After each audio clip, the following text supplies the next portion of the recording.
Hello, everybody, and welcome back to the Games Done Quick Hotfix. Today and tomorrow, we are going to be running our holiday celebration. We've got a bunch of holiday-themed games. We're not going to question the validity of how holiday-themed these games are. We're just going to move on with it. Before we get into it, just a quick reminder for you all. Awesome Games Done Quick 2026 is going to be live in Pittsburgh, Pennsylvania. That's going to be January 4th through 10th. That's just 2 weeks away, if I did my math correctly, which I'm pretty sure I did. Registration is still available. It's going to be available all the way through the event, so you can register for the event at any point. If you want to experience the event in person, you can go to gdq.gg/attend for more information on that. With all of that said, I'm going to hand it over to our runners here, our runner and commentators here, and let everybody introduce themselves. Hello, I'm Big Nono, and I'm definitely not going to burn my place down tonight. I'm going to be running Yakuza Kiwami Any Percent, a game that's definitely taking place during Christmas. We're going to see at least one Christmas tree. At the very least one. This is also a very special year for this game and the Yakuza series. This is the remake of the very first Yakuza that came out in December 2005. It is now exactly 20 years, or just over 20 years since the release of the original game. And yeah, we're just gonna show you a bit of Kiwami because it is a very, very cool game. I should probably actually tab into the game now. And I'm not going to do this alone. I have with me three great friends and speedrunners. So, Couch, please introduce yourselves. Hey there, I'm Firelight. I also run this game and a few other Yakuza games. And yeah, looking forward to this. I'm Patki. I also ran this game and I hope I can come back someday. But for now, I'm on a hiatus. Hi, I am Pandemonium. I do not run this game, and obligatory, you should play Dead Souls. I'm legally obligated to tell you. You know what? Fair enough. Yeah, Panda doesn't run this game. She's just here because we like her a lot. Okay, so like most Yakuza games, the run will begin on difficulty selection. Any percent in this game, and most Yakuza games, other than the first two, is run on easy. So we will start at the count of 3. 3, 2, 1. Yakuza! Okay, so... Good luck. Thank you, Panda. So right off the bat, something that I just like to get out of the way. If you've played a Yakuza game, you may know these games are pretty story-heavy, which means there's a lot of cutscenes, which means we have a lot of cutscenes to skip. When the series first started out, you could just hold start to skip a cutscene, but they decided that's too comfortable, so now you have to press start, and then there's a prompt, do you want to skip? Yes, no, and then you have to go over to yes and confirm. So I do a lot of alternate mashing to get through these cutscenes. Luckily, no such problem for the text, because ever since Yakuza 2, we've had the ability to skip text just by holding R1 and confirm. Okay, now, someone from the couch, please explain what is going on in this tutorial, because I need to focus. We want to group up the enemies here for multi-hits. And important, we also don't want to get hit, because we have a damage buff if we are max HP.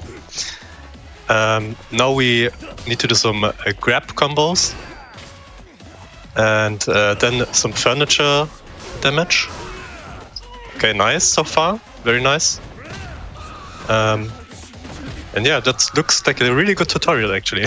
Yeah, that was really good. So there's a few things in that tutorial. Like Firelight said, we have the tutorial for the light attacks, the heavy attacks. The thing is, if you time your attacks just right, you can sort of pass attacks from one phase to the next. So you may have seen that, like with the last combo I did in the light attack phase, I ended up with a heavy attack, and then I got credit for it on the heavy attack phase.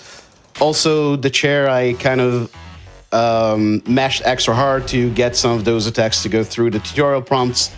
It's all very, very technical. The point is, Hirata is very, very annoying. That tutorial is the cause of many resets. This tutorial, usually not so much, but man, he's being terrible right now. This guy sucks. Yeah.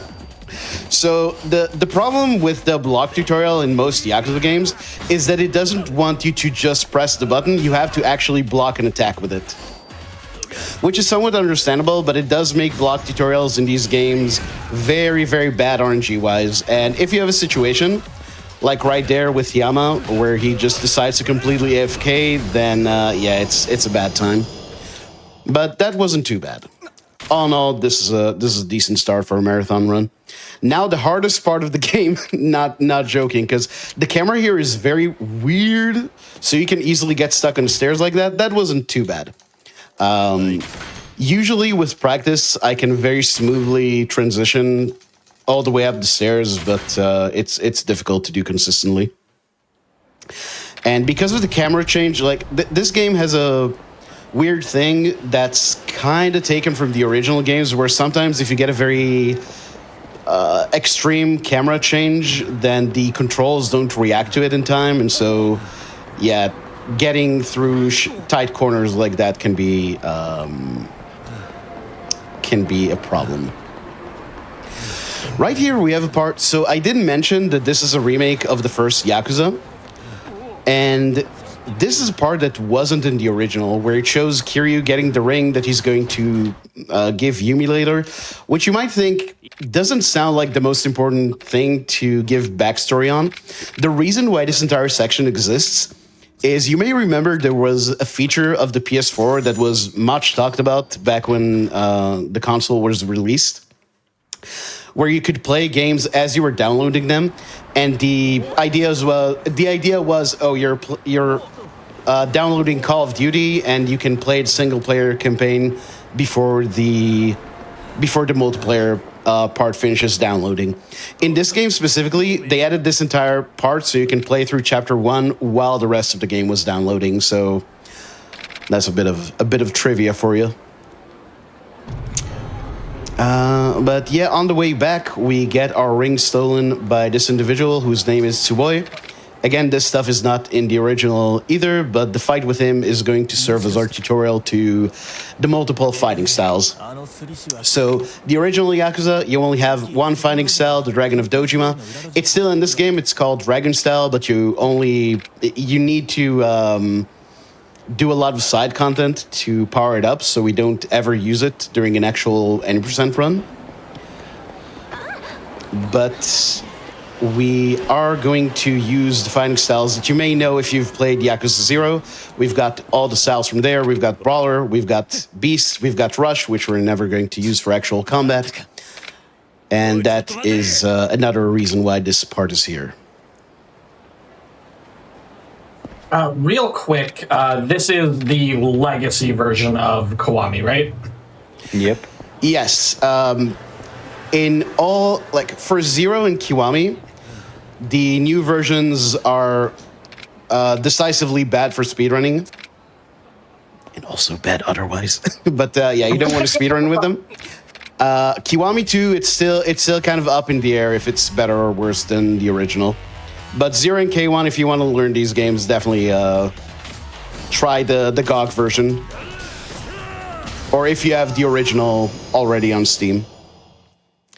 So what you saw right there, actually, Petke, since you came up with this strat, do you want to explain real quick what I just did? So the strat to grab the bike and slam it onto Tsuboi is from Dr. T Chops, but I found the quick style switch where you just do a quick step in Beast, and then you can grab something other way around. You switch the style and then grab something. So it's way faster than just switching to Beast and then grabbing the bike. Yeah, Petke basically found that there's essentially, if you just switch styles normally with the D-pad buttons, you get a slow animation of Kiryu changing stances. And Petke found out that for all 3 styles, you actually have ways of transitioning to another style faster. In Beast specifically, well, I should say a way of switching styles without going through that animation. In Beast, the other method is actually slower, so if you switch out of Beast, you just do it normally. But the way we switch to a different style when we're in Rush or Brawler is going to be a bit faster, and that's stuff that Patke found out about. Although specifically, I should say, specifically during that fight, this is another fine point we might want to say a few things about. Right now, we are almost fully leveled up Kiryu. Because the idea is after this chapter, Kiryu goes into jail for 10 years, and then when he comes back, he needs to learn all of his skills from scratch. So right now, we're fighting as if we're fully leveled up Kiryu. So the ability that allows you to do a quick style switch during a quick step, that's just something that you can get as an upgrade. It's just not really enough of a time save that it's worth getting it during the run, but it is in your abilities, and in New Game Plus, you use that ability a lot more.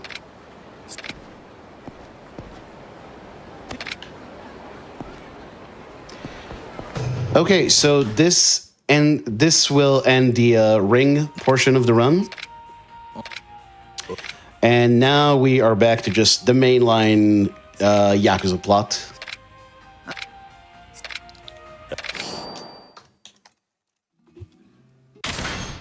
So this was all a filler. Basically. This section could have been an email, yes.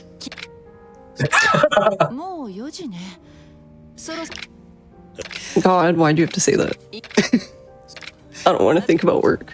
All right, my bad. I will say there is something interesting in the ring part, because you would think it would be really nice if we had a way of skipping it.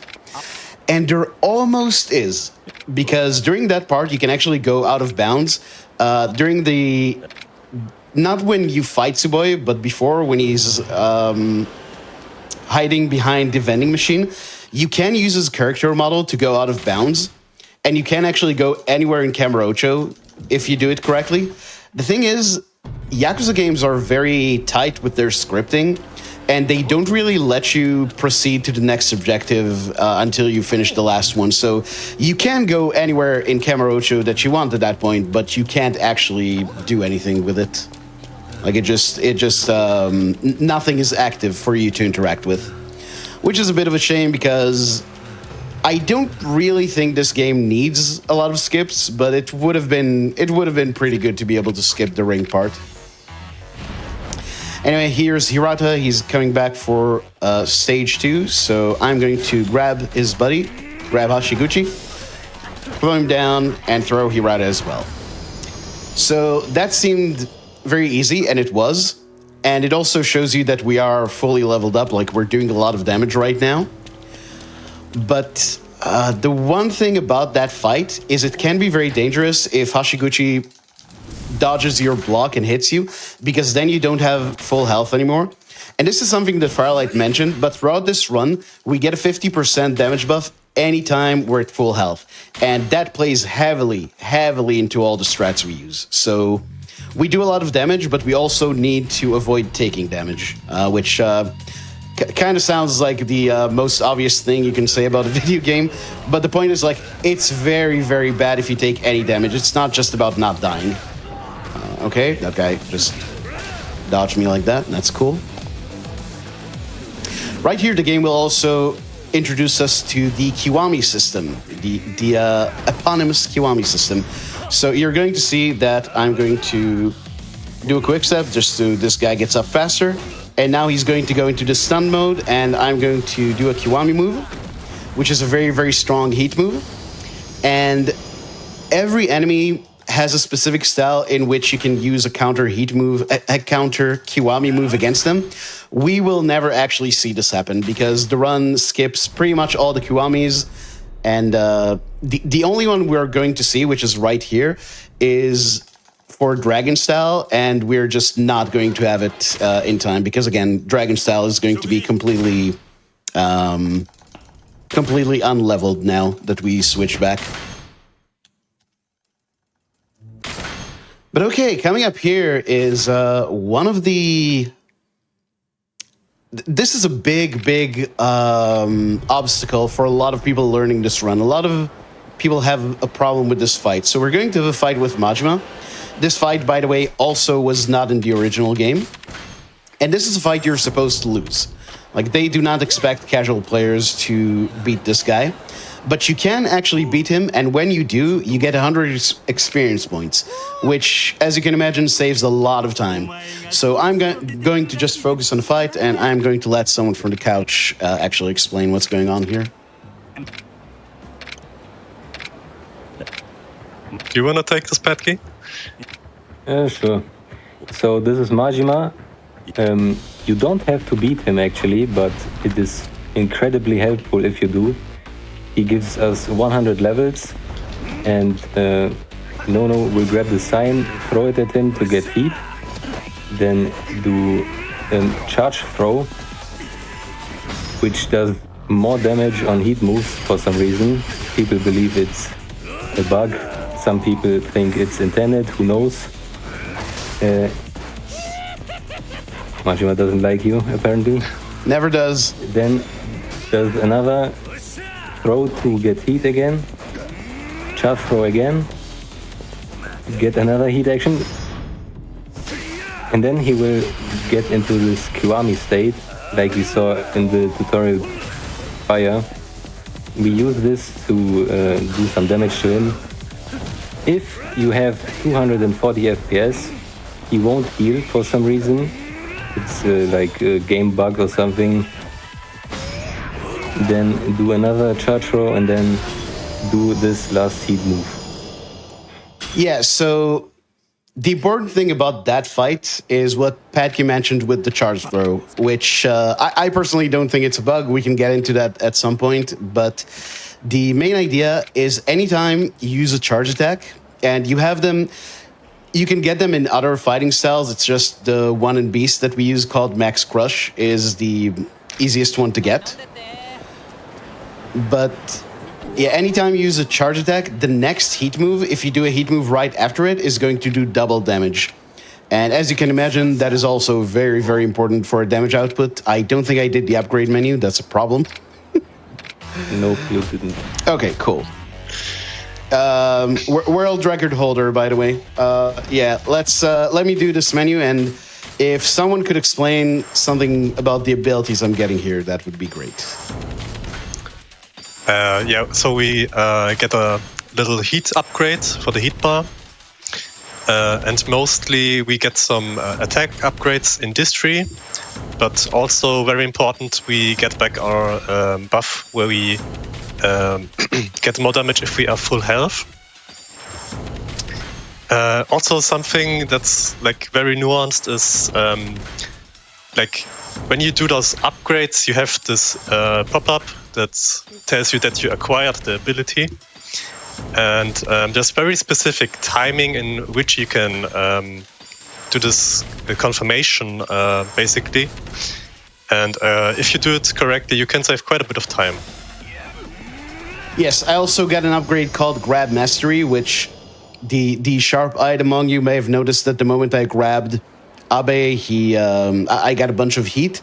That's Grab Mastery. It sounds like it's a very situational and very specific upgrade, because what it does is if you grab an enemy at the start of a fight and you're not yet in heat, it'll get you a whole bunch of heat. Doesn't sound that useful on its own, but what it allows us to do is to change a lot of fights where we grab an enemy, we use a heat move to finish them off, then the next fight starts, we don't have heat, we grab an enemy, we get heat again. So it really allows you to use heat moves in succession between fights, which ends up being actually very useful.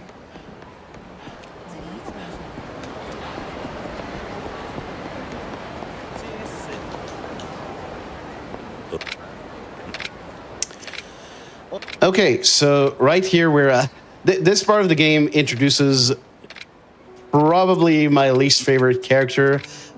His name is Aoki. Aoki and Tamura, we saw them briefly in the first chapter as well. They're these information brokers, and they're basically just very transparent plot devices where anytime the game doesn't know how to tell you to go to the next objective, they just pop up. And yeah, they advance the plot in no way, and I do not respect them. Also, forgot to mention, earlier I got a locker key. You see these little shiny things on the ground. There are coin lockers in a location in Kamurocho we'll go to a bit later in the game. You can pick up these keys to get items from them. And we are going to get a couple of interesting items from there. Not as many as we get in other categories, but they are going to be important. Here's Yuya.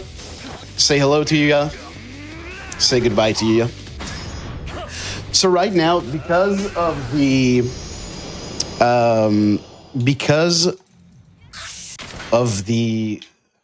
Sorry, I blanked out for a moment. Because of the experience we got from Majima, we are very, very ahead of the curve in terms of experience. So a lot of these fights will go by very quickly, and that is kind of the recurring theme of Kiwami. You get very powerful very early on, but you need to not take damage because you need the entirety of your damage output in this run. So right here, I'm going to start the fight with this move that I call the Heat Swing. Very useful. We're going to see it a bunch of times during the run. And what I'm going to do also is try... Ooh, that is very good. Okay. Yeah, so the idea here is to get all these guys grouped up, hit them with the lamp, and when done, just take down the main guy with the dagger heat move. Okay, that actually went very well. That was a good fight. It's funny, there's a bunch of Yakuza runs where you get to a point and you think, oh, I must have saved a lot of time looking at your splits, but then there's a whole bunch of other stuff happening after the last fight. So here, Shinji tends to just go on and on and on at the end of this chapter, so you think you're 10 seconds ahead, but you're actually just on pace.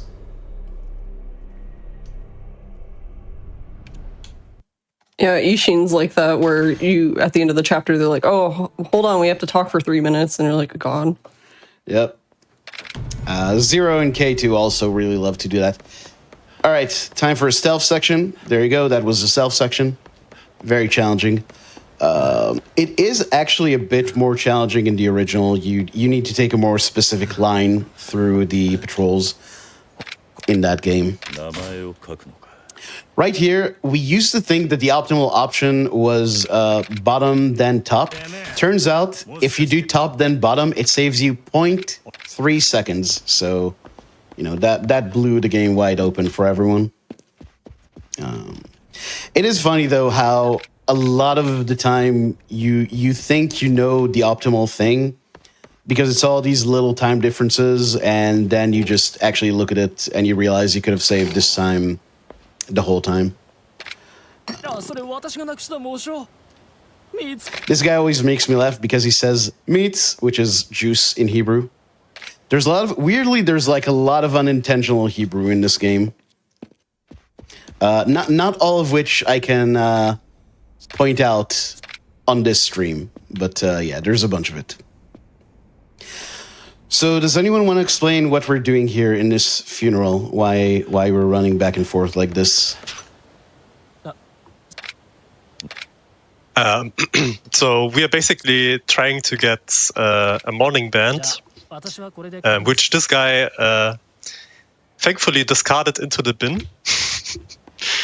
And yeah, he now decided to become a vet. So yeah, we just go grab that and progress into this part. And then we need to meet a very nice guy, actually. It's that he says something like he doesn't want to be involved with organized crime anymore, so he's going to go be a vet or something, making him the one reasonable NPC in this entire series. But yeah, this is Yasuda, I believe. He's a big guy, but he goes down pretty fast. He is from the Omi Alliance, which we haven't talked much about the story in this game. But basically, the organization Kiryu used to be a part in that were crashing the funeral of their former chairman is called the Tojo Clan. They are the main Yakuza organization in Tokyo, and their rivals are the Omi Alliance. So that's the guy we just fought. Right here, I'm going to buy a bunch of healing items because remember, we need to be full health, not just, you know, not die. And in addition, we also picked up a dagger for reasons that will become clear soon. Okay, coming up here, some PC tech for you. The game tutorializes you on first-person mode by having you look at these portraits, and I'm doing it using a keyboard and mouse. This is the game where they fully figured out mouse controls. We're going to see that used to great benefit later on. All right, it is set piece time. Yakuza games typically have these long action sequences that we call set pieces, and yeah, I'm going to take this. Ah, that's too bad. Oh, that our guy survived as well? Oh, that was really bad. Okay, already I took damage, so that's going to be kind of bad for our damage output. But we don't need to be full health for a little bit. But yeah, a lot of the fighting in this game is done in Beast, because in Beast you can grab huge weapons and swing them around, which is always useful in fights, so I hear. I'm going to use these lanterns specifically. Right here, I'm going to use a 3-hit combo on this guy, which isn't going to just finish him off, but then he falls and it does finish him off. It's kind of weird. There's like some weird nuances in this game with fall damage. But yeah, I'm going to throw the lantern at the guy. That didn't whiff. That never actually hits. That wasn't for him. That was for these guys coming up. Right here, I'm going to use Padkey's quick style switch again and start swinging. We want to get a dagger for what's coming up, so we want to keep track of which of the guys has a dagger. Okay, that's a shame. I'm gonna need to. Oh, he's just blocking. All right. He got the Pirate Yakuza AI patch. Yeah. Okay, right here, I'm going to use the menu to equip. Should have probably used that. Going to use the menu to equip a dagger for later, and also heal up. And here we have a mini boss fight. So, this is going to be a dangerous one. I'm going to have to really focus. Get out of here! Get out of here! No respect. Just smashes that into the ground. Like I said, we are very, very overpowered at this point in the game. Thanks, Okay, Majima. exactly. So right here, there's a bunch of manips I found back in the day to try and get these enemies grouped up. People don't usually appreciate just how RNG heavy these games are, but like the way enemies are spread out really matters for how fast fights go. So finding these little... Oh, nice. I wasn't sure if that was going to work. But yeah, finding these little movement manips to make them more consistent, very important. These guys have been kind of mean to me recently, so let's see how this goes. Yeah, they're just being very passive. That's fine. At least we're still in full health, so you can use 3-hit combos instead of 4, which saves a bit of time. Right here, another quick style switch. I'm going to use Rush. I'm not going to fight in Rush ever in this game, but it is the fastest style movement-wise. So I'm going to go up here, switch back to Brawler. Sorry, Rush fans. I know there's a bunch of you, but it is just no good. I want to clarify the Rush fighting style. I do not want to get in trouble with fans of the band Rush that I do respect and have listened a bit to. Okay. Right here, these guys are... Yeah. These guys are very hard to get multi-hits on. Okay, got one at least. That's pretty good. Another quick style switch for Majima to Beast. Grab him. He is much less of a problem here than in Chapter 2. And that's that. That is almost the end of the chapter. No flying Majima. Yeah. I just know if that ever happens again, it'll be on a marathon run. All right, right here, I want to go to the side just to, like, manipulate the way these guys move. Just to group them together for the lantern. Ah, that's too bad.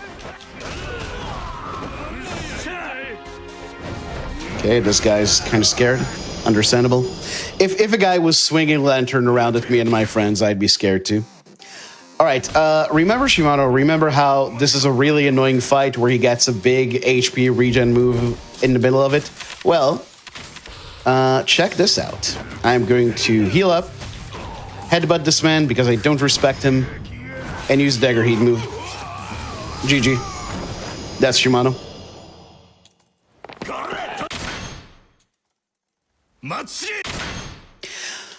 Okay, so we've been, it's been pretty hectic up to this point, but in pretty typical Yakuza fashion, Chapter 4 is when the entirety of the city actually opens up to us, so this is where we're going to take care of some errands. So there is a lot less action going on, so if there are any messages or any things that we should talk about, then this is a good time. Sure, yeah. If anybody else has something else, well, I find the tab that has everything. Go for it.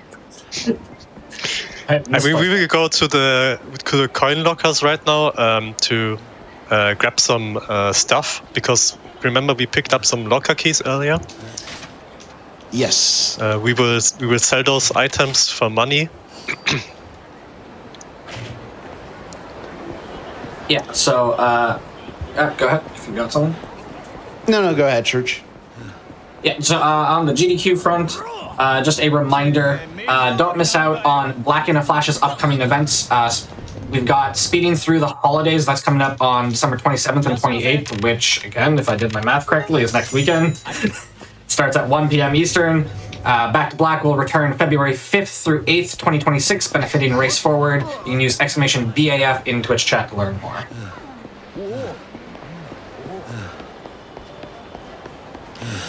Yeah, so as Firelight mentioned, we are going to Abisu Pawn. We're going to sell the items we got from the coin lockers, which their positions are always a bit confusing because they depend on how many healing items you use during the set piece. And we're going to buy something called the Elder's Belly Warmer. That is going to be a very important item for us coming up. You also probably saw Majima back there.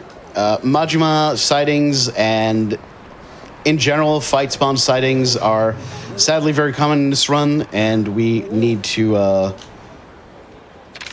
work hard to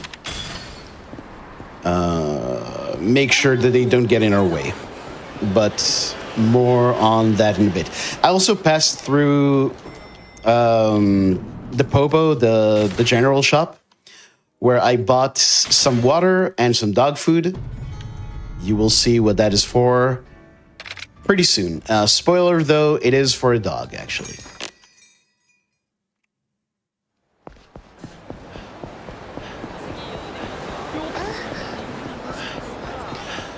But yeah, Chapter 4 is when you start going around the town a lot, and fight spawns are another big RNG component of these runs, and they are truly random in this game, or at least as random as software can get. But you do eventually get kind of a feel for when and where you might run into a fight spawn. So dealing with them is just a thing that comes with experience. I'm also going to equip the Elder Belly Warmer. The reason I don't do it earlier is because sometimes you save and load the game to avoid a fight spawn. And, if you do that while equipping an item, you kind of mitigate the time loss from doing that. Anyway, the Elder Belly Warmer gives us the damage buff per enemy we're fighting. So as you see, when we fight a big group like this, it really packs on the... ooh, that's bad that he got me. But yeah, it really packs on the damage. Now I need these guys to please come over. Kiri, why'd you pick that up? Well, that wasn't very good. That ended up being a pretty bad fight. But yeah, the Elder Belly Warmer is very, very good. And what it also does is, generally when you fight bosses in video games, your inclination is to get rid of the ads and then focus on the boss. In Kiwami, because the Elder Belly Warmer buff is dynamic, it goes down the less enemies are still in the fight. You actually usually want to focus the boss first and then attack the enemies, even at the cost of possibly getting hit by those other enemies, which, along with the fact that you need to have full health for optimal damage, it really makes Kiwami this very high-risk, high-reward run, which I personally really enjoy. and also get very annoyed at sometimes, but it is just the way the game is.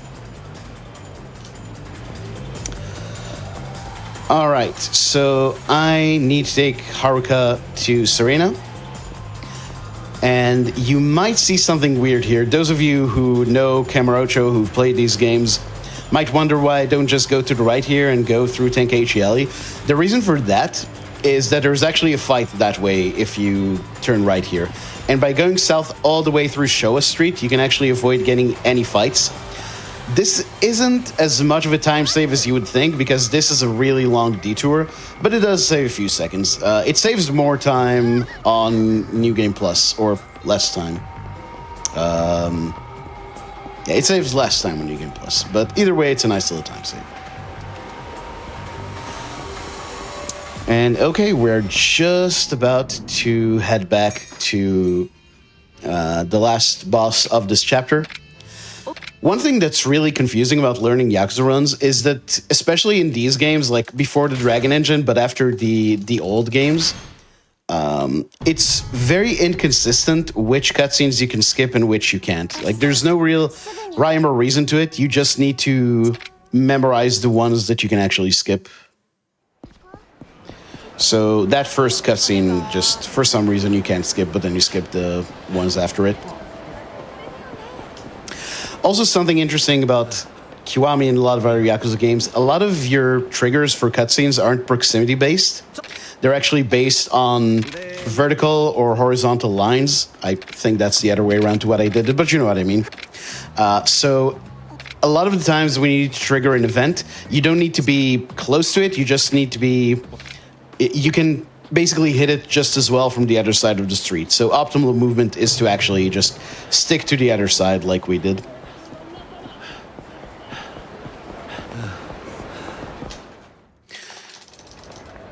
Okay, now, the fight coming up is optimal if you manage to be full health throughout it. But if you manage to, it's very heavily RNG based. So I'm going to heal here and just hope I get the good luck and we get the best fight possible. But healing right there may have been actually useless. Like, we might not get a benefit from it.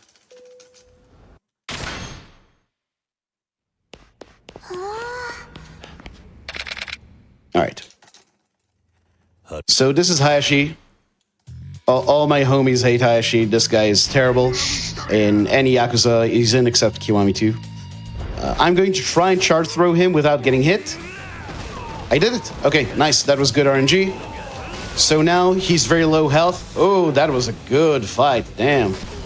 Oh, hit him up against the wall, so I didn't even need a follow-up move. That was a really good Hayashi. It's a Christmas miracle. Yeah, and it had, hey, had the tree in the arena, so, you know.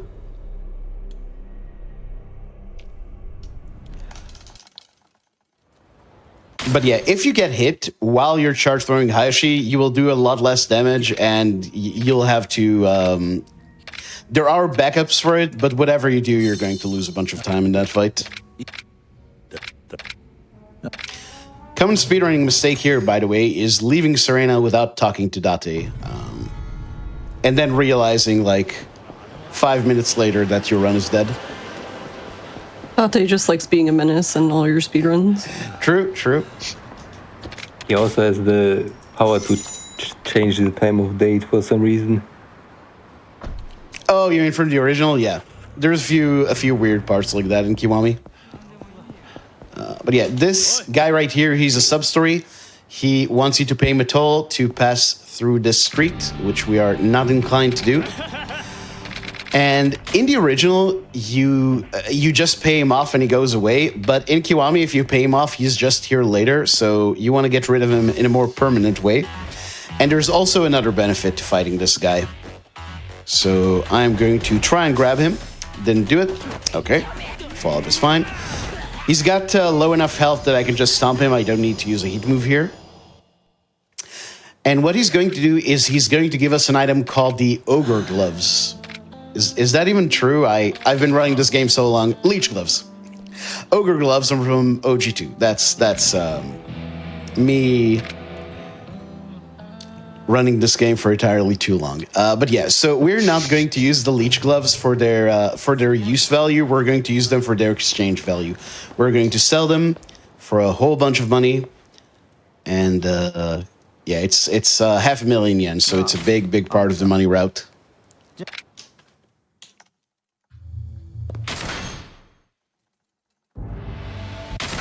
I have to look back every now and then to make sure I'm not actually burning down everything around me. We've all had that dilemma as speedrunners. Like, if you are on a really good pace and your house burns down around you, do you actually do something about the fire?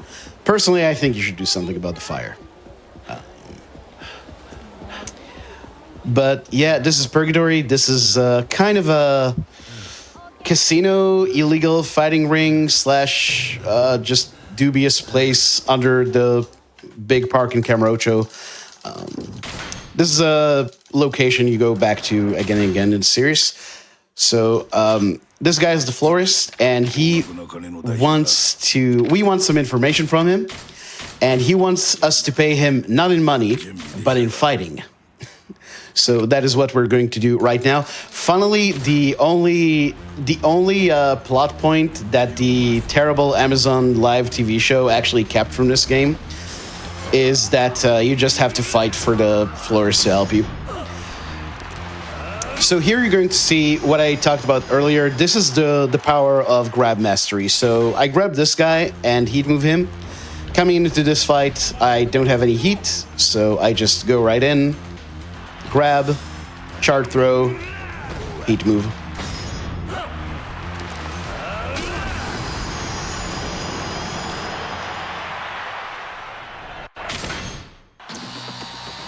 On the third fight, though, by the way, Gary Buster Holmes, the GOAT. Against Gary, we're going to have to do something else. We're going to have to chart throw him and use a heat move. This actually used to be... The third fight used to be a bit different than 8%, but we found, like, someone found a runner by the name of Kuro rerouted the experience, the level ups. And ever since then, it's just 3 times in a row, chart throw, heat move. On Legend, the Coliseum in Kiwami is terrifying, but any percent and New Game Plus, it's very simple.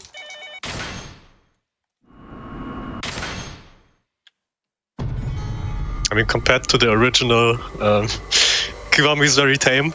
Yeah. Nothing is as bad as OG1. Nothing is as bad as OG1. You can just sob it right there. I run the original Yakuza. I actually ran it at GDQ earlier this year, and that game is very special. Let's just put it like that. Yeah, before the next fight, I want to re-equip my stuff, so I'm gonna wait for a lull in Kiryu's stamina. And quickly menu here. We haven't actually talked about the stamina system in this game, which we might want to get to that at some point. But yeah, right here, these guys don't do a lot of damage, but they are very aggressive, and we need full health for the next fight. So I'm going to start out grabbing, doing a heat swing just to get rid of 3 of them at once. And now I'm just going to do 3 hit combos. Very nice. Sometimes you can get the double attack on them, but you don't want to mess around with them too much, because if you give them too much space, they will hit you, and you will have to heal for Majima. I spoiled the next boss fight. Damn. Yeah, we're going to fight Majima.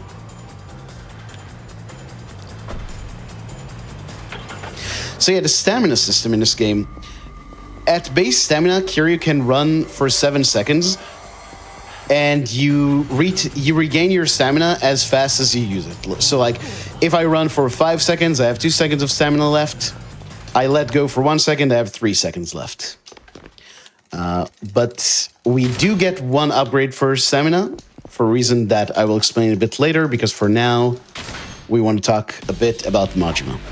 So Majima is, I think, the first boss in this game that it's not enough to do damage to him, because you have to see all of his phases. You're going to see this heat move reduces him to 1 HP. but he's still around. So while he's on the ground, I'm going to combo one of these guys, and I'm going to start swinging. And now you see, oh, that's very bad. That's very bad. That's very bad. That's so bad. That's so bad. Oh no, that's really bad that happened. Well, that's rude. He gave you the full Slugger combo. No way. Maybe Slugger isn't so bad after all. Yeah, I guess not. Jesus, man. They were spicy. He had a point to prove. Yeah. Well, Majima definitely showed us his second phase, so you know that's. That was a bit. The first one was just unlucky with the timing of his combo. The first one was unlucky. The second one, I didn't get close enough, so I just whiffed the one attack on him. That's fine. Marathon luck. What can I tell you?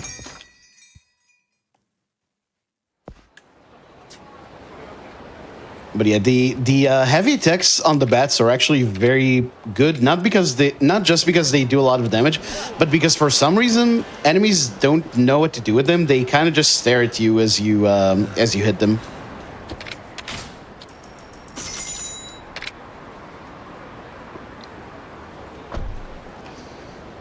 This part is always confusing because it starts out, in terms of the taxi stops, it starts out exactly the same as Chapter 5, where you go to West Park and then later you go to the batting cages. So, definitely easy to make mistakes here if you are not focused. This is Kameki. Kameki is Kiryu's, traditionally Kiryu's trainer. Gives him a lot of extra moves. In the original Yakuza, you don't have to do his first training, but you want to because it's good for the speedrun. In this game, we wouldn't do it if we could, but the game forces you to do it. So this is a counter firearm weapon. A counter firearm heat move, which there's actually a lot of weapon guys in this game, and they are very, very. If you're playing casually, they can be very frustrating to deal with. In the original game, guns are basically pea shooters. They almost do no damage. But this game has the same guns as Zero, where they do a lot of damage. So I guess they wanted to force you to get the heat moves so you'd have a way to answer those enemies, but we're not really going to use that heat move too much. We're only going to see it once. And it's still something where every now and then I'll spend like half an hour trying to find a skip for that training and come up with nothing. Just say no 15 times. I actually tried that. I kid you not. Padky's referencing in the original Yakuza 2, not Kiwami 2, there's a thing where you need to get into a mahjong parlor and the game wants you to do a side quest to do it. But it turns out if you just talk to the bouncer 15 times, he gets frustrated and attacks you. And you go into a fight, and after beating him, you can just go in. And ever since then, we've all been trying to like say no 15 times at all kinds of scenarios like that where the game gives you a fake choice. And so far, no one's come up with anything. So OG2 remains undefeated.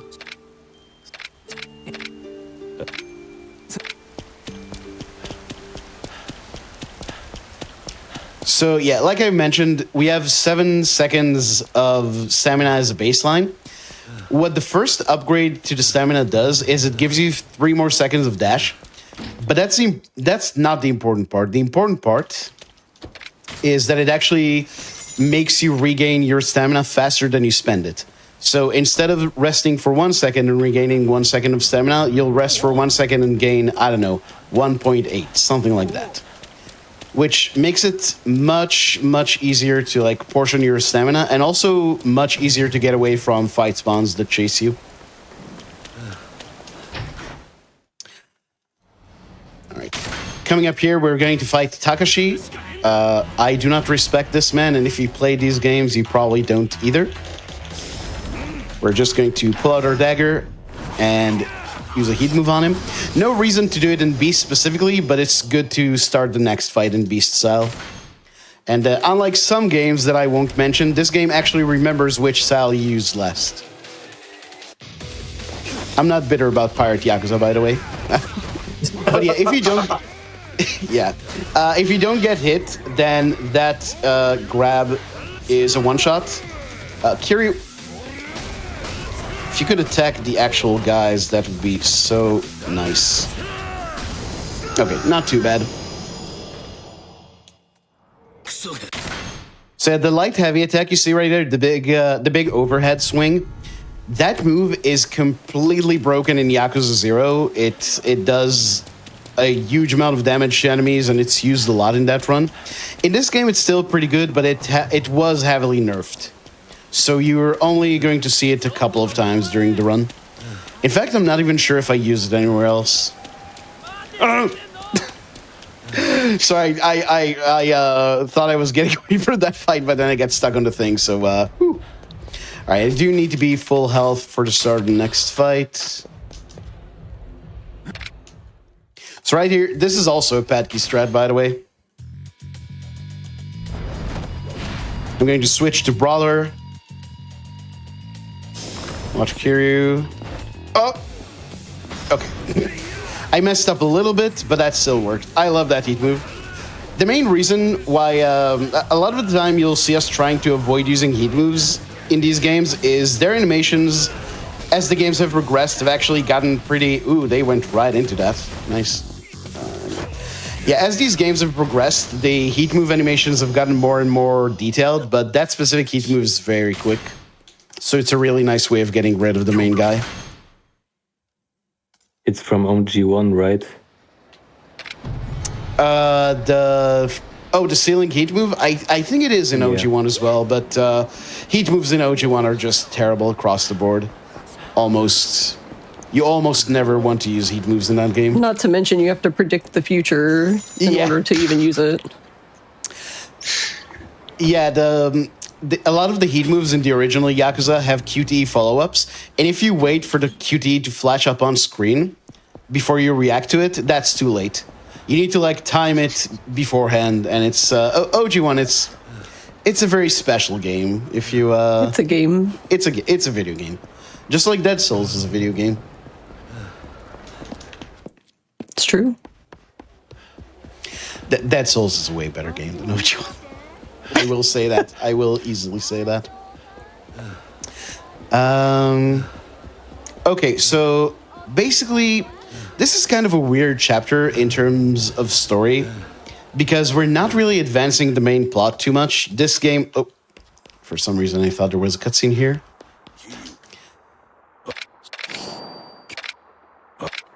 But yeah, this is a chapter where for some reason it focuses on the florist in the first half and then on Date, so you just get like character growth for some tertiary characters in the story. It's a bit weird, but that's the reason why we kind of walk around a lot during these chapters, or this chapter, I mean.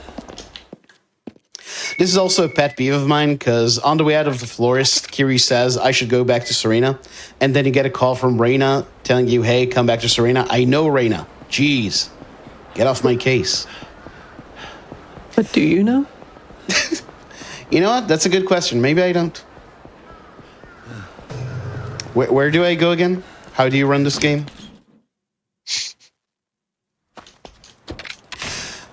All right, so... very important, I wanted to mention earlier, if you kick any dogs during a run, it's invalid, so very important to give them a wide berth. But yeah, right here, there's actually, again, a lot of walking around, so if there's any messages, anything anyone would like to mention, this is a good time. Yeah, so... just as a quick reminder to anybody, if you do want to do a run on the hotfix, we are accepting submissions for the winter season. So if you've got a run you'd love to showcase on the channel, you can send it our way over at gdq.gg/submit/hotfix. You can type !submit in chat for more details. I'll give the floor to anybody else if anybody's got something they want to say.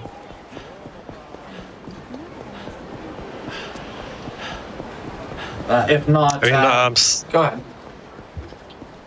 You go. in terms of story, right now, we are trying to go to Shalak, and on the way we will open up a weapon shop, or we'll get the secret password right here. Yeah, really good way Or of just killing your 30,000 Kiwami yen. runs is forgetting to do this. Definitely didn't happen to me while I was learning this. Nope.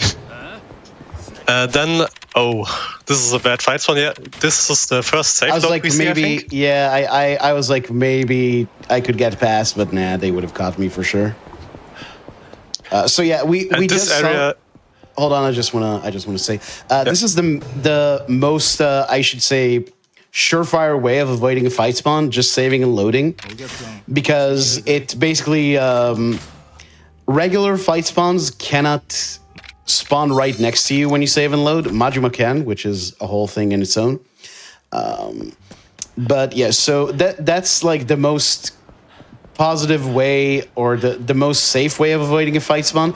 It is the slowest though. It takes quite a lot of time to save and load compared to other methods. So there are other ways to avoid fight spawns, which we may mention as the need arises. But that's the one that, you know, is just basically always going to work. But yeah, Firelight, you can keep going. I just wanted to mention that this area that we've just been in, like that bar district, is very, very bad for fight spawns. Especially in Zero, because you can't safe load there. Oh yeah, true. You can in Director's Cut, which is one of the few things that version has for speedrunning, like advantages, but it doesn't counterbalance the rest. Yeah, there's two very fun things you get to keep track of in Yakuza speedruns, the taxi list and also fight spawns. And each game has, some of them have different ways of dealing with fight spawns, and some of them are similar, some of them aren't. And then if you run multiple Yakuza games, it just gets worse. I love putting it like that. Really, we're really making people want to run these games. No, it is. The taxi list is the worst, though. Yeah, it is kind of bad. I will say there is a lot of variety in Yakuza runs, which is, like Panda says, can be very confusing, but is also very fun because if you learn a bunch of Yakuza runs, no two of them really feel the same, which I don't think a lot of series can say for themselves. And yeah, anyone you want to run, you can very easily find people who are willing to help you. There are guides for most of the runs. So yeah, if it's something you've wanted to do, speedrunning Yakuza game, join the Discord, and yeah, just hang out. Just ask about your favorite game in the series. Don't ask us about random games because we wouldn't be able to help you probably.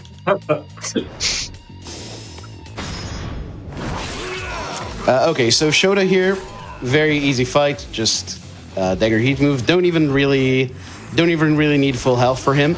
I am going to pick up the Stamina Royale here. That is not safety, that is actually part of the routes. And you do want to end this fight on Beast. In Beast style, actually. Because for the next fight coming up, we really, really want to start in Beast. Okay, that's chapter 6. Real quick, do you want to take the break here, or? I have a place where we take the break. It'll be in the gambling hall a bit later in this chapter, if that's Sounds fine. good. Yeah, no, totally perfect. Yeah, there's a big segment coming up in the gambling hall where there's like unskippable gambling, and that's like an ideal time for a break during a Kiwami run. Sounds to me. Cool. So this is the point where I get really iffy on the story. I think Kiryu doesn't know what to do, so he goes to his old tattoo master. Yeah, he's getting his tattoo touched up, basically. Oh no, it's that. I mean, it's that too. Oh, that's actually so. This demonstrates another way of avoiding fight spawns. If you talk to NPCs and the fight is close enough, it'll despawn the fight. That particular NPC kind of jabbers on for long, so it's like not ideal, but it's faster than a save and load. Just by a little bit. But yeah, no, I remembered. He goes here because he saw. He thinks Mizuki's tattoo, Mizuki's right? tattoo. Yeah, it's.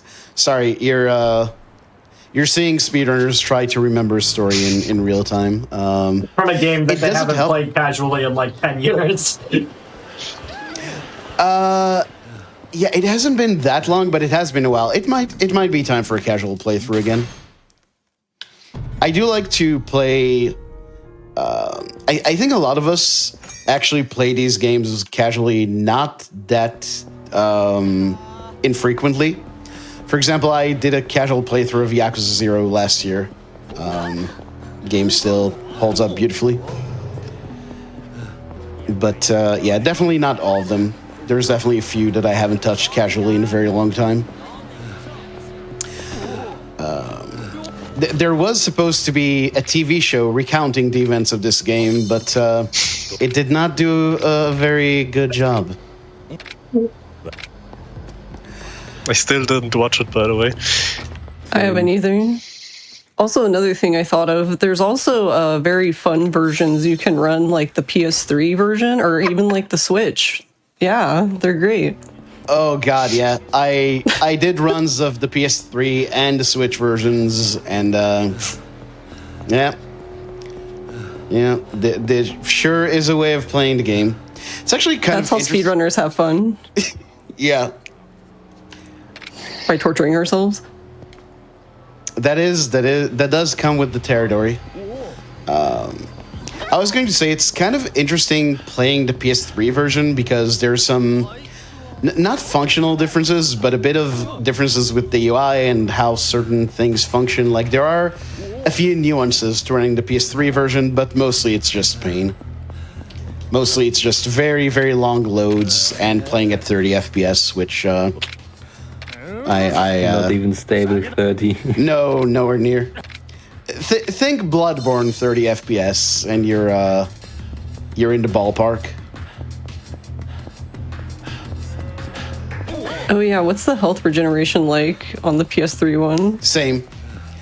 There's no difference between 30 and 60 FPS. It, for some reason, is only a problem when you go over 60 FPS.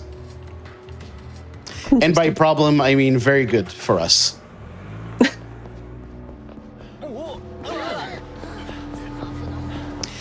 It actually used to be a much bigger deal that high frame rates stopped regeneration. The only fight where you actually... Oh, no.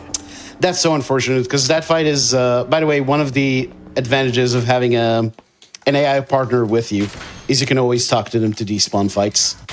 But yeah, that was like right next to the park, but it was close enough that I don't think I'd be able to get past them. All right, so the strat here is actually very subtle, so I'm going to let someone else take over and explain this. We grab this guy and do a heat swing on him. Then hopefully we can grab the gun, yeah, and clear those ads. Then we do another heat swing. Yeah, that was improvisation.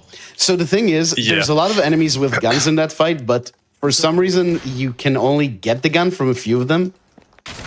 So that guy right there, we just heat swing him, so the gun is right next to us after the heat move, and it also does some damage to the boss. Now, what I usually do is I shoot 4 of the guys down and then take down the mini boss and the other enemy that's left. But because I whiffed one of the shots and there were 3 guys left and I had climax heat, I could just use another heat swing. And that actually will save us a menu coming up. Because usually this is a point where we actually have not touched on. So in Kiwami, the way heat works is a bit different than other Yakuza games because your bar has a blue segment, which is a regular heat, and the red segment that's called climax heat. And in Climax Heat, there's heat moves you can use that you can't use in regular Heat. And also your heat moves across the board just do more damage in Climax Heat. Now, the reason I'm explaining all of that is because normally, at this point, I would be doing a menu here with full heat. You're going to see it right now. And you're going to see that I'm going to get another bar of regular heat. So the heat we got from the last fight would not put us in Climax Heat. And it's very important that we're going to be in Climax Heat at the start of the next fight, because we're going to want to start it with a heat swing, which can only be used when in Climax Heat. So normally here, I would actually use the Stamina and X to get myself to Climax Heat. But because we have no heat at all, we actually don't need to do that because we have Grab Mastery. So the moment I grab someone at 0 heat, I'm going to get enough heat to put me back into Climax Heat. I just said the word heat a lot of times, but I hope that's somewhat clear. So yeah, this is the break. Yeah, you can just do a break here. I will just proceed this section, and I'll pause before we get into the next fight. Okay. Yeah, so during these longer runs, everybody, we like to take breaks every hour, so just somebody get a stretch, get some water, anything y'all need to do. We'll take that quick break, and we'll be back in just a few minutes here.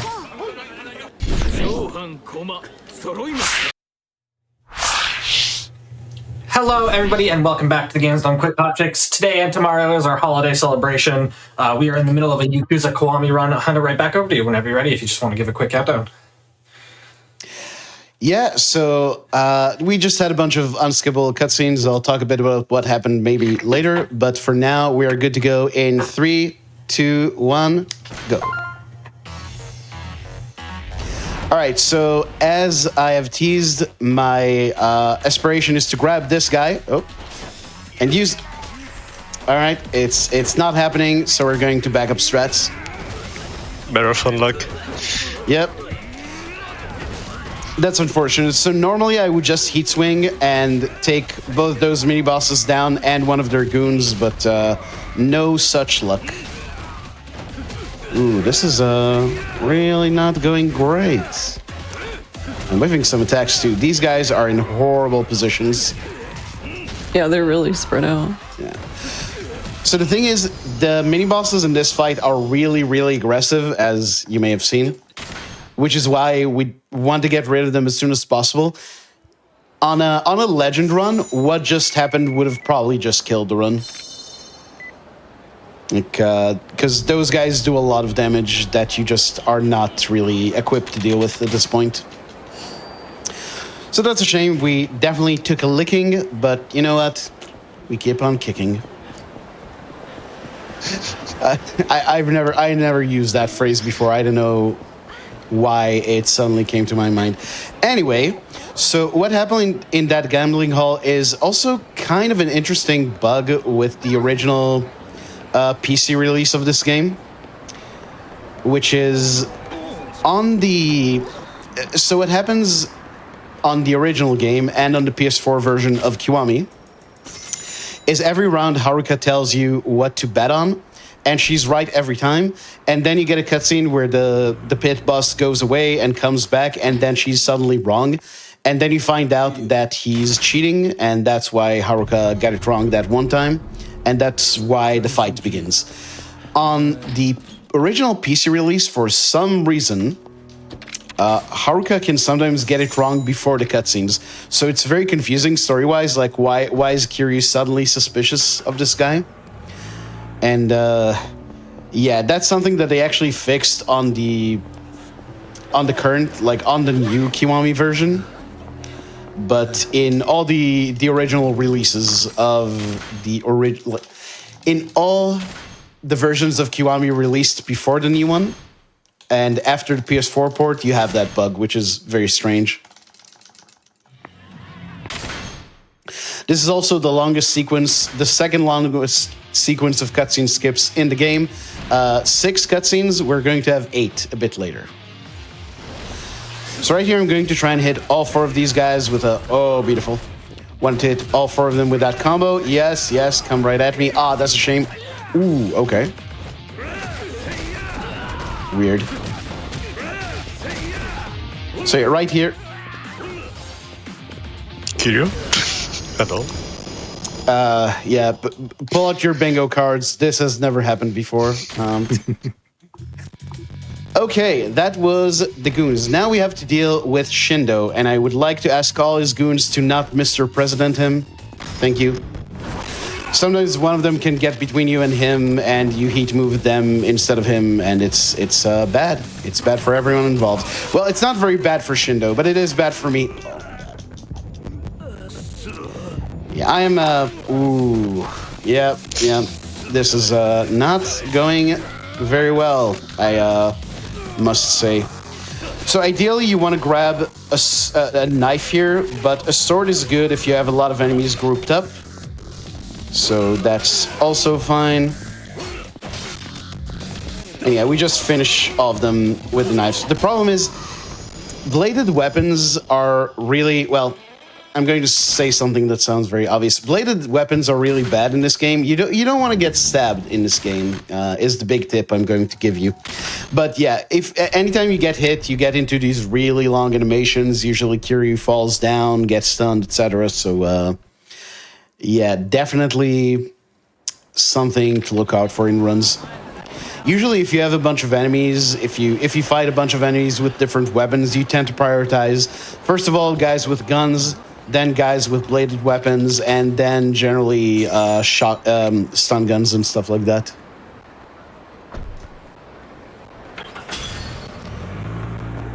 But okay, that takes us to this part of the story, which I guess we've not talked about the story too much, but this is like the third time Haruka gets kidnapped. So we have to go and get her. And watching people play this game casually, this part can be very confusing because the game doesn't really tell you where to go and what to do. You basically just, it wants you to go around and talk to NPCs and kind of suss out where the next fight is every time. Luckily, I've played this game a few times in the past, so I do remember where to go.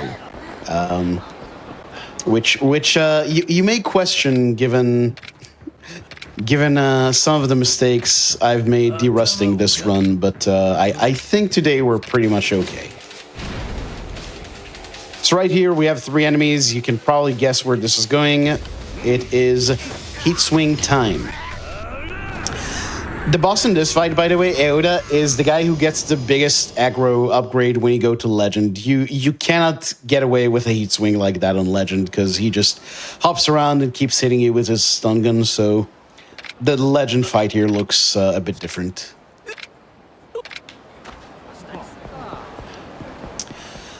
But yeah, this is the theme of this part. We go from the red gang to the blue gang. From the blue gang to the white gang to the red gang. So now we are going to the white gang, which is holed up in a place we've been to in the past in Champion District, which coincidentally, one of my favorite parts of Kamurocho. I just really like all the small streets here. You're also going to see me go through the middle here because you can get a lot of nasty fight spawns around here.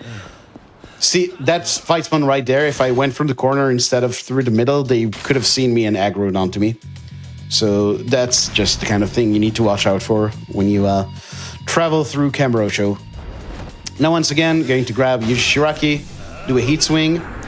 And now, once again, we have bats, so I'm going to pick one of them up and just swing away with heavy attack. Hopefully I can get both these guys with one hit. Nice. Okay, good fight.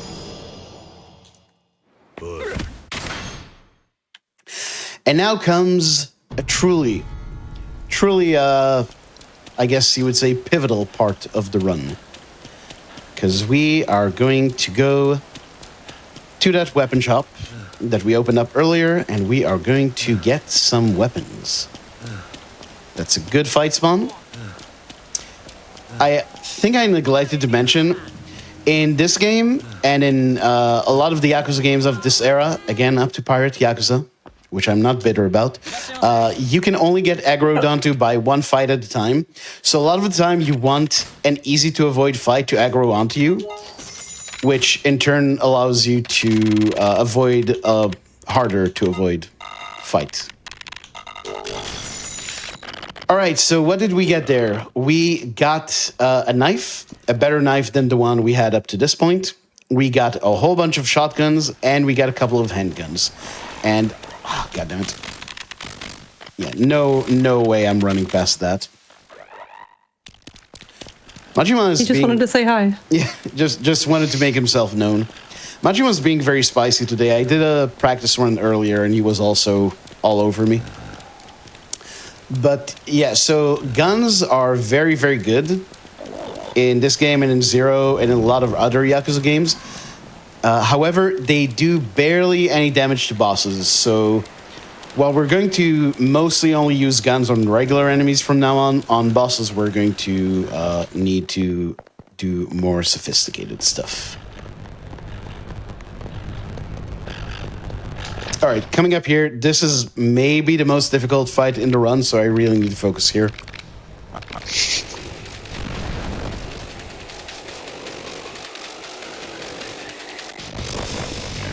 Whew. Yeah. That is a real... That was a close one. Yeah. No, that fight is obviously trivial. This is actually pretty difficult, so if anyone from the couch wants to take over and commentate, as I definitely remember to equip the dagger I just bought, please go ahead. So there are two boss guys here in this fight, the older brother and the younger brother. You can guess who one or the other is. Okay. We are gonna stab the younger brother, who is the bigger brother. Then we are gonna take out everyone else with shotguns. And then ideally we are gonna take out the elder brother as well with the same spicy heat move. Okay, so flashbang warning. There might be a bright flash coming up. Okay, never mind. So sometimes after you use the heat move, he has a little bit of health left, and you finish him up with a stomp. And for some reason, if you finish an enemy a very short amount after a heat move, but not on the heat move itself, it gives this bright flash. So I just wanted to let people watch out for that. There are a couple more fights in this run where that might happen. I'll point them up when we get to them. But yeah, the problem there is they moved in a very unusual pattern. So I didn't manage to get the heat move initially. And when that happens, never even scared. When that happens, sometimes you will heat move one of the goons instead of the brothers, but no, we're good. That was a spicy fight too. I also had to use more ammo than usual, so I hope that doesn't have any nasty knock-on effects. I guess stick around to find out. I am as curious as you are.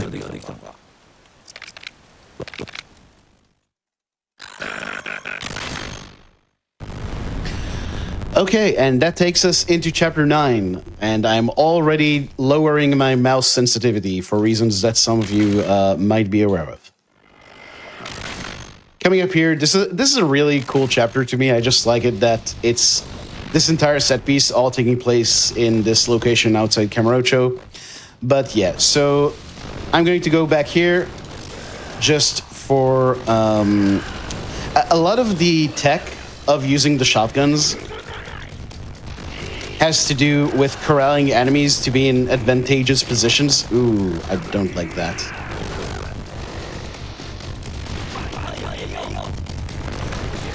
So yeah, you're going to see me move around in ways that might seem unnecessary, but it's all just to manipulate enemy positions.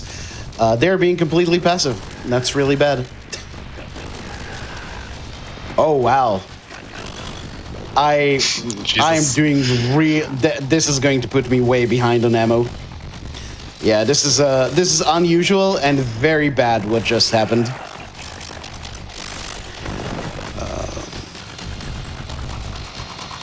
Usually you would expect the AI to just run down the stairs and then you can just shotgun them. So but that didn't happen. Yeah, so it's fairly common in this game that like sometimes the enemy will just not aggro. and you'll need to think what to do with that. But yeah, it usually doesn't happen during that part.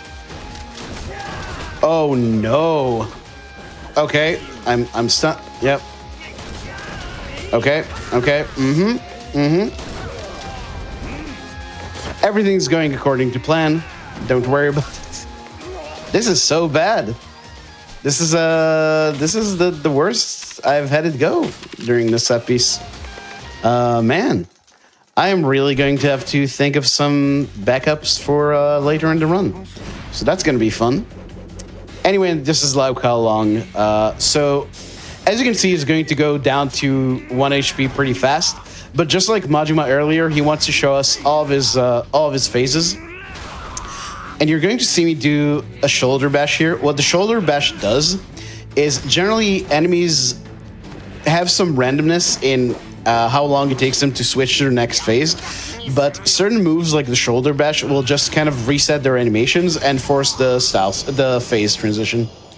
So by getting him to 1 HP and doing the shoulder bashes, we just made that as fast as it can go, which you kind of want in a speedrun. That was really bad. Anyway, speaking of ammo, this is the shooting section, and I am going to let the couch take over for this one as well, because I need to focus on aiming. Yeah, so for these sections, you want to shoot in the middle of the circus, actually, when you want to go for headshots, which is kind of counterintuitive. On those bike riders, you want to go for the driver always, because sometimes there's like a driver, I guess, and you kill that guy with passenger. Yeah, passenger. English is hard. And I know it. Yeah. For like those big mini trucks, I suppose, there's a guy in the middle which you want to focus. You can ignore the guy in the back, and the driver then, obviously. Nice one-click van. And yeah, it's quite difficult actually to get your aim straight here. But thankfully we can use the mouse. In Zero we have to use a controller. But nothing is as bad as the shooting section of the original. I have been humbled watching and Nono run this. Why do you have to bring that up? We're having a good time. Why mention that game? No, I should we have to remember our roots. Yeah, true. It's content. No, I should say we make a lot of fun of our speed games, and I think sometimes people get the impression that we don't like the games or something. OG1 I think is legitimately a good run. The shooting section though, there is no defending that part of the game. And we also like Dead Souls, just to put everyone's mind at ease. Also, the rockets here on Legend, don't you just die if you get hit by one? So on Legend, you need to be very careful. You can't just tank things, because like Panda says, anytime you get hit by a rocket, it's a game over. So that would be the run. I have actually, not often, but I have lost a couple of Legend runs to getting hit by a rocket. It was the highlight of me doing the platinum for this game. I think I did this section like 5 times. Oh, and by the way, yeah, if you fail this, don't you have to like redo everything? Yes, on Legend. So this is back when Legend difficulty meant something, and you wouldn't get checkpoints, you would only get hard saves. So you would go all the way back to the end of Chapter 8, which is lovely.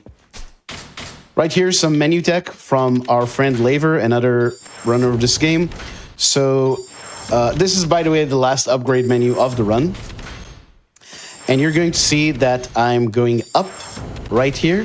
We used to go down, and then you would have to like awkwardly go back to the top. But Laver realized that you can use the cyclic nature of this menu, so that when you get down here, you just menu right twice, And that saves you some time. That saves like 2 seconds. Which doesn't sound like a lot. Kiwami is at this point a very optimized game, so 2 seconds are a pretty big deal. Also coming up here, this is actually a discovery, a somewhat recent-ish discovery of mine called Blood Skip. And does anyone actually want to explain what Blood Skip is and how it works? Because I should probably focus on avoiding fight spawns. Blood skip is like a trail where you have to follow it all the time, but there are actually just 2 triggers. One is here, right around here exactly, and the other one is like on the top right, somewhere around there. So we thought you had to follow the trail all the time, but you actually don't have to, as there are only 2 triggers. Yeah, in the original Yakuza, you can actually just walk to where the set piece is if you want to. In Kiwami, we used to think, like Patty said, that you have to follow the blood trail specifically. But yeah, it turns out you just need to hit those 2 triggers. And I like came up with the initial route for this, and with padkey, laver, and garlic, we optimized it where now it saves you like 10 seconds, which is a lot of time in Kiwami terms. You want to avoid the guy on the left here, this guy, because he's actually a sub-story. Turns out, and I found this out while routing the all sub-stories run, he actually doesn't show up at all if you don't have at least 50,000 yen. This is like, he's a mugger with standards. He wouldn't even show up for less than 50k. In this economy, shaking my head. Okay, so this is the one time where it'll seem like I lied because we are going to fight in Rush, but this is just because you we benefit from Rush having the high mobility here, and the guns do so much damage that it doesn't actually matter that you're in Rush. On Legend, by the way, you don't want to shoot in Rush because you would not do enough damage to take out the enemies. We used to think you need to fight all these guys, but turns out you just need to, like, only a few guys in each floor actually need to be taken out, which is very nice.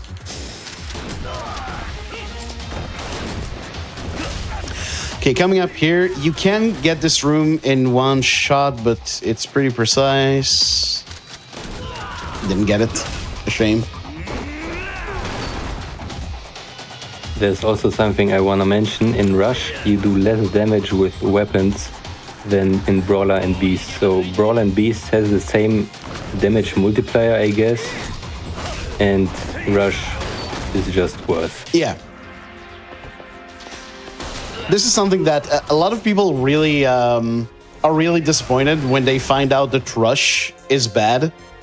Same with Majima's Slugger style in Zero. But yeah, a lot of the things that kind of feel more consistent when you're playing casually. I'm just going to do this. A lot of the things that feel more consistent when you play casually just don't translate well to the speedrun. Good God.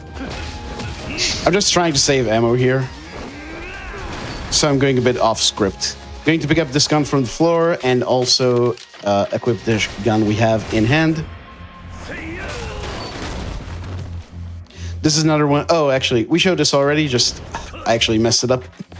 That was not the correct quick style switch. Okay, on these roofs as well, you actually don't have to take out everyone. I'm going to be running past the gun guys here, and there's actually a bit of RNG here. This guy is always going to try and shoot you right away. This guy, that's not the best RNG. If he puts up his gun... Oh my God. Okay.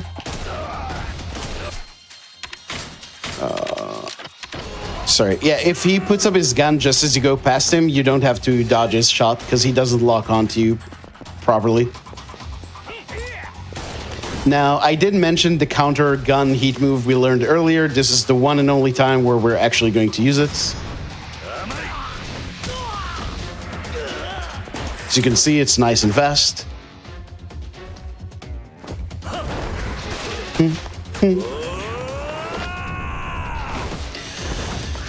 And okay, now everyone's favorite guy, Arase. This guy, I think, is one of the most difficult fights for people playing this game casually because he's got so much mobility and he does a lot of damage with his guns. Luckily, we are not going to have too bad of a time with him. Ah, damn it. He didn't fall down the way I expected him to. Okay, that's fine. I'm going to use a shard throw, equip dagger, and he is done for. That whole set piece did not go very well. That was very unfortunate. Okay, we're getting into, I would say, the last leg of the run. This is Chapter 11. Chapter 11 starts with quite a fair bit of story stuff and walking around, so if there's any messages, if there's anything to say at this point, speak now or forever hold your breath. Go ahead, Church. Yeah, so can everybody hear me? I had a little bit of a fiasco with my mic a little Yes. earlier. Yeah. I can hear you fine. Okay. If you are looking to get more involved with the GDQ community, you can join the official Games Done Quick Discord, and you can add the Hotfix role to stay in the loop on upcoming events, chat with staff, and more. You can use !Discord in Twitch chat for an invite and any more information.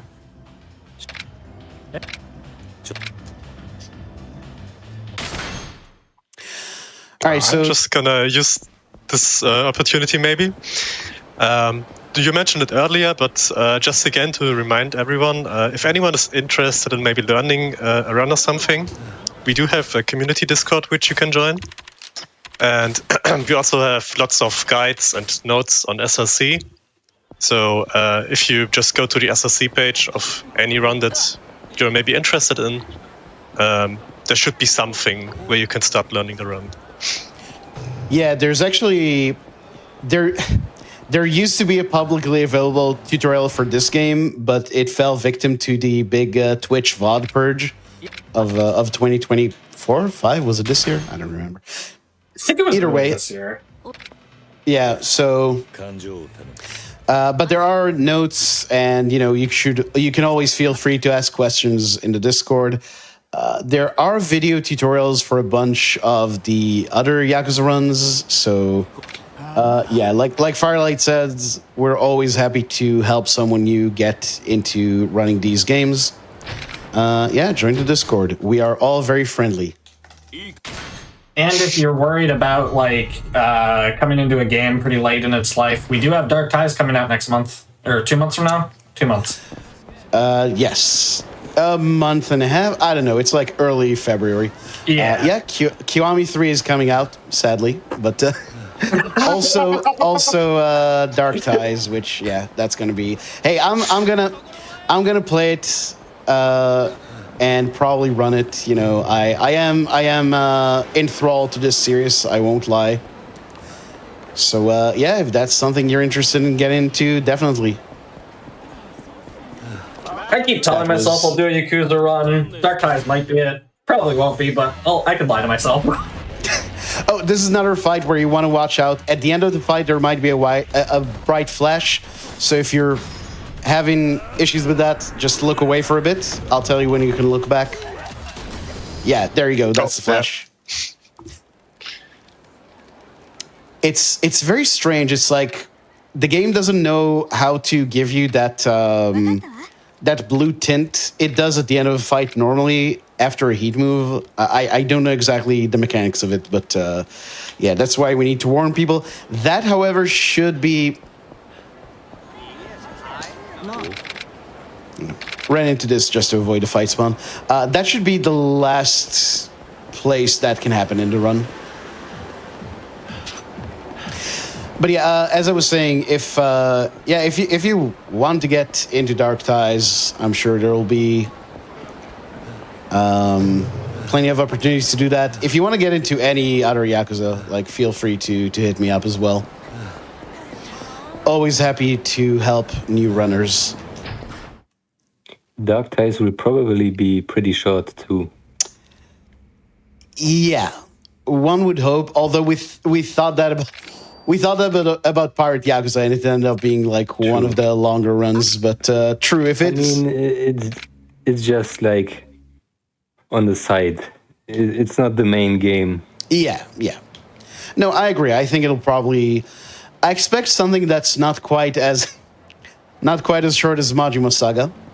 But yeah, probably not as long as Gaiden or anything like that. But we'll see. Probably something like Kaito Fight, I think. Yeah, that would really be the sweet spot to hit for me.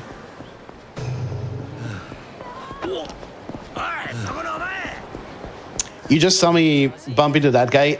So there's fight spawns that I like to call inert fight spawns because you actually have to bonk into the guy in order to get him to aggro onto you. And if you see one of those, it's almost always beneficial to aggro them because then if there's another fight spawn around, then you don't run the risk of running into it. Which you actually saw, if you look at the minimap, there was actually another fight spawn gearing up to aggro onto me, so did actually work, even though I bonked into him after they initially saw me. That's going to be... Yeah, those fight spawns, they always have a delay when they start, so you definitely have enough time to just hit them and then keep going. Unless you get stuck on something, then that's just unfortunate. Yeah. And they have a delay unless your name is Pirate Yakuza.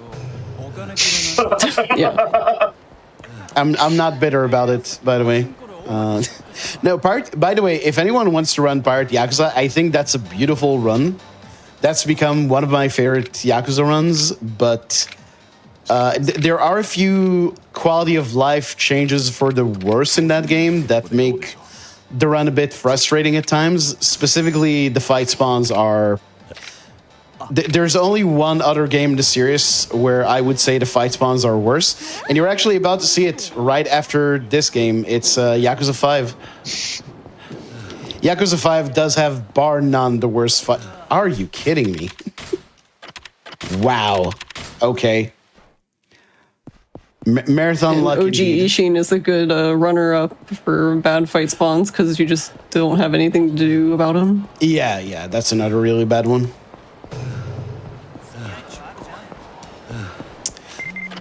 But okay, this part is weird. So I'm just going to tell you, just going to have a bit of a spoiler. We're going to have a fight here, and then Majima gets shot and just falls into the water, and Kiryu says, huh, that's funny. Just goes back to Kamurocho without doing anything, which is very, very uncharacteristic. The thing is, in the original Yakuza, Majima gets taken out in Chapter 5 in the batting cages fight, and then doesn't come back until the fight later in this chapter. And so when he comes back, he says something about how Kiryu abandoned him or whatever. And it would have made no sense in this game because due to the Majima Everywhere system, you have to have Majima kind of knocking around throughout the majority of the game. So they needed to force some kind of cutscene like this in order to get give Majima a reason to be mad at Kiryu. But it's very weird. It's not in the original game, and it's so unlike Kiryu to do. So yeah, that's Majima. We're just going to let him stay in the drink like that, I guess. There are a few signs in this game that they worked on the cutscenes separate from the game itself. Because, for example, in Chapter 5, there's one cutscene where you can see the character models are completely different from the ones you see in the actual game, like in the in-engine part, but they are exactly the same as the ones you see in the original Yakuza. So there's a few goofs like that in Kiwami.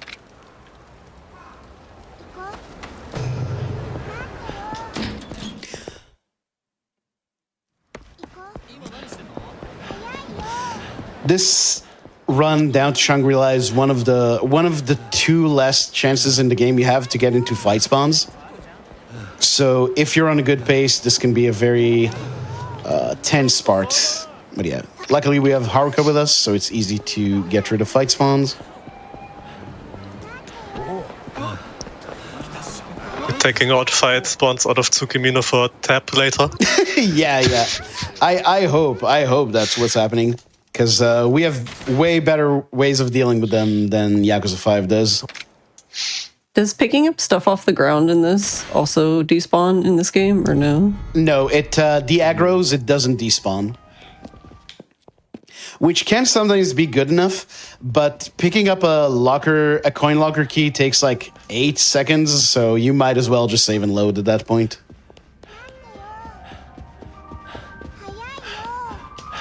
But yeah, it is something that I would do in the early days of this run. Or in my early days, I should say. I believe I equipped the handgun. Yeah, you did. Okay, thanks. All right, time for another set piece where we run past most things. There are only 2 enemies we actually have to fight in a set piece, the two big boys with the sofas, and we're going to deal with both of them with the power of gun. Okay. Hello, invisible wall. The hell was that? Also, I should say there's a bit of tech to using the handgun. You want to like kind of hit and then let go of the aim button. And that allows you to shoot in rapid succession like that. That's going to be a bit more important in the finale. All right, our last Majima encounter, I hope, unless he shows up in the finale. I'm going to grab into the wall. And I'm going to use a wall heat move. This is a Padkey strat. Right here, I'm going to equip a shotgun. Shoulder bash to force the phase transition. Wiggle my analog stick because the game loves to switch to keyboard controls spontaneously at this point. And now I've never lost a run like that. Gotta love these games. Has that happened to you in K2? Yeah. No. I got decked in the face by Ryuji at the end. Oh, Because it was Xbox X. Oh no. That's terrible. Yeah, there's a QT at the end of Kiwami 2 or OG Yakuza 2 at the end where if you don't hit it, it's a game over and you have to fight the boss again, which is lovely.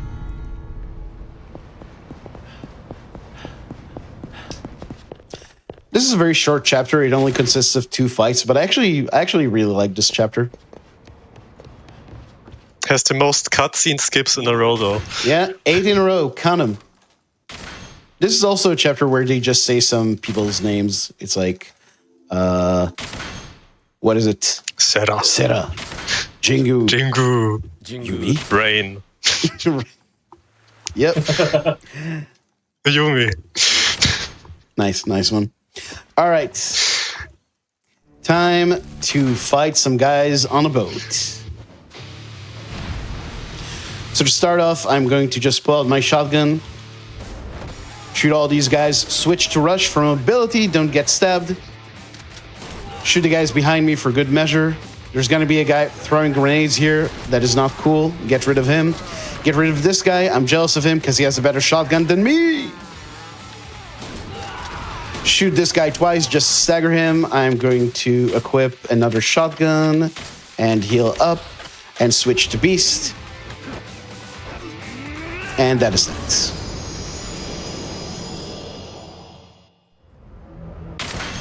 Okay, remember Shimano?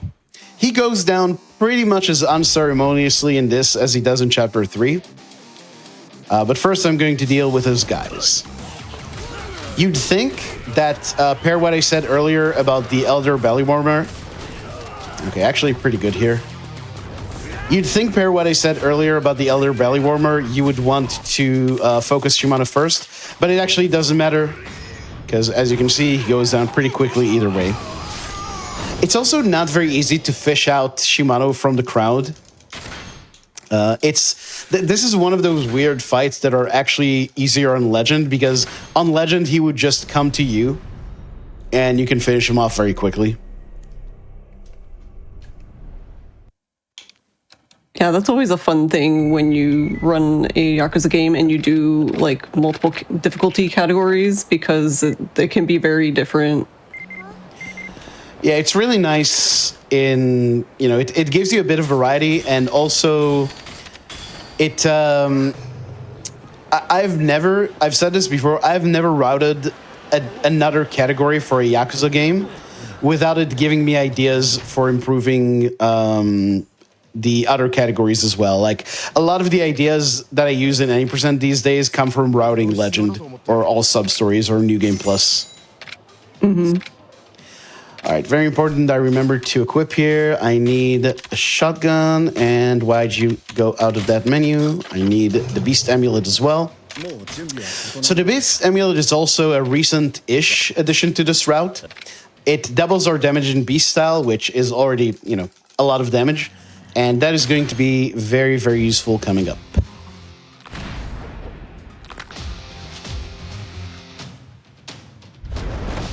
So right here, we're going to have 3 fights that are going to be very similar. It's going to be mini boss with a bunch of goons, and typically we're going to get rid of the goons using the shotgun and then finish off the boss with a charge throw.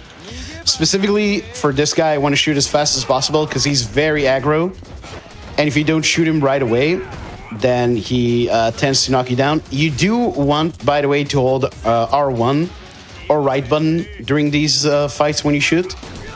You wouldn't think it matters, but it really does. Okay, and for the last fight here, we're going to have a mini-boss and a guy with a gun. So in order to make this optimal, I'm going to want to grab one of these guys, do a heat swing.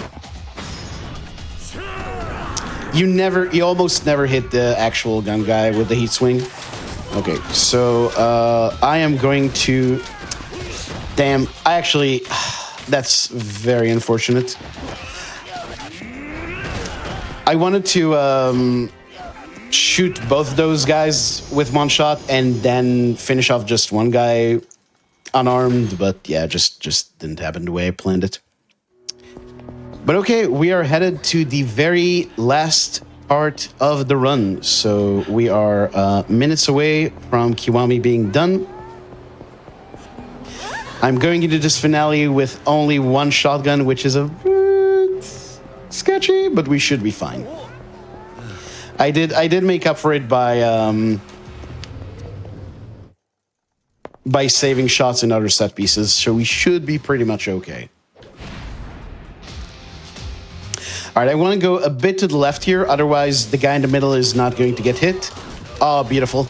Got them all in one shot. Yes, very, very nice. Okay, so we are going to grab a gun from the floor, again, to save on ammo. And up here, I'm going to want to shoot these guys in a specific pattern. Okay, get that guy. I want another gun. 1, 2, 3, 4. So I've mentioned that bosses do not take a lot of damage from guns, but they do get staggered. So I'm going to double tap this guy, switch to beast, charge throw, stomp, and he is done. Grab another gun.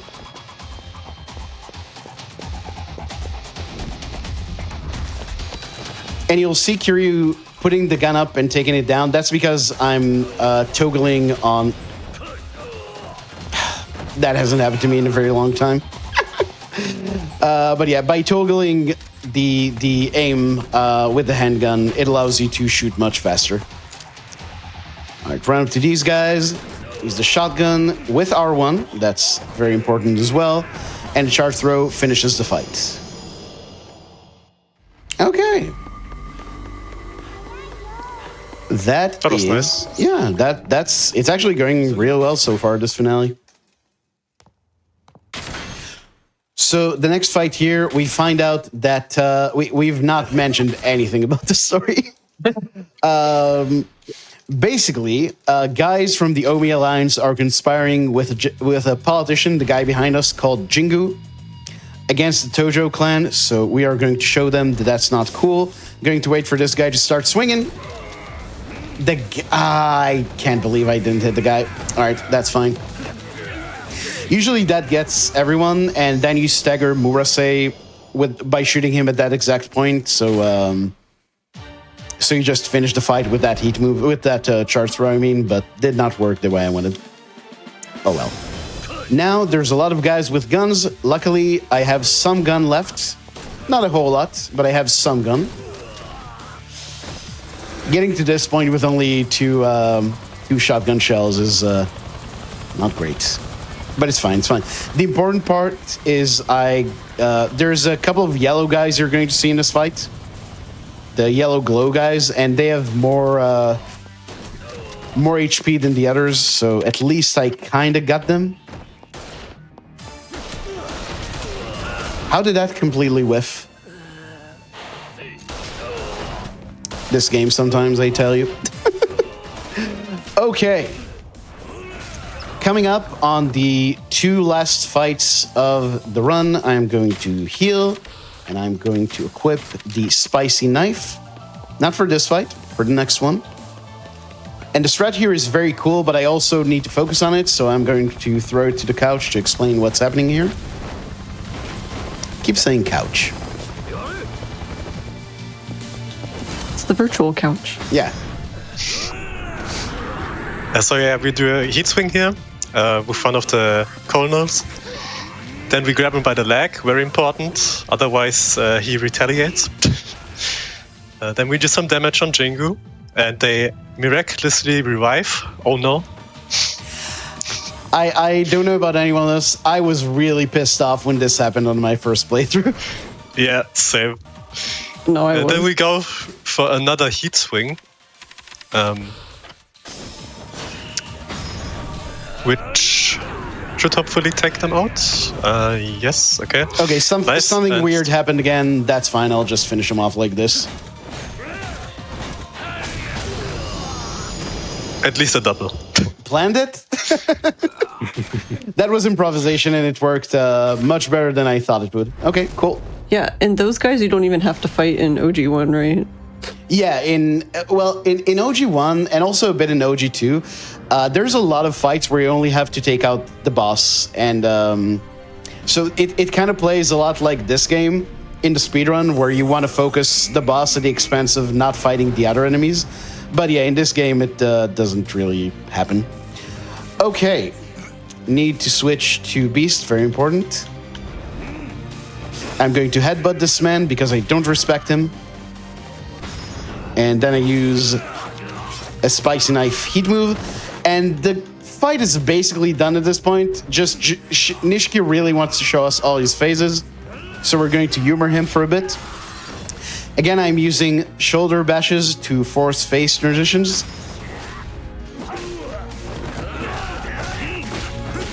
Otherwise, he would Kiwami.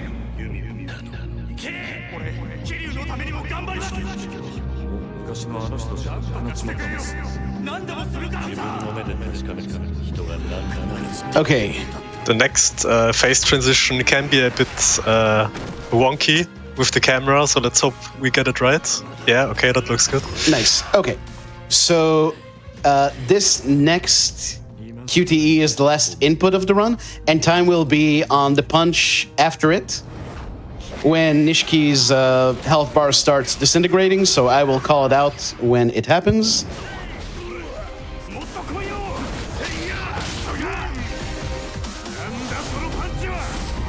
Gonna be a bit after. I'm reaching for my split key as if it matters. Yeah, so time is now. GG. Thank you. That was a weird run.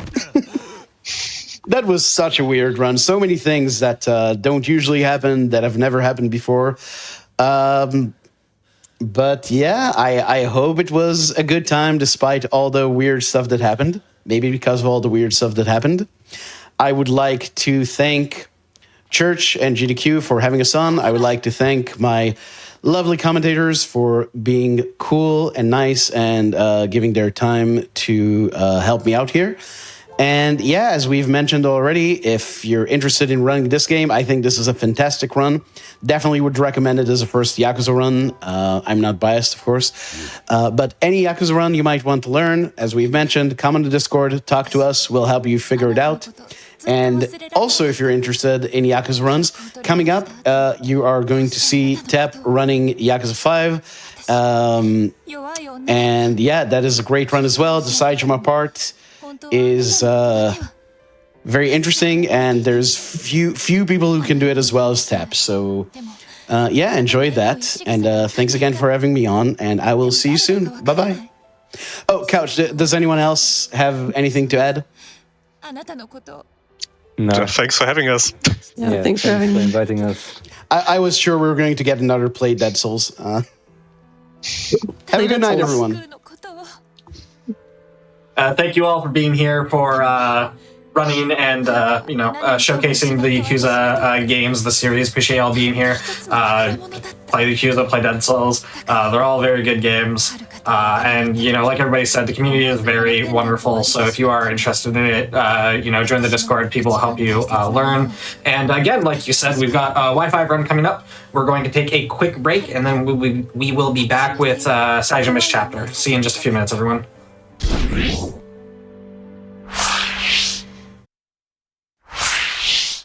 Hello, everybody, and welcome back to the Games Done Quick Hotfix. Today and tomorrow, we are doing a holiday celebration. We've got a bunch of holiday-themed runs for you. Before we get into our next run, just a quick reminder for you. We do have all of our stuff over on YouTube, so if you want to catch up on past Hotfix shows, special events, or any of our GDQ marathons, you can go to youtube.com/gamesdonequick. If you are watching this over on YouTube in the next few days, don't forget to like the video, subscribe, and turn on notifications to stay up to date with all things GDQ. With that said, we've got Yakuza 5 Saijima's chapter. I'll hand it over to a runner, let him introduce himself. Hi, I'm Tapioca. I run this game, and today I'll be running this game, or at least a part of it. Yakuza 5 is a 6-hour-long run. It is quite long. I'll have plenty of time to talk about it, but today we'll be running the most Christmassy part of the run, which is, of course, Saijima's part. I think there are 2 reasons why we're probably doing this in the marathon today. Reason 1, you'll see in about 5 minutes, and reason 2 will come up right at the end. So I am going to get this thing started. I believe this is my save. No, it is not. Okay, it is this one. So I guess I'll just be starting the run then in 3, 2, 1, go. Good luck, have fun. Thank you. But yeah, so this is part 2, Saijima's part. Like I said, this run is 6 hours long. Yakuza 5 was originally released back in 2012, and to this day, it remains the longest game in the series, and it's not even that close. So doing a full 6-hour run of it is quite the commitment, so sometimes you break it up into these shorter chapters. And each one of the chapters, by itself, ends up being pretty much as long as an entire game for any other game in the series. So it's quite a lot. This is part 2. This is Saijima's part. We'll only be spending a brief time at the start of the chapter in Kamurocho, and then we'll be leaving and never coming back. So that's a thing. This is just a tutorial fight. Saijima's got his own moveset, separate from Kiryu, of course. All characters have their own movesets in this game. Saijima is sort of like a slow, hit incredibly hard character. If you were just watching the Kiwami 1 run, Saijima is basically the foundation of like the beast style in Zero or Kiwami. So we'll be doing similar things. Well, not really, but we'll be doing big guy stuff for this entire run, just hitting people incredibly hard. There's our tutorial. We don't have any upgrades right now. We will be buying some later, but for now, that's all we have to do. I have to look out here because encounters can spawn on the map at this point. And I have lost many an any percent run to a dude just being on the street, believe it or not. One of the things, if you are familiar with Yakuza 5 speedrunning that you may know about the game, is that this game's random encounters are absolutely brutal. They can spawn everywhere. They can spawn 2 right on top of each other. They spot you from a mile away. They're incredibly fast, and it can just get really, really nasty. Saijima's part is actually probably the most infamous part in the run because of the encounters. But interestingly, we won't really be seeing them until the very end, ideally. They can spawn here, and like I said, I've lost plenty of runs to Kamurocho encounters on Saijima, but there's only a little bit of a run here, and then we'll actually have encounters turned off for most of Saijima's part.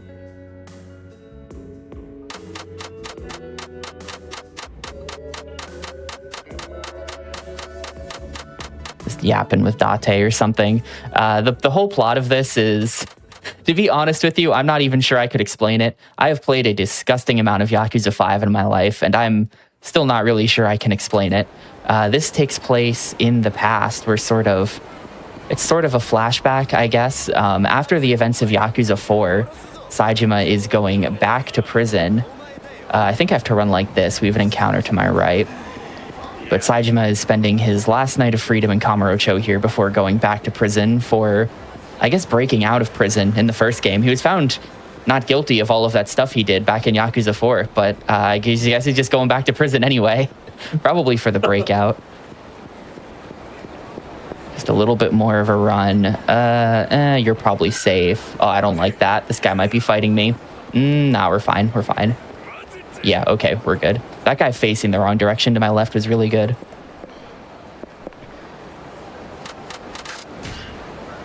And there you go. That's no more encounters to worry about for the next, like, I don't know, 45 minutes or something. It's just that street. We still saw like 5 of them, but 5 of them? 1, 2, 3. Yeah, about 4 encounters I think we saw. Saejima just loves going back to prison. He's just going back for the love of the game, honestly. Gonna buy my first ability here. Super double combo. These dudes all have really low HP, so we're trying to use this attack on them. This is the only time you're going to even see this attack in the run. The reason why we use it here is because these guys all have low enough health that it'll kill them, but also that second kick attack gives you a big like forward extension. So we're hoping to get more double hits that way compared to if we did other usually more useful attacks in the combo. Okay, no. Like sometimes you'll get a guy there and actually save a little bit. Like 2 guys who have their arms up, like you, those are grab guys. They behave a little bit differently than the ones who have their fists up. We want to deal with them first because I'll lose a whole bunch of time if they grab me. There we go. Okay. 5 made the engine very flexible, so you can kind of like just turn around mid-combo like that. You'd think we're going to fight Majima here, but no. No, we're going to prison now. Majima is at the very end of the game. So, this is reason number 1 why we're probably doing this in the Christmas marathon. Saejima's entire part of the game is completely covered in snow. We're going to be in this like winter wonderland prison for the whole time, I guess. I'm going the wrong way immediately. Great. I'm so glad I practiced this. The next 2 chapters are going to take place mostly in this prison yard. There's a whole bunch of little things that we'll have to do, and so you have to remember the order of everyone to talk to. I think there's probably like 20 to 30 steps to it. There's kind of a lot. And I'm immediately forgetting the first step, so that's great.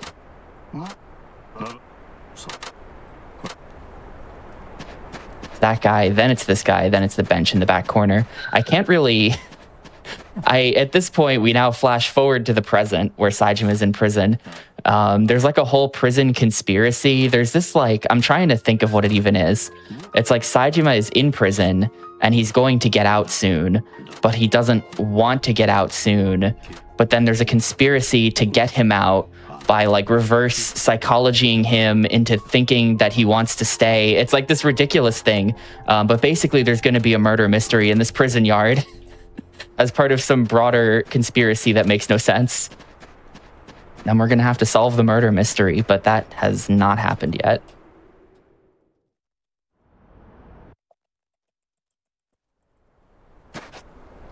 He's talking to Baba. He's the main dude in the conspiracy, but we don't know that yet. We think he's our friend.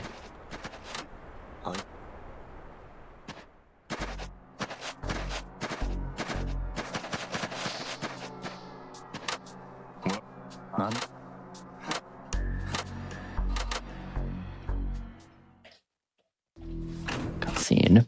I should mention, this is a very minor point. This is a very minor point about Yakuza 5 runs. I am doing this run on PS4.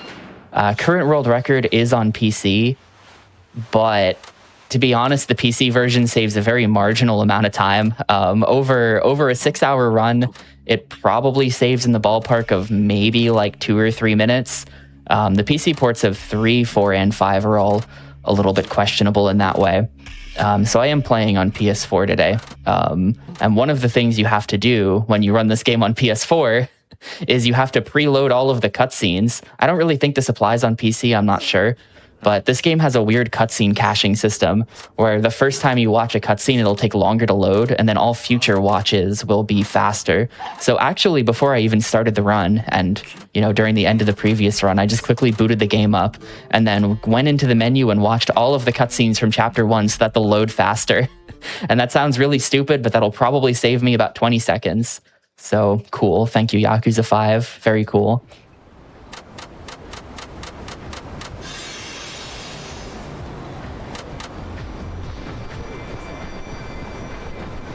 This is the city we're going to get to eventually. This is Tsukimino. Right now we are in like the purple dimension.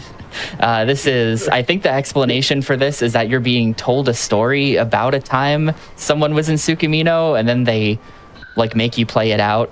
This whole thing is just basically an excuse to get you into the city, because otherwise I think they realize Sajima's not going to get to his city for like an hour, and it's a little bit, I don't know. So we get to go to the city early in these purple sections.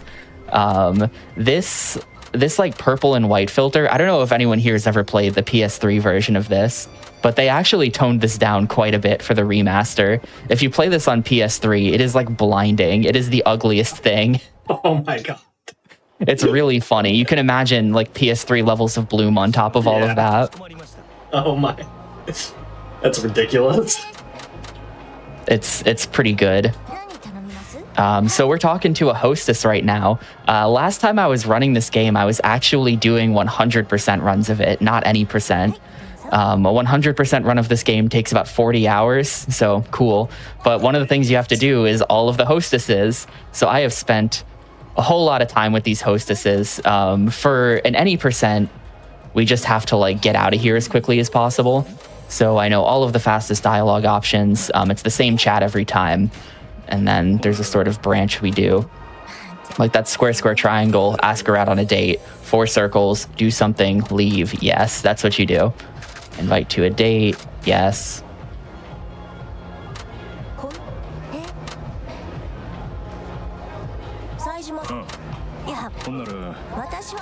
We can look around during this if we want to. Oh, right, circle.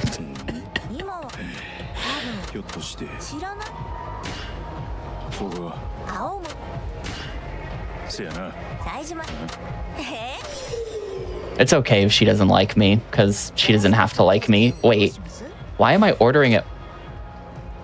Oh no. Oh no. What just happened there? Wait. Why did it not give me... Okay, I don't even know. Wait, what just happened there? Well, we're doing an extra conversation. That's... What just happened there? That's real weird. That is real weird. We should have gotten the option to leave there. Leave. Why did I not get the option to leave there? I must have just mashed through it, but I was pressing the do something button. That is... I don't know. We're gonna have to do VOD review on that later. I don't know what just happened there, but whatever, we're out of there. Except they're gonna force us into some karaoke. This whole thing is just like, I don't know. It's all pretty inconsequential. To be honest, nothing that happens for the next hour of this run is gonna have anything to do with the plot of Yakuza 5. We are currently pretending to date a hostess. Because I wish you weren't wrong. I wish I wasn't wrong too, and I love this game. For the record, yeah. I'm gonna probably trash Yakuza 5 a lot during this run, and that is not to say I don't love this game. Like I said, I was doing 40-hour-long speedruns of it earlier this year, but they had to fill those 6 hours of any percent with something, I guess.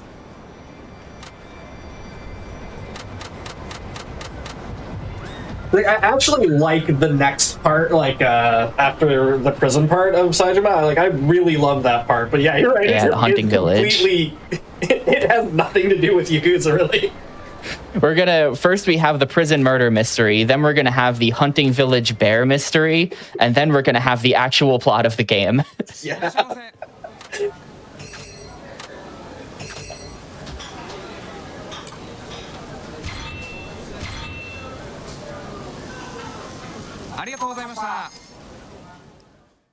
Interestingly, as a point for anyone looking to do a 100% run of this themselves, nothing that you do in the Hostess Club matters. Like, any progress you make towards her getting from F rank to D rank is not gonna actually count in the long run. But the songs you sing at karaoke do count, and anything you eat at the restaurant there also counts. So, something to keep in mind if you ever find yourself routing 100% of this for some reason.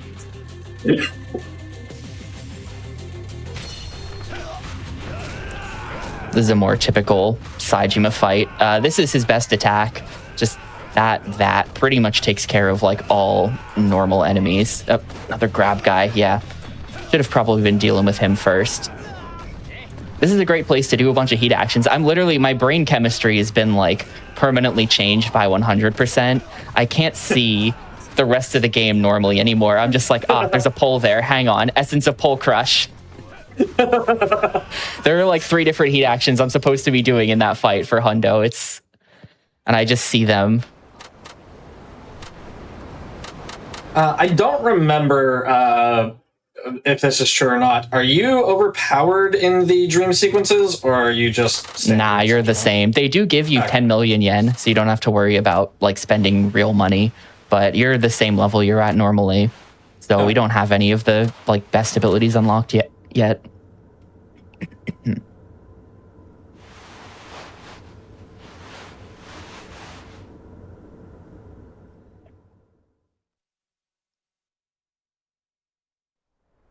And back out to the prison yard. This is directly to the bench. It's bench, then back right corner, bleachers, guys by sign. That's step 1.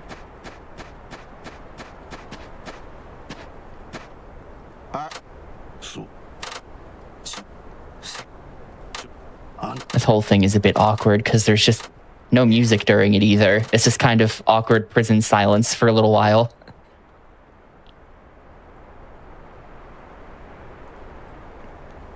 Yeah.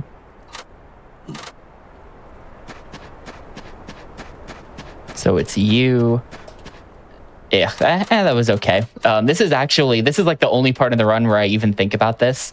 But if you ever want to save individual seconds in this game, every time you talk to an NPC, you sort of have to like get in the correct position before the dialogue starts. So I'm trying to make sure that Saejima is always positioned correctly so that the dialogue will start sooner. If you do it wrong, you probably lose like 1 to 2 seconds on pretty much everyone who you talk to throughout the entire game, which I guess would add up if you put it that way. But really, usually you've got other things to worry about. This is the only part of the run where I'm really concerned with it. But I'm trying to make sure that we talk to these people standing in the right position because of that.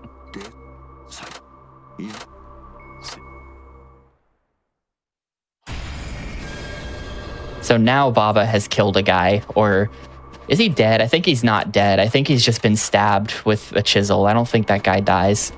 Yeah, I think he's alive. Yeah. But now we're trying to prove he didn't do it. Spoiler, it's going to turn out that he did do it, and it's all a conspiracy, and this and that, and who even knows. But for now, we think he didn't do it, and we're trying to prove he didn't do it. And we seem to successfully prove he didn't do it, so I don't really know how later he's then just like, oh yeah, no, I did, by the way. I'm not sure how that ends up happening when we proved he didn't.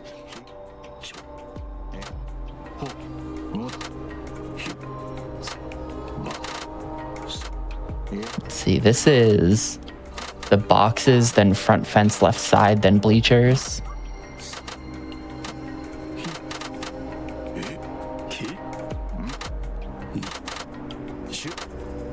This whole thing is sort of mirroring, if you remember, you know, if anyone here's ever played Yakuza 4, this whole thing is sort of mirroring the start of Yakuza 4 for Saejima as well, where you have sort of an extended prison trade sequence you have to do in that game. Difference is, it's a whole lot shorter in that game. You're out of there in like 5 minutes.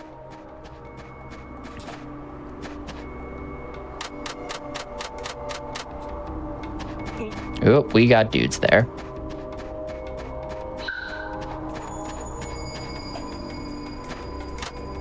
So this guy's gonna ask me to do facilitate some kind of trade. And to do this, we need to use the walk button. I think I did a little bit of walking in Kamurocho because I was afraid of encounters, but the way you walk in this game is by pumping the R1 button, which leads to this really weird, like Saejima looks like he's got to go to the bathroom type walk. This is slightly faster than if we just hold the button down, and because Saejima's speed doesn't get over a certain threshold, he's not considered running, so that's why we walk in that way. And that's also how we're going to avoid encounters in Chapter 4. Encounters in this game won't aggro to you if you're walking, they only do if you're running. So as long as you're below that certain speed threshold, you can walk past them. So we're going to be doing a whole lot of that probably once we get to Tsukimino. Interestingly, at some point, a runner named Metza figured out what the exact speed is, like what is the correct speed to run at to go as fast as possible without being considered running. And it's about 62% on the analog stick. It's like 62 or 63% is where you want to hold the stick. And I think at the time he was just like messing with Steam controller settings so that he could just push the stick forward and it would go at that speed. But if you kind of finesse it, then you can get the stick to like, you can sort of build up muscle memory for getting the stick held at exactly 62% or whatever it is. And theoretically that would be slightly better than pumping the walk button. But of course, if you're 1% over, then you're just instantly dead. So it's a little bit too risky.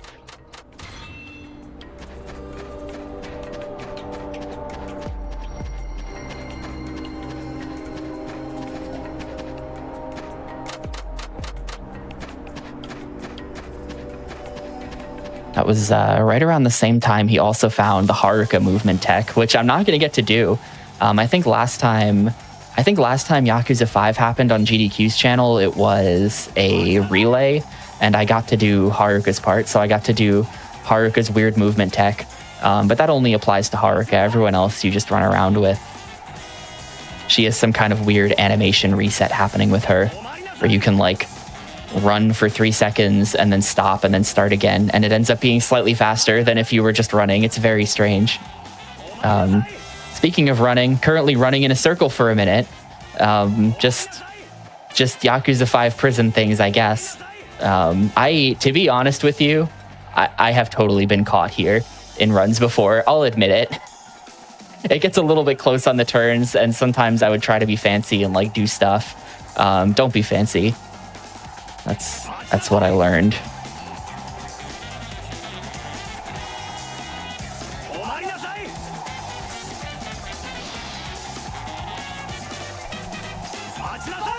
Maybe a little bit. Maybe a little bit of fancy right at the end.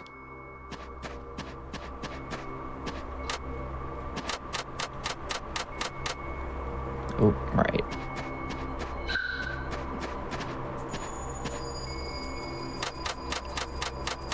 So we're getting to the end of the chapter here. Actually, this is the end of the chapter. At this point, we've done how many fights exactly? There was the tutorial, there was the batting center, there was the dream sequence, and this. So this is literally the 4th fight in the run. This is something somewhat disappointing that I've found. So I run tons of Yakuza games. I'm not as active as I used to be, admittedly, but I've run, I think, around like 7 or 8 of them pretty actively. Yeah, 8 of them I've run over the years. And one of the sort of disappointing things about the newer ones, and when I say newer, I mean like newer than 2010, really. But one of the disappointing things is that as you get sort of into this PS3 era of the series, there's just not as many fights, to be honest, as you go through the game. So even if you find good fight optimizations, a lot of times it doesn't save as much time as you would want it to. I'm buying a ton of upgrades here. These are all the upgrades we'll need for the whole run. I don't know where all this XP came from, but I guess we got a whole lot of XP from those fights earlier. So we are buying up to tech level 8. So we want super triple combo, and we also want stability. Stability doesn't matter that much in this fight, but since we're in this menu anyway, we might as well get it. And stability is going to matter a whole lot later. Here's our first boss. It's Kugihara. You just do this, and then stomp them, and that's that. Minions get scared. This is a Yakuza 5 mechanic. If you beat up the leader of a fight, then the other enemies in the fight will get scared. And in this fight, for example, there's always one that's going to fall to the ground while the other one doesn't. The one that falls to the ground is then in one-shot range. So that's sort of why we always take care of the boss first. So that's chapter 1. And now on to chapter 2. We're still in prison. We're still in prison, and actually, even though we just got into a massive fight in the yard, this is, I think we're being offered parole or something like that. Kosaka here is about to help us break out of prison. He's just going to insert himself into Yakuza drama for some reason. So thanks, dude. Actually, I think our parole just got denied is what happened in that cutscene. But Kosaka is going to help us break out of prison in a little bit.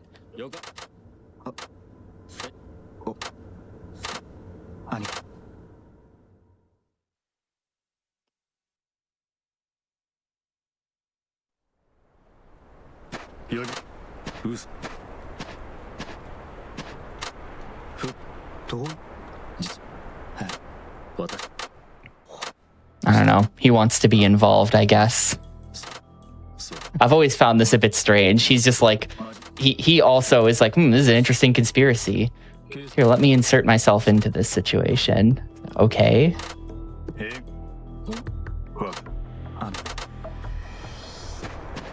I think it's one of those, like, I can't turn the other way when I know something's going on, so I have to do this thing. I just think he lives for the drama, to be honest with you. Hasn't been enough drama in the prison, so he has to help make some.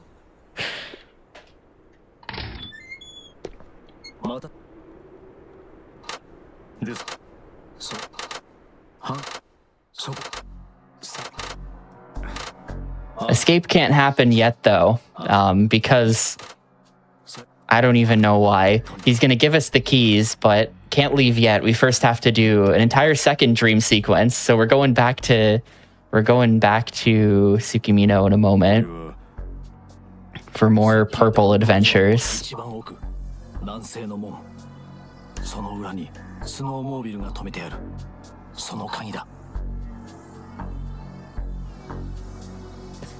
Yeah, Kosaka probably knows he's in a video game. He's a big fan of the series, and he just wants to see what happens. I think that's probably it.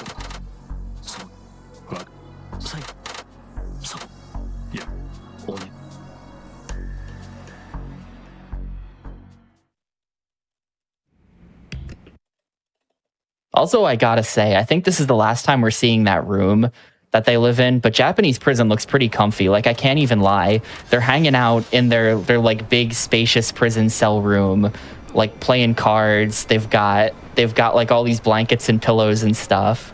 I don't know. Literally kind of make prison look comfy. Yeah.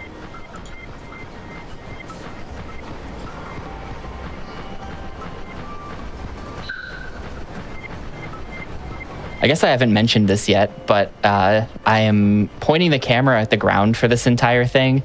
To be honest with you, this is mostly Yakuza 3 and 4 muscle memory that I just like can't kick after years and years of playing too much Yakuza 3. But in Yakuza 5, it does a little bit as well. Pedestrians, like the little random pedestrian guys that just kind of walk around in the streets, they will spawn in less often, sort of, when you've got the camera pointed down.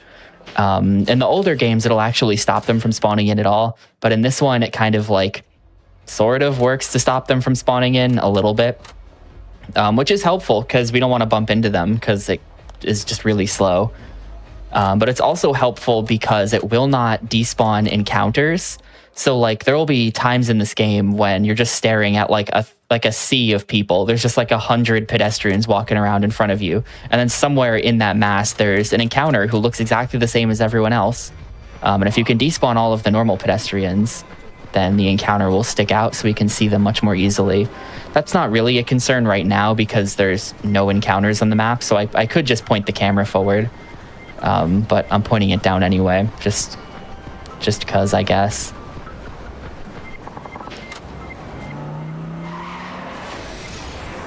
Try to get hit by a car here.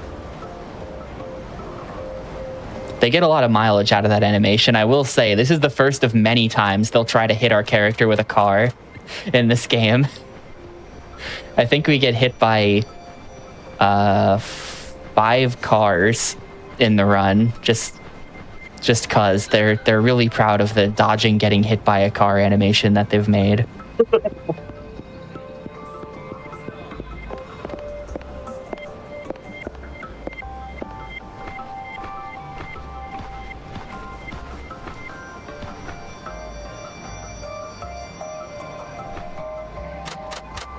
So, our next fight, these guys are the Chinese Mafia. They're all wearing hats. It's just part of the dress code when you're in the Chinese Mafia. We're going to use these bikes for this. Ooh, that was a really good hit. Was that a triple? I think that was a triple. That was really good. So you can see why we're using the bikes for this. I feel like I shouldn't even need to explain necessarily, but the bikes are very good. A strong attack with the bikes give you this really good running start, so you can cover a lot of distance with them. But then also, they knock everyone down. They've got a super wide swing, so they can hit like 4 people at once. And they also hit enemies on the ground. So that's just generally like, if there are big scooters in the area, you use the big scooters. They're very good. Sort of Dragon Engine type shenanigans, except not really. Straight into the next fight as well. This is the same as the fight in the batting center back in Kamurocho. We have a ton of people to take out, and they are all really low HP. So the best thing to do is to use this sort of square triangle intermediate combo that sort of doesn't see any use otherwise. This is like the one... Wow, I hit nobody there. This is like the one type of fight where it could possibly be good for anything. But there's 2 of them, so we get to use it. This cutscene just happens after you beat a certain amount of guys. Depending on stuff, should I try? You know, why not? Why not? I'll give it 1 try. The enemies are holding sticks, some of them. Some of these are wooden and some of these are metal. If we get a metal one, then we can pocket it. Yeah, there we go, iron pipe. The iron pipe is pocketable, so I could press R2 and now the iron pipe's in my inventory. And I can now equip that and use it on other fights in the game. The wooden one, for some reason, is not pocketable. And they look exactly the same. They're mostly the wooden ones, but there's a few iron ones you can pocket here. Whether or not that's actually useful is kind of debatable. I think especially in any percent. I think I'm going to use it against the boss here, but otherwise, I'm not really sure what use the pipe serves. Especially, you know, I guess the pipe is probably most useful in the finale. That's what it is, isn't it? But its usefulness is a little bit debatable. But if I can pick up an iron pipe on the first try, I might as well. Sometimes it'll take like checking 4 different ones of those before I find one that's actually pocketable. It's a little bit strange. I should mention as well, the whole like pocketing weapons thing in general, that's kind of like the Yakuza 5. That's kind of a Yakuza 5 mechanic. 1 and 2 do it as well. But then after that, 3 and 4 didn't. And then 5 has it. And then after that, they removed it from the series again. So not a lot of games actually let you just pick up weapons and keep them. Ooh. These guys have a bit of extra HP, and also they block a whole lot. These are our friends from Yakuza 3 coming back, I guess, with the amount of blocking they're doing. Great. Number of grab guys as well.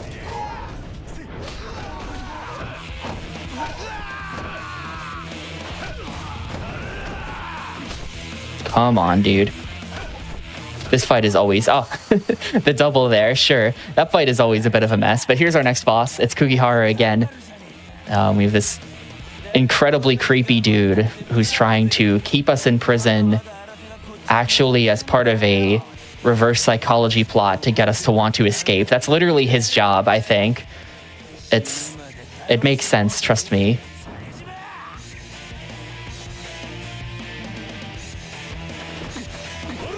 But it's going to take more than 1 combo this time, which is actually a bit of a problem because he is really weird. He's got a super strange moveset, and he can be a big pain to deal with. Okay, I got him. That's not going to be heat, though. Like, you see the issue we run into here, right? I can't get him there. Oh, okay, now I can get him. You know what? Now's when we take the pipe out. Actually, this is the perfect time to just pipe you. Goodbye. There's my one use of the pipe. It was fast. It ended up being worth it.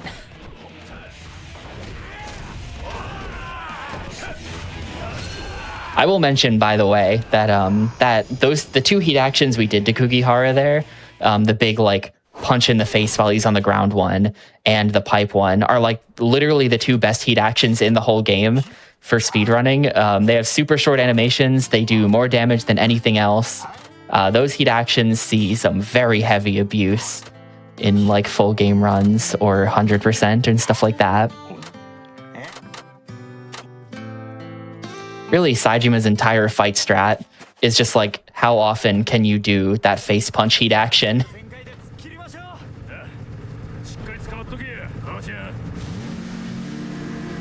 So now we're on to the snowmobile section of Yakuza 5. This is a real thing that they really did program into the game. If you complete the hunting side story, then you get to ride the snowmobile again at the very end of that for like 15 seconds. But they really did just program in this whole snowmobile section pretty much just for this. This is kind of why I love Yakuza 5. This game is so overstuffed, full of nonsense. It is ridiculous in the best possible way. But we're doing the snowmobile escape. Minor bit of speed tech. If we hug the left wall here, failed it. If we hug the left wall here, yeah, there we go. We can skip the little jumps that are there. There's these like logs in the ground that make you jump off them, but you can kind of dodge their hitboxes on the sides. This entire section is basically just RNG though. We are hoping that the other snowmobile guys don't throw bombs at me, or they will throw bombs at me, but we're hoping they just kind of miss a lot. I'll probably take a couple hits, unfortunately. That's usually how it is.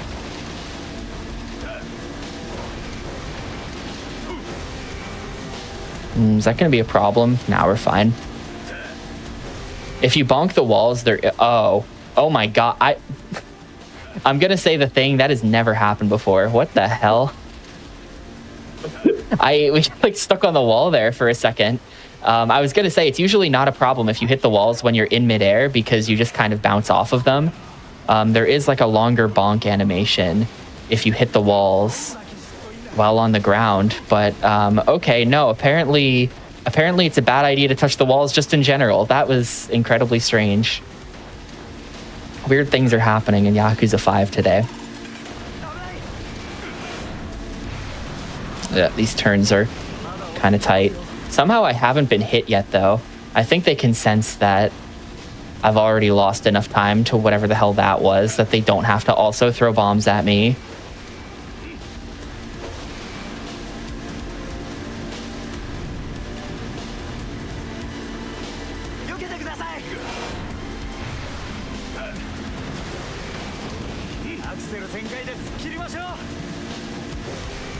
And that's the end of it. They really did. I'm honestly just astonished that they even bothered to program. Like, yeah, let's put the whole, like, let's make all of this just for that. Just for that. I have to respect it on some level. You do. I mean, like you said, they crammed this game full of basically everything. Yeah. There's just so much. Here's why we bought stability, by the way. Saejima is now fighting a bear. Yup. So the hope here is that we can build up a bar of heat. Okay, good.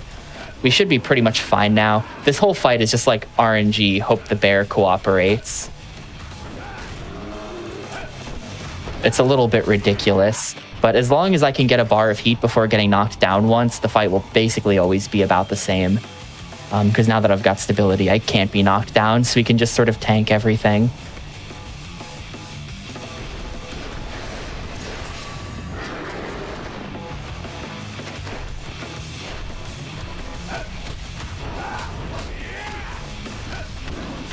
Ugh, the hitbox on the bear is a little bit strange. It's only the bear's head.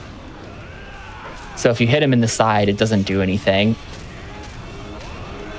That ought to be the end of it. Cool. Okay. sometimes this happened to me both times I did this fight in practice, today and yesterday. Sometimes at the very end of the fight, what'll happen is this is like, and this is broadly true of all Yakuzas. When you're waiting for a fight to progress through like a QTE like that or something, the enemy has to be available. Like they have to be not in the middle of doing a different action. And in some cases, you'll get him down to 0 HP right as he starts an action. And then if that action is like, for example, a grab, then you'll have the bear at 1 HP, but then he'll grab you and it goes into the super long animation. You lose like 5 to 10 seconds for it. That kept happening to me for some reason recently. So I'm glad that we just progressed the fight quickly there. But now we're getting into the hunting village section. The game throws a lot at you fast here, from prison to snowmobile to, by the way, here's a bear, to, by the way, here's a hunting village. And now we're going to be doing the extended hunting segment of Yakuza 5. No, we're still not doing anything relating to the plot of this game. We're now in a hunting village. We're snowed in, so we can't leave. And we're going to get involved in some kind of 15-year-long mystery about like a super-powered bear, like the jaws of bears, basically. That bear we just beat up has been haunting this village for 15 years or something like that. Apparently this is based off a real-life incident in Japan where there was some kind of bear that just like stalked a hunting village in the early 20th century, and it became a bit of a famous news story at the time. I didn't know that until like earlier this year when someone told me about it. It's a very strange story. Yeah, it is. It's the world's most evil bear. Before we get too further, we wanted to take the break after the bear fight, right? Oh, right. Yeah. Okay. Yeah, right. Now is the time. Yeah. So yeah, during these longer runs, everybody, we like to take breaks every hour or so, just everybody get up, stretch, get some water, anything y'all need to do. Just a quick reminder, if you are curious what's coming up on Hotfix or interested in running anything on GDQ, you can check out this week's schedule and submit your runs to the Hotfix over at gdq.gg/hotfix. We're going to take a quick break. We'll be back in just a few minutes here.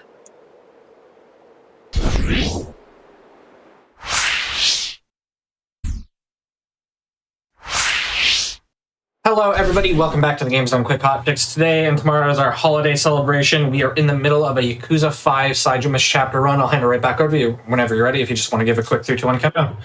All right, great. Yeah, let's do it then. 3, 2, 1, go.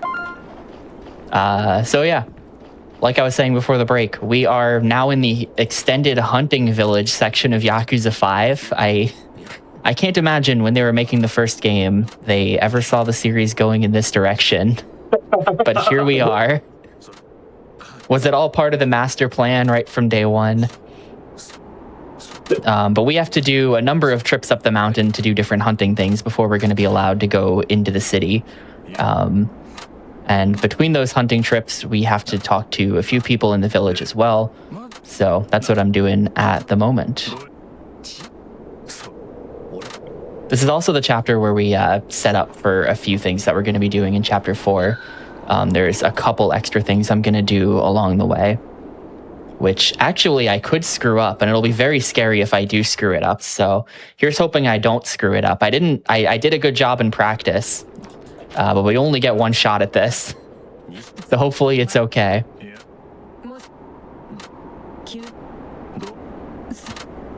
But the scary part's not till the very end of the chapter. For now, we're just chilling.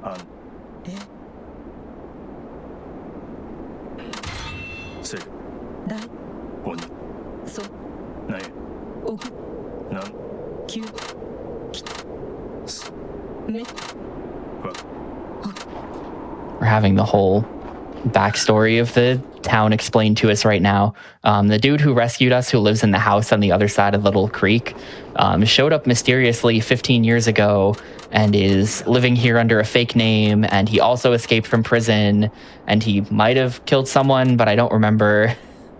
It's a whole thing. It's time to go up the mountain. So there's all kinds of weird mountain mechanics going on here. This is sort of like the very first trip up the mountain is sort of not how the other ones are going to go. Right now, we don't have any of the equipment with us, but whenever we're up here on the mountain, health drains over time. Don't have to worry about that for any percent, but you do actually have to worry about that for Hundo, where you have to take like 20 trips up the mountain. So it starts to actually matter. As of right now, we have not yet got the upgrade that makes us run at a normal speed. So if I were trying to run right now, we would be going really, really slow. So it's actually faster for the first two trips up the mountain to just roll constantly like this. So whoever said earlier that this was actually a Zelda game, you're correct. I don't know about you, but I'm looking at the screen and I'm seeing a guy wearing all green and rolling constantly. So looks like Zelda to me. You're not wrong.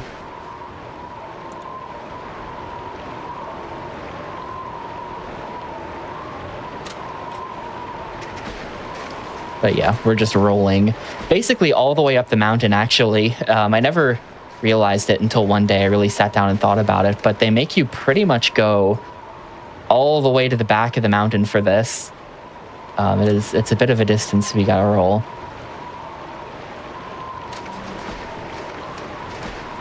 And I'm sure someone is thinking it. There's a lot of people, and I'm sure someone is thinking it. No, you cannot interact with the Jinzo statues right now. It won't work.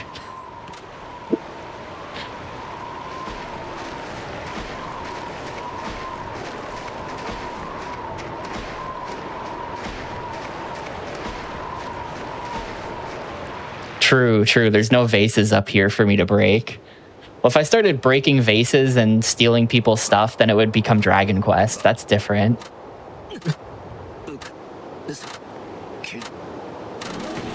That's not till 7 when the series becomes Dragon Quest. We still have a few years before that happens.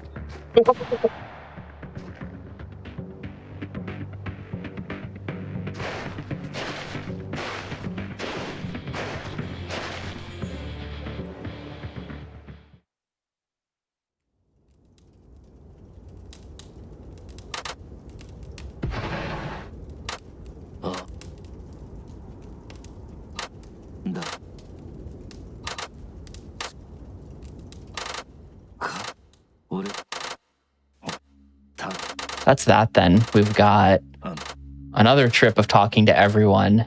It is the dude in the orange. The dude in the orange jacket outside is... Oh, hang on. Okay, yeah. The dude in the orange jacket outside is the mayor of the town. He's sort of like the main guy we talk to, at least for story stuff. And then there's the lady upstairs, and everyone in town like hates you because it's really obvious that you escaped from prison. Except for the lady who lives upstairs, who's nice for some reason, and so she's gonna just give us her gun. It's just, sure, lady, just escaped from prison, but I'll take that.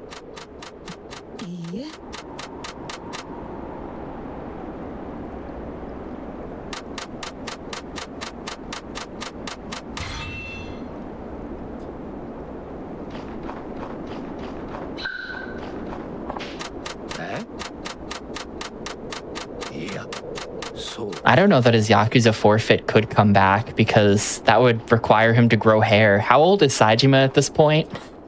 How old is this dude? In Y5, I think he's already like 40. Yeah, if they bring back Saejima for Yakuza 9, he's going to be like 60 plus years old. Something, I don't even know. Not that this series ever cares about characters being too old to make any sense. Kiryu's going to be beating people up well into his 90s, I think. I mean, Kameki was already like 80 in the first game or something, right? True. And that was 20 years prior at this point, so...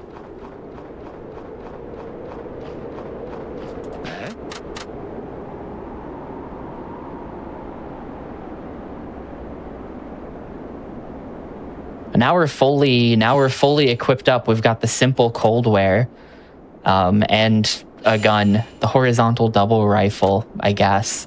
It's time to go learn how to do hunting stuff. The entire, basically all of the hunting that they make you do as part of any percent is just like the tutorial. You go through all of the tutorials and then it's like, okay, now you can leave.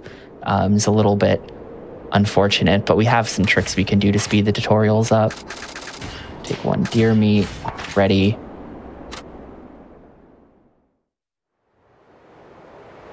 60 in Pirate Yakuza. Jeez, Yeah. ridiculous. I was gonna say if what the internet is telling me is correct, he is 60 in Pirate Yakuza and he's 48 in 5.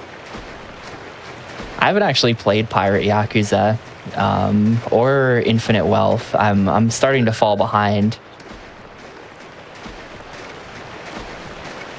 I mean, Infinite Wealth is a very large game, so it's understandable to To be honest, I think it was somewhere around the half an hour long extended Animal Crossing section where I was just like, I'll come back later, and then I just kind of didn't come back later. If it makes you feel any better, it takes like 30 hours to 100% it. Is it that fast?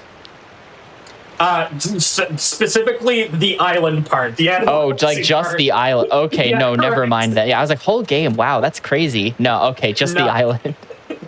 No, the island is like an absurd amount of time. Maybe I'm exaggerating a Jeez. little bit, but not by much.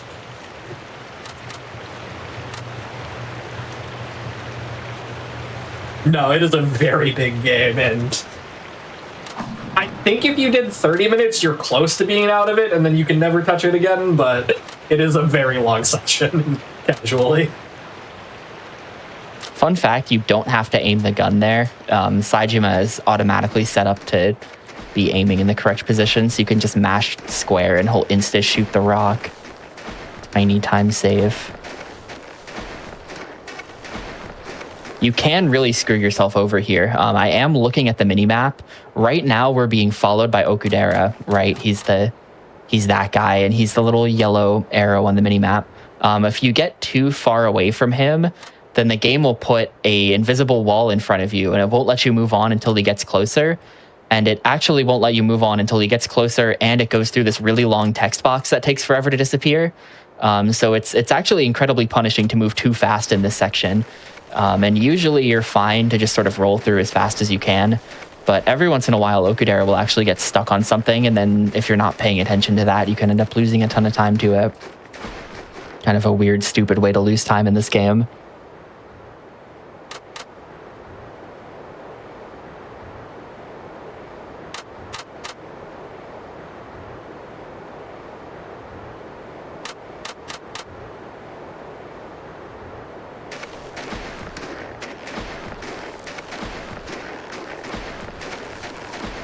We're being introduced to all the different hunting mechanics. None of them really matter. Like the huts still can't interact with the Jinzo statue, by the way. The huts, kind of, I don't know. Like the huts were almost useful in 100% run, but they ended up not being useful. But now we're going to do some actual hunting. Deer enjoyers, look away for the next minute or two. We're going to do some actual hunting, and this is when we have to do a little bit of a thing. Let's see. So I'm gonna make this shot, and then I have to also make that shot. Okay, perfect. So for later on in the run, we're going to need 50,000 yen. And we will not have 50,000 yen unless we shoot an extra deer. Whoops, there we go. So I have to make sure I hit 2 of those. And if you miss the second shot, then your run is basically over. Actually, we get another shot at it. Would have another attempt at it in a moment. But if you miss the second shot and you leave here with only 1 deer, then later on in the run, we won't have 50,000 yen. And basically you're just cooked at that point. It's just over. So, and yes, I have had any percent runs die to missing that shot right there. This is about, for context, Kiryu's part of the run is, I think, a little over an hour usually. So at this point, we've been playing the game for, I think, close to 2 hours if you're doing like a full game any percent attempt. And then 2 hours in, your entire run lives or dies based on whether or not you can hit that moving target as the deer is running away. If you fail the shot, you can actually try again on one of these guys. So it's not the worst thing ever, but I've definitely had runs die here before. It's pretty painful.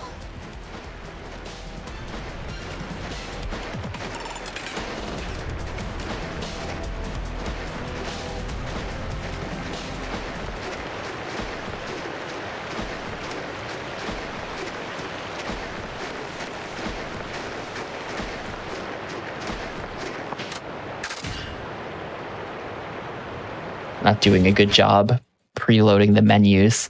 This is a weird thing. This dates all the way back to the earliest Yakuza games, and it, I think, carries through all the way up until the Dragon Engine. You want to hold the direction that you're going to be pressing for menus ahead of time, because it skips like a weird delay that sometimes happens.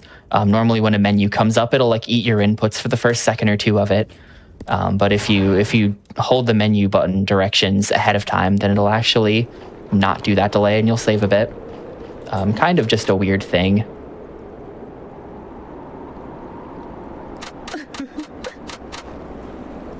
I think I'm just talking to you and then coming back in the building. I could obviously just look at my notes and then I'd know exactly what to do, but where's the fun in that? My notes that, for the record, are literally up on my monitor. I just had to turn my head like, oh yeah, there you go. I just had to look over there to know for sure, but where's the fun in that?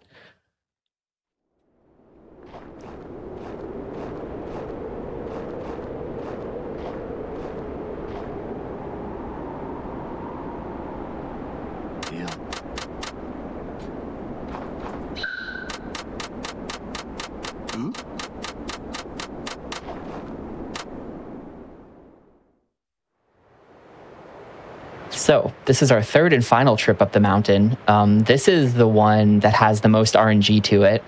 There's a couple jank mechanics going on, and then we're going to get attacked by the bear again, and we're going to need the bear to behave a certain way to save the most amount of time.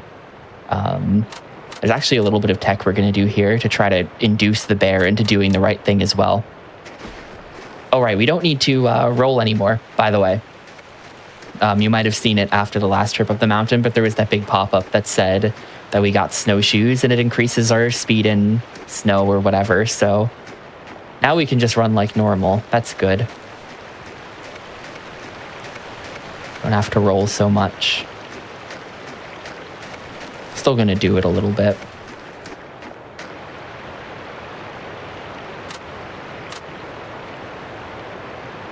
And no, still can't do the Jinzo statues. That's one of the Jinzo statues in the background there.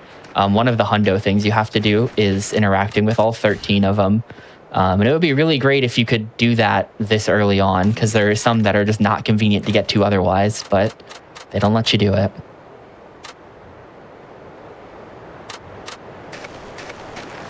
For a menu like this that only has one option, it is actually still faster to pre-input your direction as well. So I am clawing up on the D-pad for this entire section to save like 1 second per menu.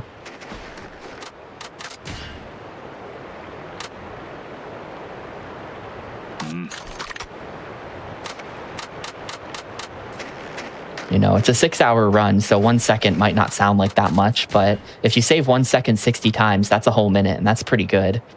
So totally taking all the 1 second time saves I can get my hands on. At this point, we are waiting for the first trap to... I think we're doing that, and we should be good now. We need to collect the rabbit from the first trap. Yeah, there we go. And the way it works is just like real weird. It has to do with how far away you are from it, and then it like simulates the passage of time. And there you go. That's that. Now the bear's gonna attack. So here's the thing. We need the bear to maul Okudera. We need Okudera to get beat up by this bear real hard. We're gonna try to get him to do that a bit faster by interacting with this. So every time we interact with the trap site, the bear will attack Okudera. Sucks that I got knocked down there. There we go. That was pretty fast, actually, all things considered. The absolute fastest thing that the bear could do is grab him, which is really rare. But when he does that, it ends immediately. But yeah, it turns out that every time you interact with the trap site, it induces the bear to immediately attack. So you're kind of trying to get the bear to the trap and bring Okudera to the bear, and then hopefully not get knocked down like I did. That was decent, knockdown aside.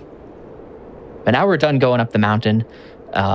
If you ever want to play this casually, or if you're a sicko doing 100%, you will go up the mountain a whole lot more times. There's like a whole... So this game has this thing in it called side stories. I should probably explain. every character has their own ridiculous mini game sequence that has nothing to do with the plot of the game, where you go through a whole crazy story about them just going off and doing something that has nothing to do with normal Yakuza. And Saijima's is the hunter. So there's a number of hunter missions where you go up the mountain and you follow this whole hunting story about this dude, Okudera, and the bear, and different villagers and their I don't know, life drama or whatever. And then there's 20 side missions for the hunter as well. It's like this whole thing. You could spend several hours in this game just in the hunting village doing hunter stuff. But we only have to do those first 3 trips, and now I'm good to actually just leave for any percent.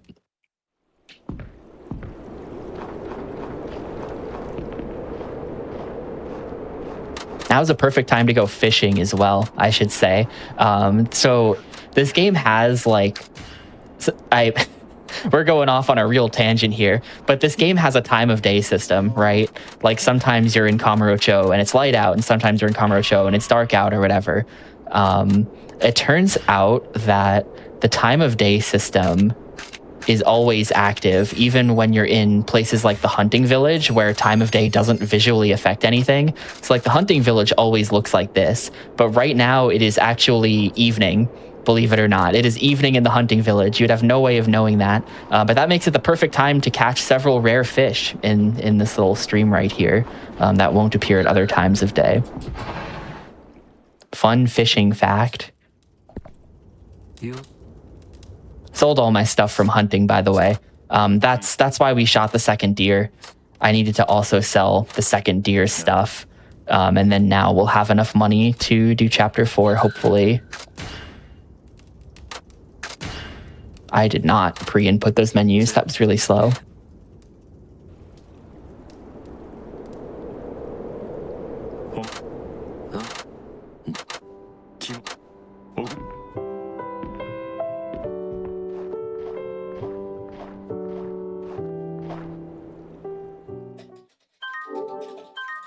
All right, last chapter. This is the chapter where things actually start to happen too. This is the good one. Reckless Encounter, an incredibly an incredibly fitting name for this chapter as well, because this is the most infamous chapter in the game for speedrunners, and it is entirely because of the random encounters. They're not active right now. The random encounters will become active once we visit the abandoned bar with Baba.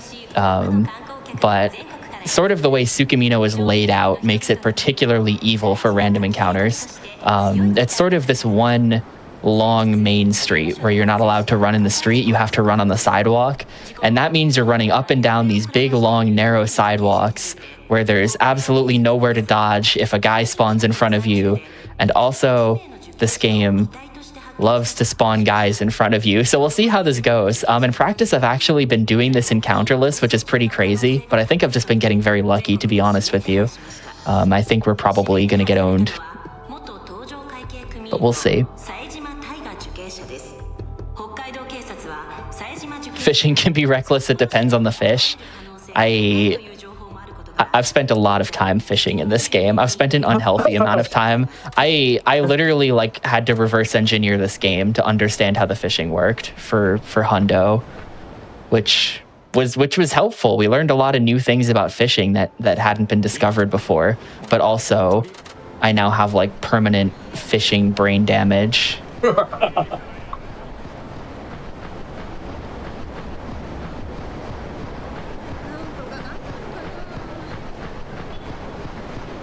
Camera pointed down here works great. You can see that after the initial people who spawned in when I turned the corner, there's just nobody on the sidewalk. And if I look up, oh, there's still nobody. But pointing the camera down really works, trust me.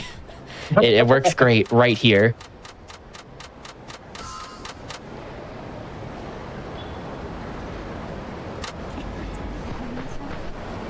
And actually, we are allowed to walk on this little side street. It's sort of the main chunk of the main street up there where you're not allowed to walk in the middle of the road.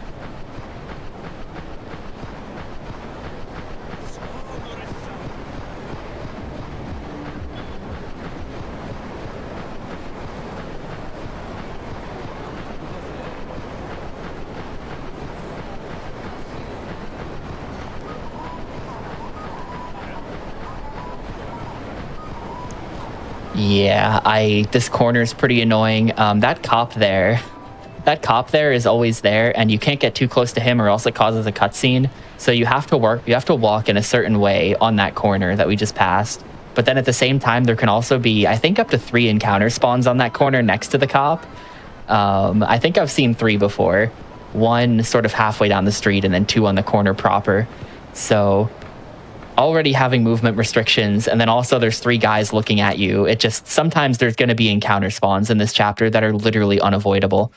That corner I find to be particularly bad, and then also by the telephone booth in the northeast corner of the map that we're going to have to go to is also like the other really bad spot where if someone spawns there, we're probably just taking the fight.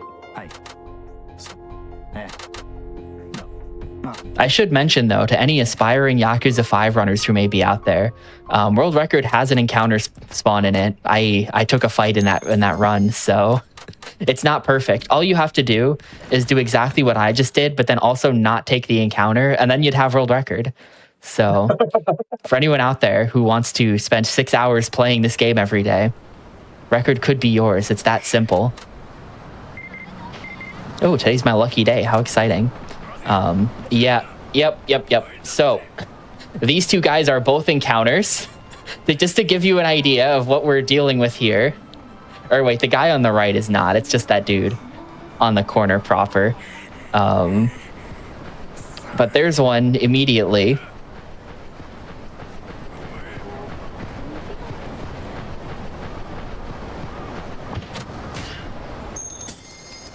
There can be one immediately after this taxi, so I'm just holding down the walk button so that I don't get owned.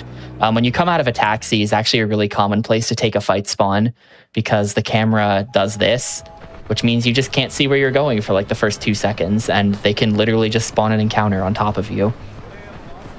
They didn't do it there, though.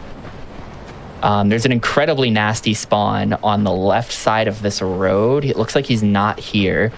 There can be an encounter hiding behind that guy right there, sort of between that guy and the pole. And when that encounter is such a ninja. He's ended my runs before. I've seen him end multiple of Froob's runs before. I'm glad he's not there. I'm glad he's not there this time, or he probably would have gotten me, just being honest. Hopefully I have the money. I really haven't been paying attention. This dude is about to ask me for 50K. Yep, and we've got 52,950, so perfect. That's why we shot the second deer. That's just enough to pay this guy 50K and also afford the taxis.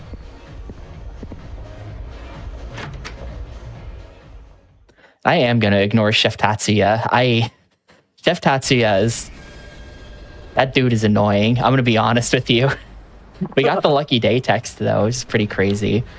There's this whole system of sort of RNG. I don't want to say manipulation, but oh crap. Yeah, see what I mean? Like that freaking guy, that actually was really obvious. I should not have taken that fight. I should not have taken that fight. That sucks. Well, not encounterless.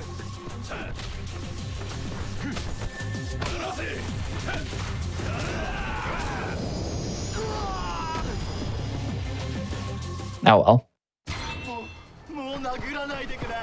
Now I've got a bronze plate. Clearly, completely that was useless just to have item. a little bit of backup money, right? The extra. Oh yeah, for sure, for sure. That's why I did that. No other reason. Mm-hmm.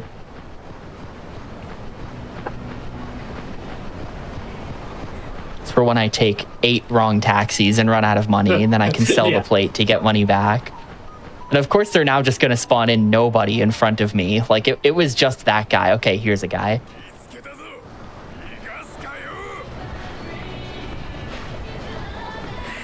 We should be good to just book it now.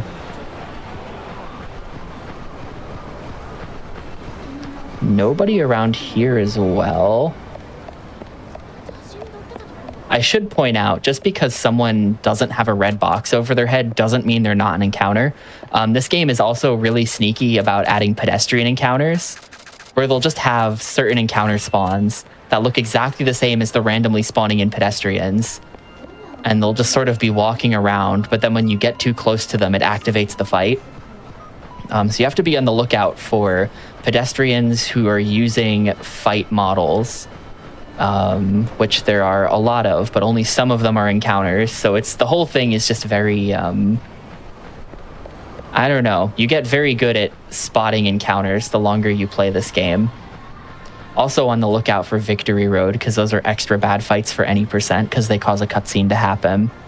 But I don't think we've seen any Victory Roads yet.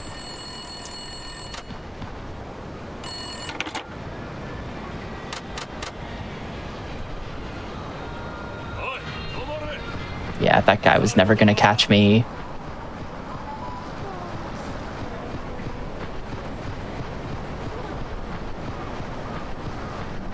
This is one down, I want to say.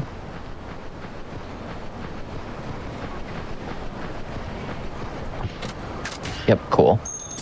Slightly more optimal taxi to come to this corner for this instead of the bottom. Very slight. Could be annoying, though. You have to deal with multiple potential squatter spawns. Let's see. No squatters. I heard someone. Someone was back there. Okay. And no squatters. All right, so we actually got pretty good luck here. That I can't lie, that was like pretty good luck. Aside from the one guy who got me, I wish I hadn't gotten owned by the encounter that I had literally just pointed out as being bad too, and then he got me. Wish that hadn't happened, because otherwise that was quite good.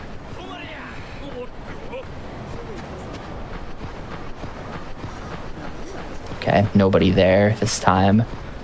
You can see me despawning the pedestrians in real time if you look at the top of the screen. Certain people, like that guy who was standing by the pole, won't despawn, and that's just because they're like fixed sort of fixtures of the map. Like they're not people. They're just always going to be standing there, so they don't despawn like that. But all of the just like random dudes walking around ought to despawn. So all of that was just to get us into the secret casino. Now we're in the secret casino. We beat these guys up. I don't even think they say anything useful. But all of that was just a little bit of an extended trade sequence to get into this room.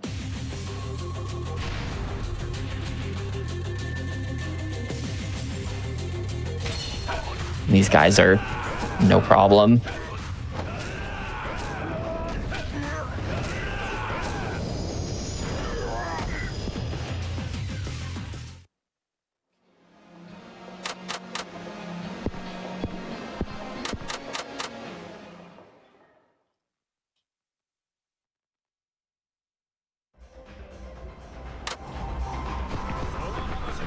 Now it's just a taxi back to the bar and then one extra walk. Okay, yeah, I think the pro play is to just always hit the brakes a little bit as you're turning that corner, just in case that guy by the pole spawns in. I think that's what I really should have been doing. That's most of the scary stuff from this chapter done, though. Oh, we have an encounter by here. That ought to be good enough. That's most of the scary stuff from this chapter. We still have a little bit more walking to do, but it's just between this taxi and the bar, which is like a very short walk, and the only encounter that could spawn here is really easy to dodge. So really the main scary part of chapter 4 is that sort of walk north up the entire map in order to get to the homeless guy so that we can tell him 71.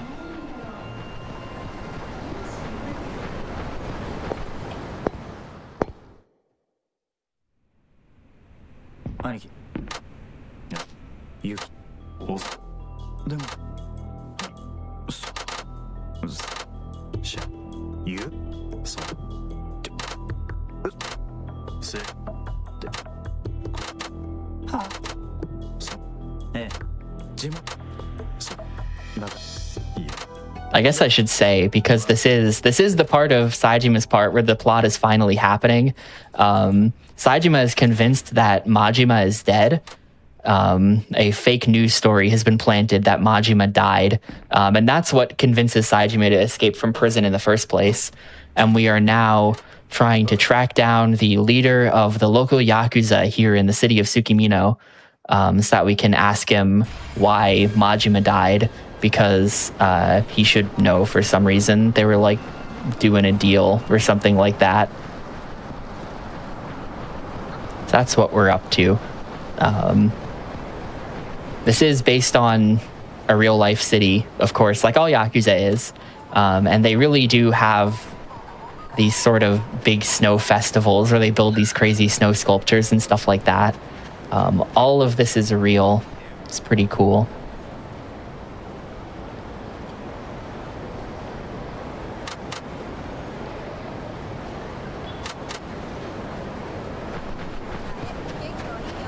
Yeah, spoilers for anyone who, I don't know, only played the first half of Yakuza 5 and then also doesn't know anything about the rest of the series, but Majima's not actually dead. They didn't kill him. He's fine. Yeah, surprisingly, they didn't kill off one of the most popular characters in the series. At this point, I would be surprised if they killed off any character in this series, to be honest with you. Yeah, you're not wrong. I can't wait for Kiwami 3 to have new cutscenes where they reveal that all kinds of random side characters are actually not dead. Who are they saving? Who are they saving? I forgot about that. Oh, no. They're gonna have to show at the very end when you know, Mine and the dude jump off the building, them landing in like a comfy, like a really comfy pillow factory. Yeah. And they both get up unharmed and walk away. Just like a giant truck with the top open of pillows. Yeah, exactly.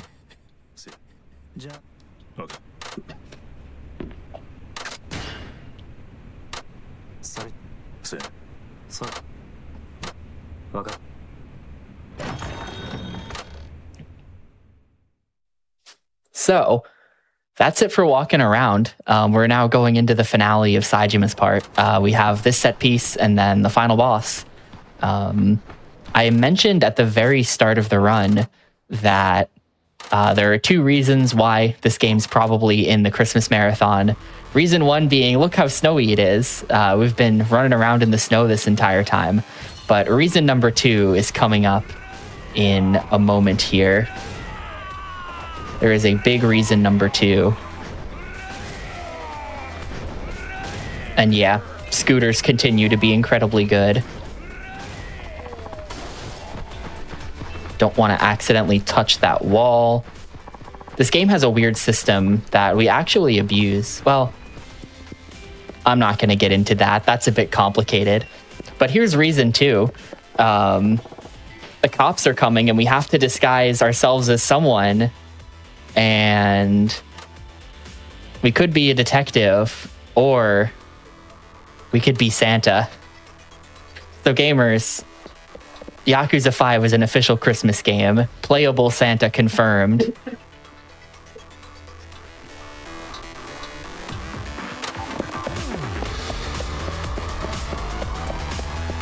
That's a Christmas game if I've ever seen one. That's all I'm saying. I look, Christmas trees, I'm Santa, it's snowing. There's really no debate. It's not even like is Die Hard a Christmas movie type of discussion. It just, the answer is yes. Yakuza 5 is a Christmas game.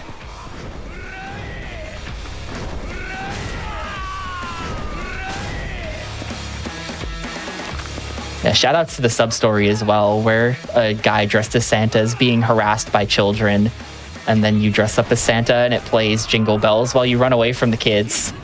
A real thing that happens in this game. Yeah.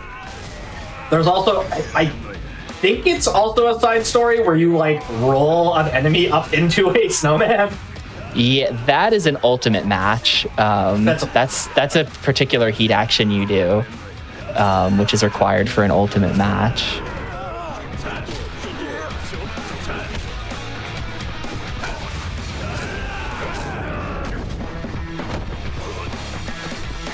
Potentially would be wise to grab that stamina that I just didn't grab. You never know. The scooters are way better than the Christmas trees. Christmas tree is what we've got, so that's what I'm going to work with.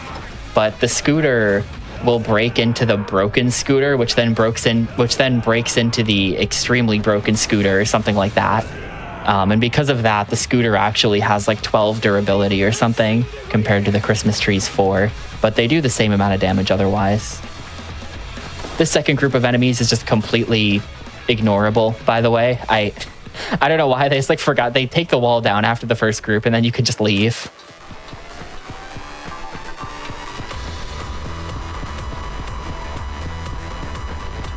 Once again, people are coming from Saejima in cars.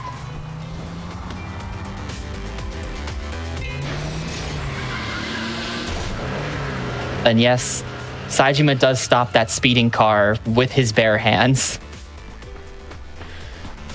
I'm not sure if that's more or less ridiculous than him fist fighting the bear back in chapter 2, but yeah, he just stops that car. It's real close. This is a game where people fire rocket launchers at Kiryu, and he just stands there and just sort of shrugs off the rockets. So anything is possible in Yakuza 5.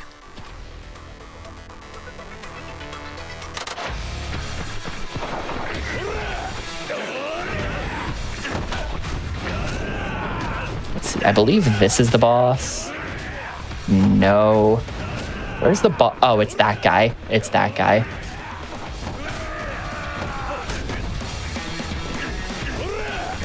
We are trying to focus the boss because once we take out him, everyone else will get scared and we'll get a couple of one-shots in. Yep, that's not optimal. That guy, look at that guy in the background. He's standing on top of the trash. That is kind of interesting.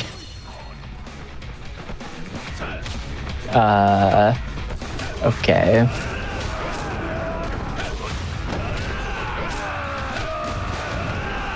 Hello? Next, please. Thank you.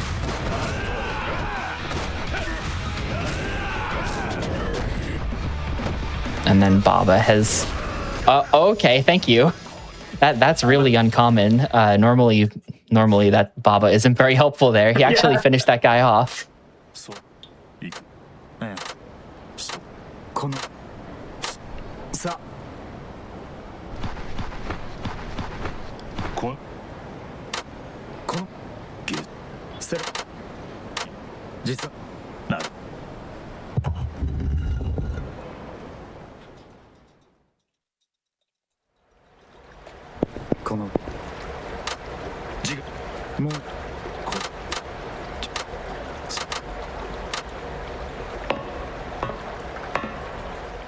now Saejima finally gets to meet the leader of the Tsukimino Yakuza, and it turns out he's a nice guy who didn't kill Majima. Crazy. And they decide to have their meeting here in the open in front of these big windows. Which is a really good idea. And Baba conveniently has to leave. Wonder what's going to happen.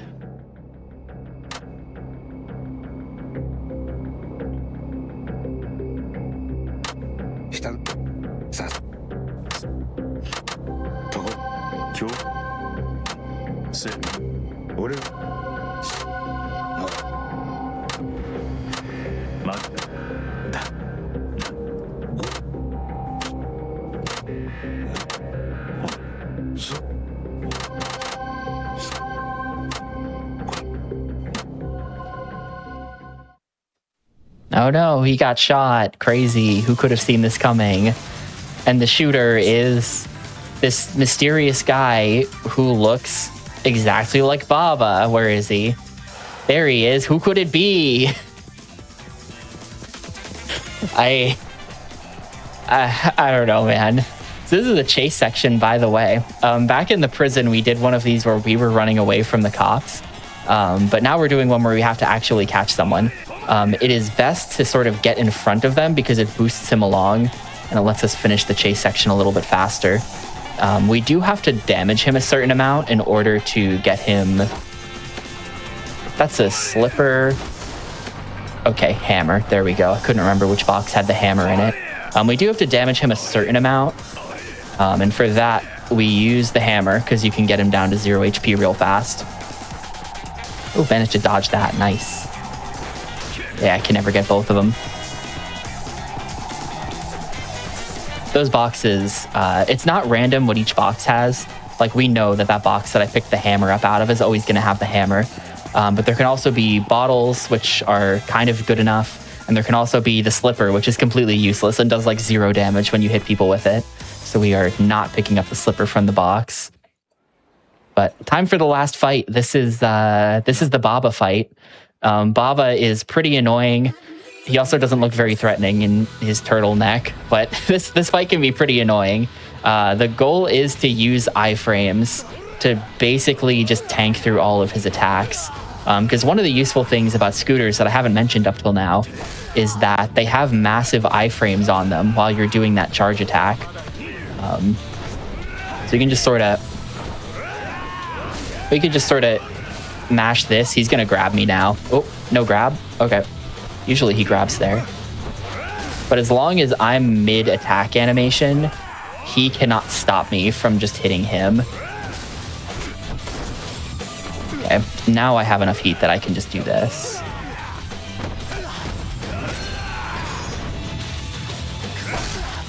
It's a little bit unfortunate that I missed his transition into heat phase because I wasn't paying much attention. Like, you can see him trying to do attacks that would knock me down, and they're just not working because I've got the scooter out. Oh, okay, and then there's our transition. Perfect. So that's the fight. That was actually an incredibly lucky Baba fight. Normally, he knocks you down a lot more than that. We just completely reject the flying knee. So time is coming up in like 2 seconds, by the way. I'll call it, but it's on the save prompt. And... time. GG. That's Saijima's part. 1/4 of this long-ass game. 123.44. Okay, it's decent.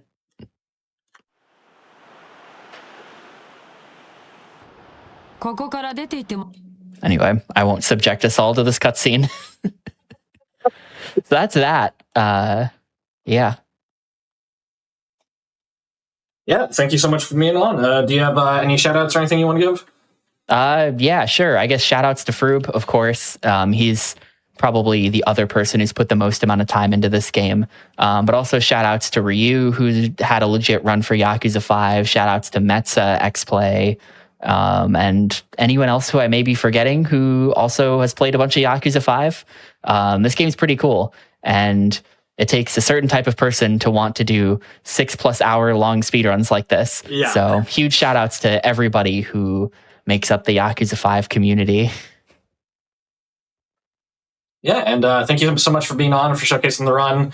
Obviously, we needed a little bit of Santa Saijima in our holiday special, so of course, I appreciate you being here. And yeah, if we talked about it a bunch in the previous Yakuza run, but if you're interested in any of the Yakuza runs, everybody in the community is super helpful. So if you join the Discord, they'll be able to help you pick up speedrunning any of the Yakuza games that you're interested in. And they're all very fun, if not goofy, speedruns, so definitely recommend checking them out. Yeah, thank you so much for being here, for showing it off again. We do have more holiday runs coming up. We're going to take a quick break, and then we will be back with the Grinch any %. Just a quick reminder before we go to our break. Awesome Games Done Quick 2026 is going to be live, Pittsburgh, Pennsylvania, in January 4th through 10th. That's a little over 2 weeks away now. Registration is available now throughout the entire event, so be sure to register if you want to experience the event in person. You can go to visit gdq.gg for more information. And yeah, with that, we'll be back in a few minutes with the Grinch.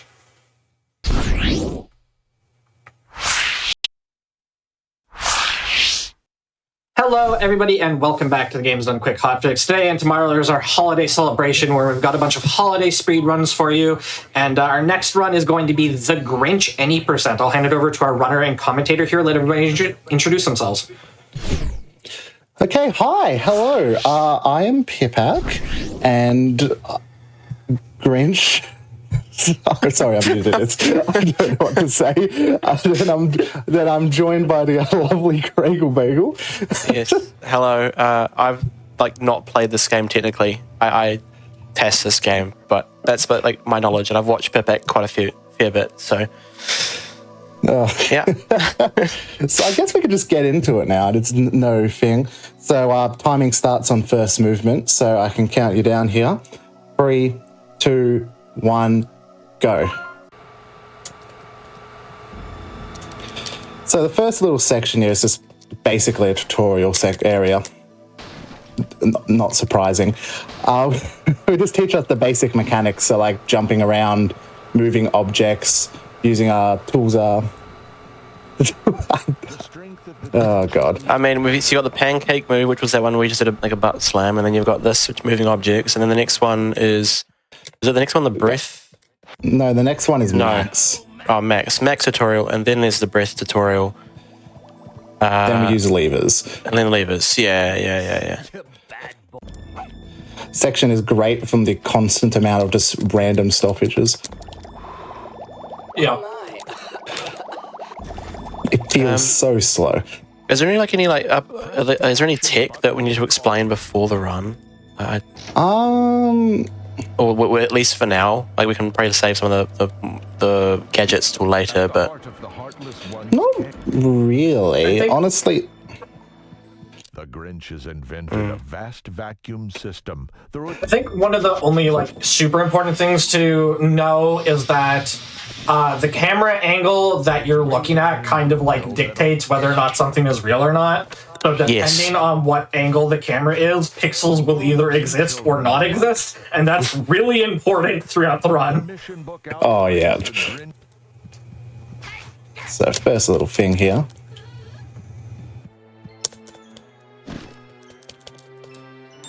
Oh, what? Oh. I haven't messed that up in so long. Okay, first little thing we're going to do here is we're just going to place Max on top of the eggs. And basically what that does is every time the eggs grow back, it's just Max is going to automatically collect it for me. So that way we can, get more eggs. Because eggs are very important early on in the run. Very likely you're just going to run out of them. You don't really use eggs too much. You don't use them at all until a gadget. Once you get gadgets, that's when you start using a ton of eggs. You need to try and collect as much as you can here, because in Who Forest it becomes do or die. Oh. Another one. Another one. Oh, we're at 15 right now. That's actually quite good. That's really good. Wow, okay. The tiptoeing Grinch is a master.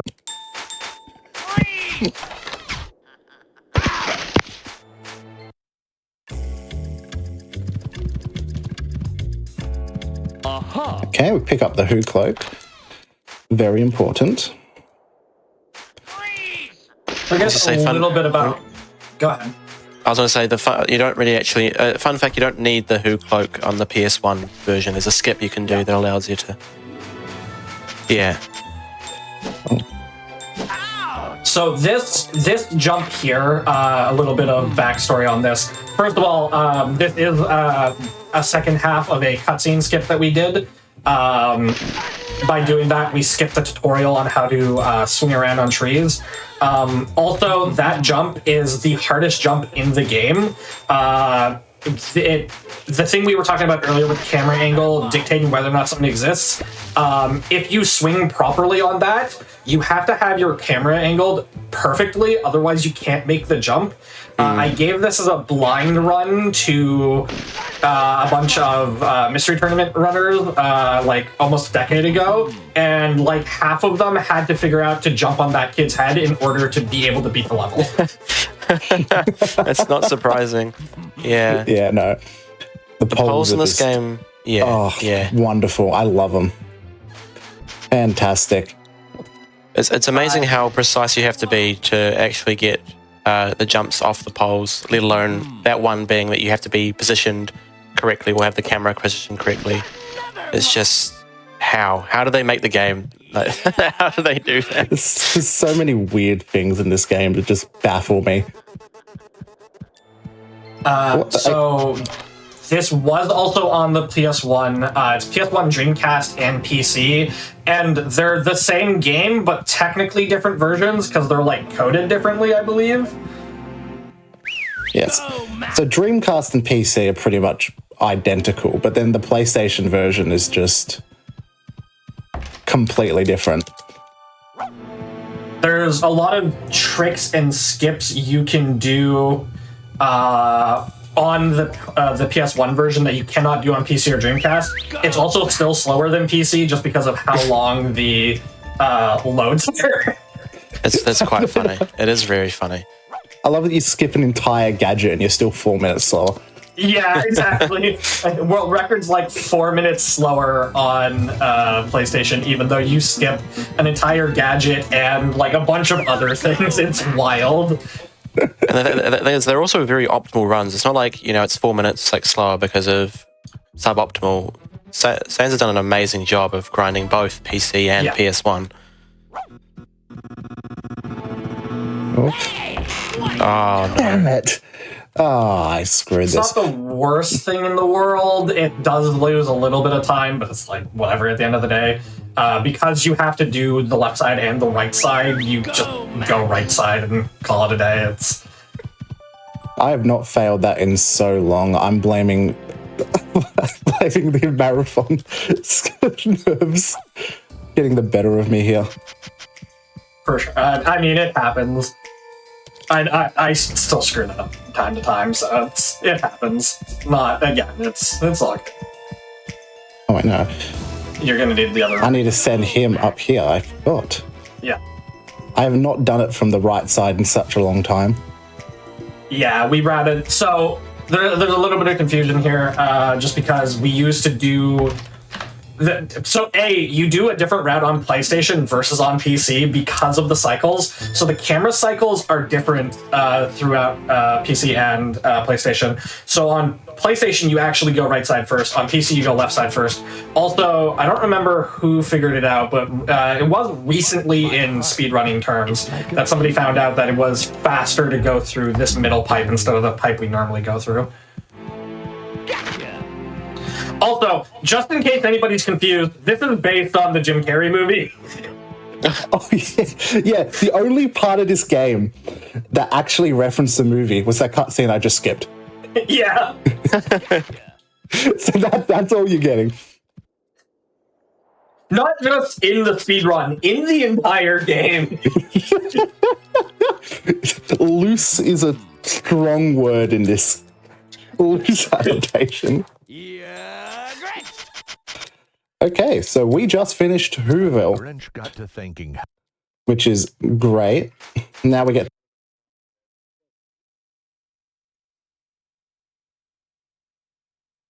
How long will it take? which is great. Now we get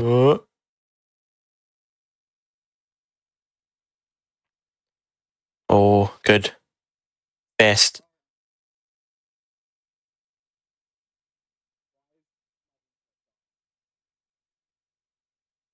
Yeah, just pause real quick.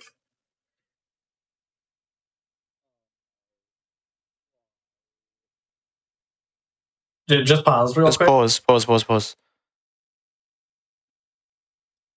Oh, is he not able to hear us, or?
Hey, all, sorry about that. We had a little bit of technical difficulties here, but we're back. We're in the middle of a Grinch run, and whenever you're ready, you can just take it away.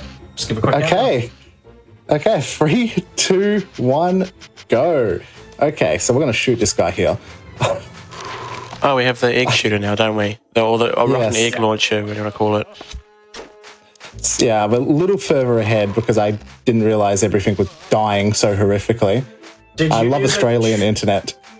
Did you do the house already? Yes, I did the first house already. Oh, Yes. Beehives. So what 3 missions we're doing here? We're killing trees by breathing on them because Grinch can do that. We have to shoot the kind of the protector first. yeah.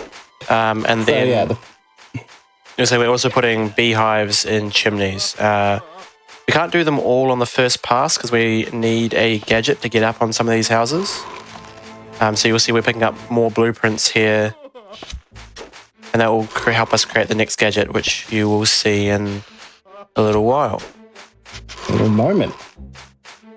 Now we come up to the poles here. My favorite aspect of this game.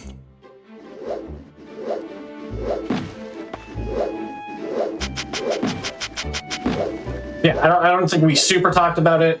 Basically, every level, there's like 6 objectives, but you only need 3 in any percent to be able to progress to the next area. So we need to do the 3 objectives in each area. Ultimately, our goal is going to be to ruin Christmas. Oh, I'm not aligned properly. God damn it. There we go. There we go. If you don't know, there is no analog control in the PC version. So I'm doing all this aiming with a D-pad, and sometimes if you're not lined up perfectly, you click over on the D-pad and it'll just put you from the left side to the complete right side of the target.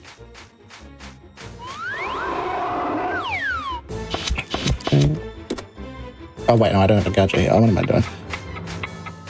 Okay, oh boy, my favorite part of the run. Let's go. There's a bit of weird wonky collision on this spiral. Oh, he did it first try. Let's go. A little bit of wonky collision on that. You can't jump at it straight ahead, but you can jump at it from the left side, like he just did there. It's a bit difficult of me for a trick to hit because you need to line up your camera perfectly, and I have like a really sticky R2 button on this controller. And that's what you have to use to control the camera. So it's hard to line up, but luckily I got all my bad luck out on my internet dying a moment ago, so it went perfectly. So we do a quick little death warp there to just go back to the start, which is quicker than actually running. And now we get to make the second blueprint of the run, the rocket spring. Did you collect all the blueprints? I didn't actually see it. Wasn't. Yeah, no, I collected all the blueprints. Let's go. I'm not doing that again. That's one way to kill your run is to have missed one. Missed one blueprint. Oh my god, I hate doing that. Then you have to run backwards to figure it out which one you missed. Terrible. Okay, so now we've got the thing. We can finally finish off the last bit of Food Forest here. It's just there's no way to get on top of some of the houses to put the beehives in without using the rocket spring. And this is why eggs are so important early on in the run, because it takes 3 to 5 eggs to fully charge up the rocket spring. Also, a crucial thing is I stomped the present here, and if I didn't stomp it, the beast would have respawned underneath the tree. Moose, I guess? Whatever it is. Yeah, there's no way to get up on there unless you're doing like bee jumping task strats or something. Yeah, I was going to say, there is a way, but... Oh yeah, you haven't seen the task, have you? I'm woefully unprepared for this conversation. Well, actually, the test doesn't do it because I couldn't manage to get it to work. But there is a way that if you swap gadgets at the right time, the bees like deactivate, but their hitbox comes. They have a hitbox when they're like inactive. So if you can get lucky, because after they deactivate, they fly off in a random direction. So if you get lucky enough that they fly off in the direction towards the house, you can use it as a platform to jump up on the house. It was pure chance that I found it, as is most of my test discoveries. I just by pure chance, just accidentally did it. I also think that's how that random Twitch streamer who somehow clipped through one of these doors was able to do that. Remember that? Yeah, somebody found like I'm not sure how useful it'll be for us, but a way to clip through houses in this level like 2 weeks ago or something. Yeah, I was just watching random Twitch streams. And I just tuned into this guy's stream, and the first thing I immediately see is him clipping through a door. I was just so flabbergasted. I was like, what the hell? You can do that? Wait, one. Oh, I just had a complete brain fart then. Nice cancelization. We were too busy talking. I don't normally talk during these. I should say, pressing R1 to zoom in as you would with the egg shooter actually cancels quite a few animations. We do it all the time if I remember to actually do it. It's the key word. The test becomes like a first person, third person spam sometimes. To do things really super quickly. Yeah. This will be the last tree. How sad. Oh no. Anyway, so now we're going to get the last two. Oh, what? Oh, damn it. Oh, it's too early. Yeah. Damn it, I was too early on the... Yeah, unfortunately, if you shoot the beehive too early, it cancels the death animation and instead triggers the getting wrecked animation. Yeah. And I also now do not have enough eggs to... You can send them out. Okay, now I have enough eggs. Oh. This run is just not going well. It's really difficult because if you mess up one boost or whatever, you miss a couple of shots, your eggs go down very, very quickly. Oh, definitely. Yeah. So many runs die at Who Forest too. Grinch growls. And now we're just going to do another little death warp here to go back to the start. There we go. He's run off on me. Now, I will point out, this is a slime shooter blueprint. The slime shooter, we absolutely 100% need to pick it up for Who Dump, otherwise we will not be able to progress. So all of those blueprints are super important. Wait, what? Wait, what? When did the route change? Did you just reroute the game in between? I think you do something without realizing that it's a huge skip. Yeah, true. I think you do something without realizing how game-breaking it is, if you don't know what I'm talking about. Okay. I mean, yeah, So honestly, I was going to say, I've only ever watched the speedrun, so this looks normal to me. Yeah. Oh, I missed the egg. Yeah. Oh, I missed the second egg. I missed the third egg. Okay, so I am choking so hard here right now. I think the streaming... Damn it. This is actually surprisingly hard to jump onto. Yeah, I know. You need to use the present. This run is just not going. I was doing so well in practice beforehand, and I think the nerves are getting to me. It's just the Grinch. You're doing great. You're doing great, yeah. I'm doing amazing. It's world record pace, obviously. So this level introduces the special ammunition. So you need these nitro eggs in order to be able to break these robots. We collect a bunch of them just so we have enough when we run into the robots we need to break. Actually hit it. Oh my god. Ow. Yeah, you're gonna get chained there. Unfortunately, some of these just chain lock you. Oh no.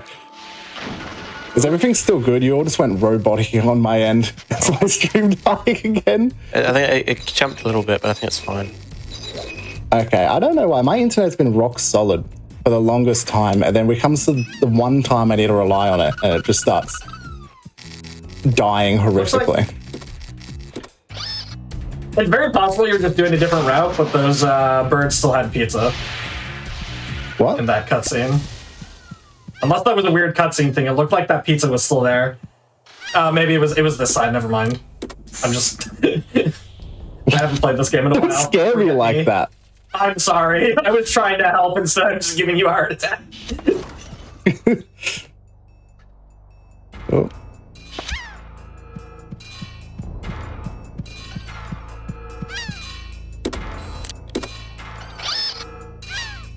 Okay. Okay.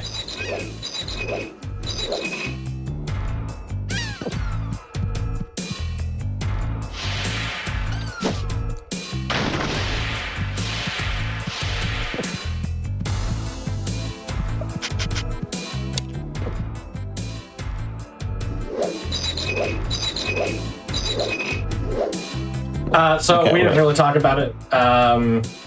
We're in Who Dump. We need to steal pizza from 10 of the birds. Oh, I have We no need eggs. to. There should be some extra eggs right here. We need to get eggs. Yeah. That's one of the things. So we need to steal the pizza from 10 birds. We need to redirect the steam into the Who Guardian's house. And we need to... Oh my god, what is the third one?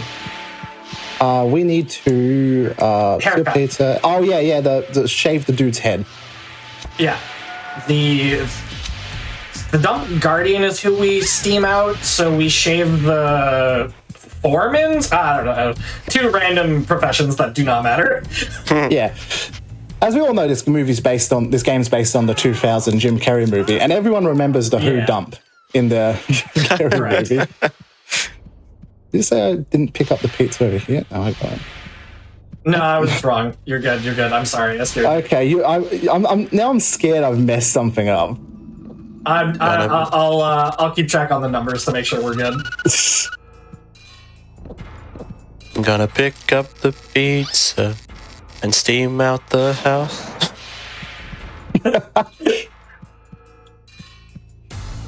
That is what we do when we connect all the pipes, right? I still don't actually entirely know. Okay. Yeah, we're steaming the guy out of his house. Now we're in I'm the sure best. it's against some kind of law, but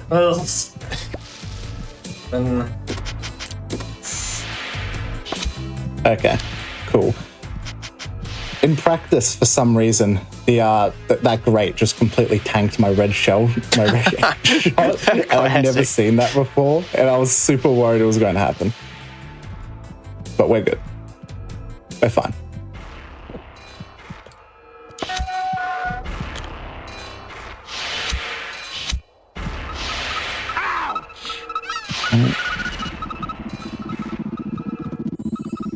I remember when I was testing this, I'd got through about 75% of Who Dump, and then I went back and rewatched my progress I'd made, and I realized that in about like 30 seconds in, I had, as you were talking about earlier, if you don't have the camera turned on something, then it doesn't exist.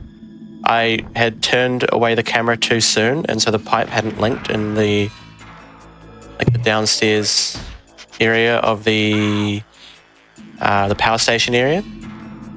So I had to go back and redo my entire Who Dump, and it's just with all these like with all the gadget swapping and it's just such a very finicky level.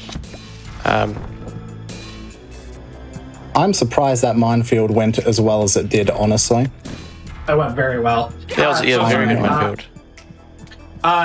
So the thing you did at the beginning with putting Max under the minefield skips the slime shooter. Oh yes, yeah. Yeah. So that's what I was joking about earlier. Ah, okay. Yeah, no, because if the robot goes all the way down, it will zap you whenever you try to jump across, which is no good. But if you position Max underneath the mattress and then drop the mattress on it, the robot will not go all the way down, so it will just stay in its floating state. And so it will just completely ignore you. Wonderful. There is a way you can do it without Max by just like YOLOing it, but I'm not that good. Evidenced by this run so far. Did you die to the mines? You died once, is that right? To the mines? Yeah, once. Yeah. But I was going to say it's not actually terribly bad if you die to the mines because you get another go at getting the eggs that spawn. There's 4 eggplants, whatever they are, there. So you can keep kind of grinding eggs every time you, yeah. This is the point of the run where eggs just stop mattering. Oh, damn it. It was right on the edge. I'm gonna flip. Get that pipe. Get that. Yeah, so now we just have a surplus of eggs, so I don't really have to think about it anymore, which is wonderful. That comment is totally going to come back and bite you later on, surely. Surely there's not. no way I can lose that many eggs in Who Lake. Like, I've how? certainly never done it before. Oh no, I'm screwed, aren't I? Nah, it'll be fine. You're better at this game than I am. I find that hard to believe, honestly. You've When we practiced look more at the than I have any leaderboard. time I've done a run, I'll tell you that much. Okay, so we got 2 cutscene skips in this little section, which I'm going to miss both of them most likely because they're a bit annoying to do. They are very difficult to do, and yeah. I'm not going to say it till afterwards. I'm not even... my tongue. No, yeah, I'm not even going to bother trying that. So right here is a little cutscene that plays right now. If you stomp on the pizza and then grab the lever at the same time, skips it. But if the pizza's not in the right position, it's not happening. Simple as that. Actually, you're not going for the big skip here, right? No, I'm not doing early sleeper. Then I'm gonna go ahead and spoil it, or I'm gonna go ahead and jinx it. If you do the second cutscene skip here, sometimes it'll put you back to the beginning of the level. Really? Yeah, it's really good if you're not doing the skip here. It's really bad if you are. I was not aware of that. I had it happen. Like, the first time I ever tried it, it put me all the way back to the end of the level. I was like, well, come on! I needed to be back there! Guess I'm not doing early sleeper. No, I still went into the early sleeper, but I'm not coming back to this level. There. Oh, yeah. So there is a big skip in that section that prevents coming back later. It is very, very hard to do. So instead of going for it in marathons, normally you just normally you just skip it. I typically just have a safety save, and if I miss it, I miss it, but probably the more correct way is to just not do it. Is it not Which is what? PS1 exclusive? No, you can do it on PC. You can. So you can do it on right. PC. It's different. You have to do different angles, which makes it annoying. Okay, so now we're on to the last... Oh, wow, that was quick. Now we're on to the last level of the game, Who Lake here. Yet again, another famous location from the movie. Oh, yeah. Oh, yeah. The first thing we're going to do here is... the 3 tasks we got to do here. We got to put holes in all the boats. We got to ruin everyone's pants and destroy all the tents. But the first thing we've got to do is we've got to get a costume to actually be able to get into the second area. So we're going to go harass this old man up here. Oh, actually, I should probably grab that. I want to mention something. You notice that there's just no doors inside this dude's house? Yeah. There's a door on the outside, but there's nothing. There's only a chimney. Like, how does he get... Is he just, like, eternally trapped in here? No, he'd be like Santa. He just goes up and down the chimney. That's the only way. This is actually Santa Claus. Yeah.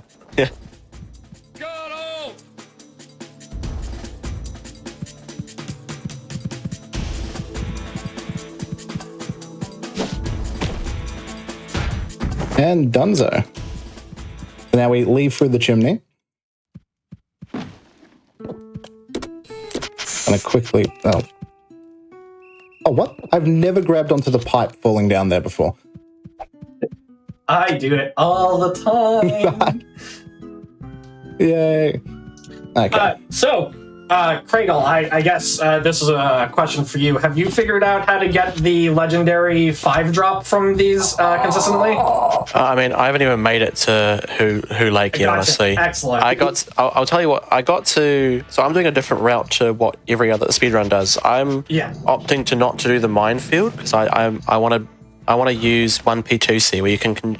On PS1, you can control both Grinch and Max at the same time, so I'm trying to use that to do the rats, because the rats are attracted to Max while they were repulsed by the Grinch.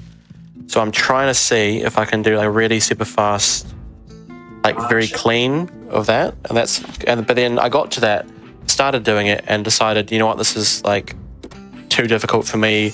It was it was wrong time of year. I did not have the energy to start like grinding through all that. So, I mean, I'm gonna ask. I know Saiyans kind of knows how to do it, so I'll find a way to do it.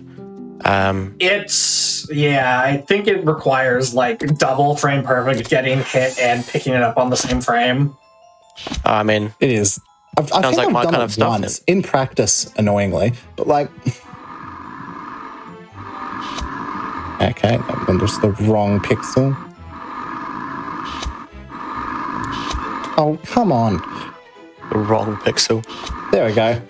I love the no analog controls. It makes this game wonderful. Very clunky. You had to like find the perfect setups, and then sometimes they just don't work. And then sometimes that just happens. You're just on the complete wrong pixel, and there's nothing you can do about it. So I've not played this game. Why do you have to knock the beehive down onto that? Does it just not allow you to go near the tents or something? Yeah, you can't go near the tents. It's like one of those beasts that was protecting the beehives in the first one. So if you go there, I don't think he knocks you completely off, but you'll get slapped away, and then. Well, that's fine. Annoying. You can probably, hopefully, you'd be able to press R1 to cancel the momentum then, and just get a whole ton of height out of it. I'll have to test that then. It's a cutscene, I believe. Yeah. Oh, it's a cutscene. Oh, damn. Oh. Yeah. Yeah, sorry. It's crazy. Yeah, if you haven't seen my test, if you've seen the other tests, look at the Who Forest part where I skip having to shoot the spiral target because I get like double boosted by the wildebeest. And I get so much height that I skip the elevator. It's really, really fun. Oh, I missed it. Okay, so we're almost coming up. Surprisingly hard to do. I know it is. Doesn't seem like it should be, but it just is. So, one notable difference between this version and the PlayStation version is on the PlayStation version, if you do things in the incorrect order, you soft lock your run. This blueprint is one of them. It is ingrained in my brain to get it first. There's a tent right there. Yeah, I know. I do it afterwards. Okay, you do it afterwards, that's fine. That's just my route, man. You're scaring me here. That's revenge for the slime shooter blueprint. That's fair. That is my fault. But yeah, if you get that blueprint second in the PlayStation version, you don't get that blueprint because the blueprint despawns. So yeah. I love that they're fundamentally the same game, but it's just so completely different. Yeah, it's wild how different you have to treat certain things just because I don't think it's the engine. I think it's just like whatever port happened is just so wonky. I love finding like Twitch streams of, I don't know where I am. Wait, there we go. Yeah, the camera locks onto the mole there, so you can like focus on it to try and get all the presents back. But since we're doing any percent, we don't need presents. So it just becomes really annoying trying to bloody get that, trying to get up that ledge. Oh my God. And I didn't mess that up, luckily. So actually, that is another huge difference. I don't know if you know this, the timing between high jumps and long jumps on branches is like 0.5 seconds off between the PlayStation version and the PC version. What? Yeah, it is different timings for doing the high jumps and the long jumps. So if you go from PlayStation to PC, you'll high jump when you want a long jump, and you won't jump at all when you try to long jump. Oh my goodness. Or high jump, sorry. Oh my god. It's brutal. It's real bad. Jesus Christ. Oh.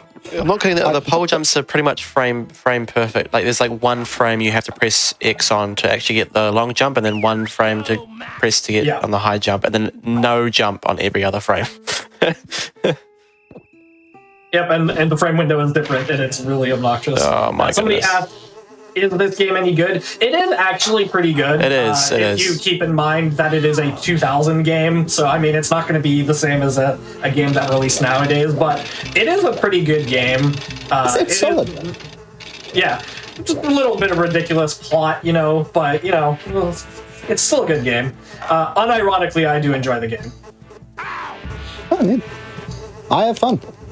That's all I will say. Oh, I hate mosquitoes, though. I was super worried you were going to get stun locked out of that and knocked into the water and reset before you were supposed to. Oh, no. Knowing my luck, that should have probably happened. I say that this game like slaps, if you know what I mean. It's like, it's not a good game. It's very jank, but it's a very fun game. So much fun. Yeah. You know my favorite fact about the developers of this game? They're still around, actually. They make Dead by Daylight. Oh, that's right. Which is so weird. It doesn't make sense in my brain. Go, Max! So the Grinch is going to be the next killer. Oh, hopefully. That would be amazing. I would actually love that.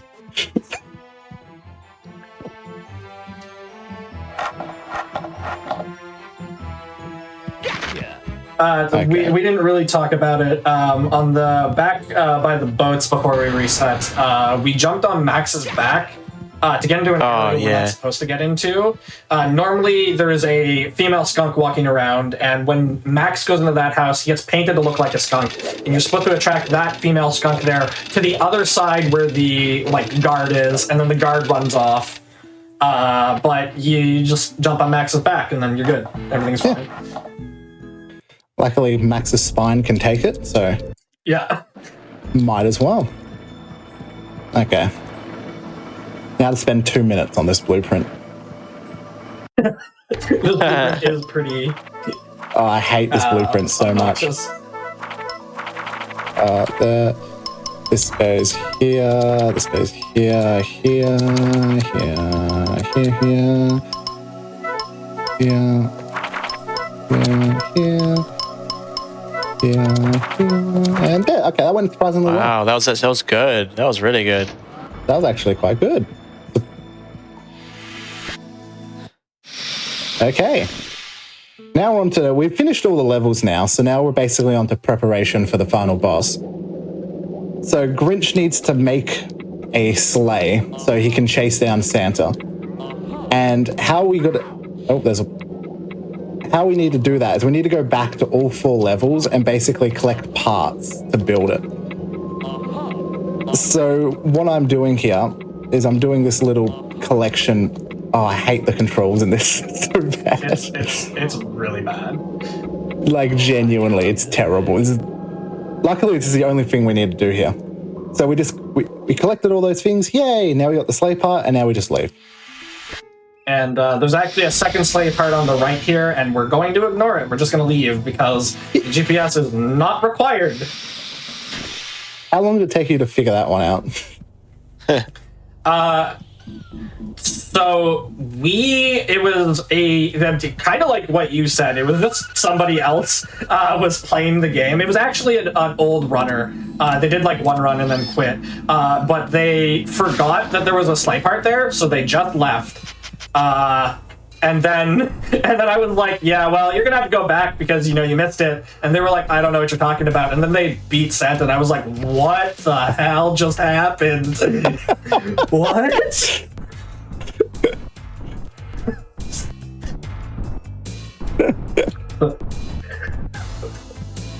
Oh my god. But yeah, at that point, I'd been running for like years and years. Like I had been running for at least 5+ years at that point. It was the shock, classic, I the imagine. classic find. Yeah. Go. So we mentioned earlier the early sleigh part, and basically all the sleigh parts only spawn onto the map once you've like finished Who Lake, besides the one that's behind the garage door. That's always there. So you can do a glitch where like these blocks right here, you can pick these up, move them all the way over, and just glitch through the door. It's an incredible glitch, but it's really hard to do. And in a marathon, it is just not viable whatsoever.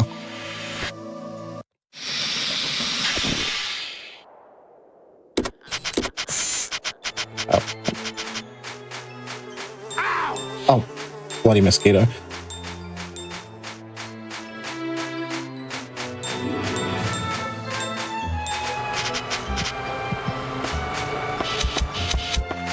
Damn it. Yeah, 2 cycle. There's a very tight window there where you can one cycle it, but it is super tight. You have to like frame perfect everything. You know, I've only gotten 1 cycle once, and it was like really early on in my career running this game. And so it's just attached to a really terrible PB, and I could just never beat that gold.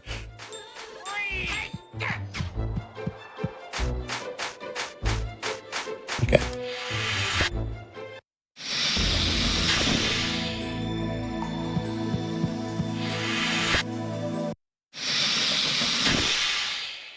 Okay, so one more sleigh part right here. It's just a cheeky little race. Go, Max!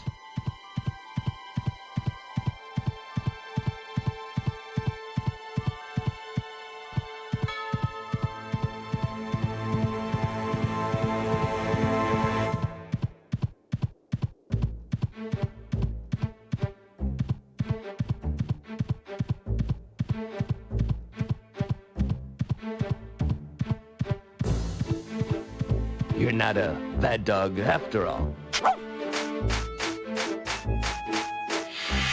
Okay, now we're done with all the sleigh parts. We've collected them all, so we're on to the final boss finally.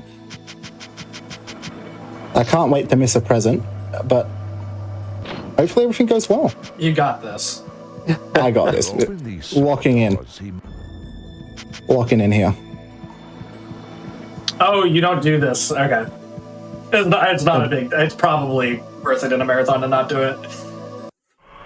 Dude, what? You can skip that cutscene. You had to like jump... You had to like frame perfect, extend to jump across. I was actually not aware of that. Can you not like use the rocket launcher or whatever, or the booster to boost up? I swear Saiyans has done that. I'm not sure if it's a PC or PS1 thing or something, but I think you can get on the back of the computer as well and do it. Yeah, I think that's what you're talking about. I think that's what I'm talking about. Yeah. Spring jump on top of the computer and then on top of that. I don't know which is faster. Well, I guess I'll find out. Yeah. That's why I love doing tests. It's like, oh, this is like 2 frames faster. Don't worry about it. I need to save those 2 frames. It's so important for like a PB. Absolutely. Oh, I was so worried I was going to miss one there, honestly. I didn't want to talk about the presents because I didn't want to jinx it. That is, if you are off slightly, you have to restart the entire sequence. Also, time is coming up soon. Yeah, so time will be whenever we get the final hit on Santa here. I actually did miss a present in my PB, but luckily it was lit for the first present. So that's time will right. be now. There we go. Now it's time. GG. Yeah! Santa is no more. Christmas is over. Sorry about that one. I believe our work here is... I love this final cutscene so much. This final cutscene is so good. Oh, so good. Up the side of Mount Crumpet, he soared It's just, through the air. like, they get to Mount Crumpet, and he's like looking down at the town, and every single person is so clearly just a PNG. And there's like 2 of them. Pretty big town. Just waking up. A lot of room. I know just what they'll do. They'll all cry. So what was that final time, if I may ask?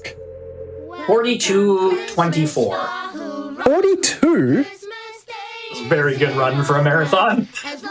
What the? How am I only a minute off PB? What? Yeah. No, you were worried about that, how you were doing. You were doing well the entire time. Yeah, You crushed it. you were. Yeah. Went on to I don't know. It's the thing. I felt like I was doing terrible. sounded merry. I literally had the stream crash at one point. It was just like 10 seconds of me standing there. I stole everything. If you take that out, Oh then my it's yeah, no, genuinely, it was actually pretty. You got quite a lot of the tricks like first try and all that. So Okay. Oh yeah. yeah, How is it so? Oh yeah. How is it Oh, and you didn't even go for early sleigh part, so that's like a minute and a half right there. So True. Thought of something True. you hadn't before. What if this holiday didn't in the store? Maybe yeah, do you? Do you have any shout outs or anything you want to give? Oh, okay, shout outs. Yeah, definitely we've got to shout out Sans. No question about oh that. yeah. What is happening? No question. Heart attack? No. Yep. Craig Bagel, thank you for being here. Oh, Everyone in the Grinch speedrunning Discord, of course. Yeah. I don't know. It's my first time doing one of these. Sans has been incredible in the speedrunning community. He did come in a little bit after me, but he's contributed so much to the community. Absolutely fantastic runner. Go. We must have them back. Do not know how he does the stuff he does. It's incredible. Yeah, shout out to Craigle. You're doing the task. Thank you so much. I never thought we were going to get one. I'm going to be real with you. We also have an Archipelago rando, which is awesome. So if you like randos and the Grinch, you can check that out. Jeez, I love it. Yeah, this cutscene is fantastic.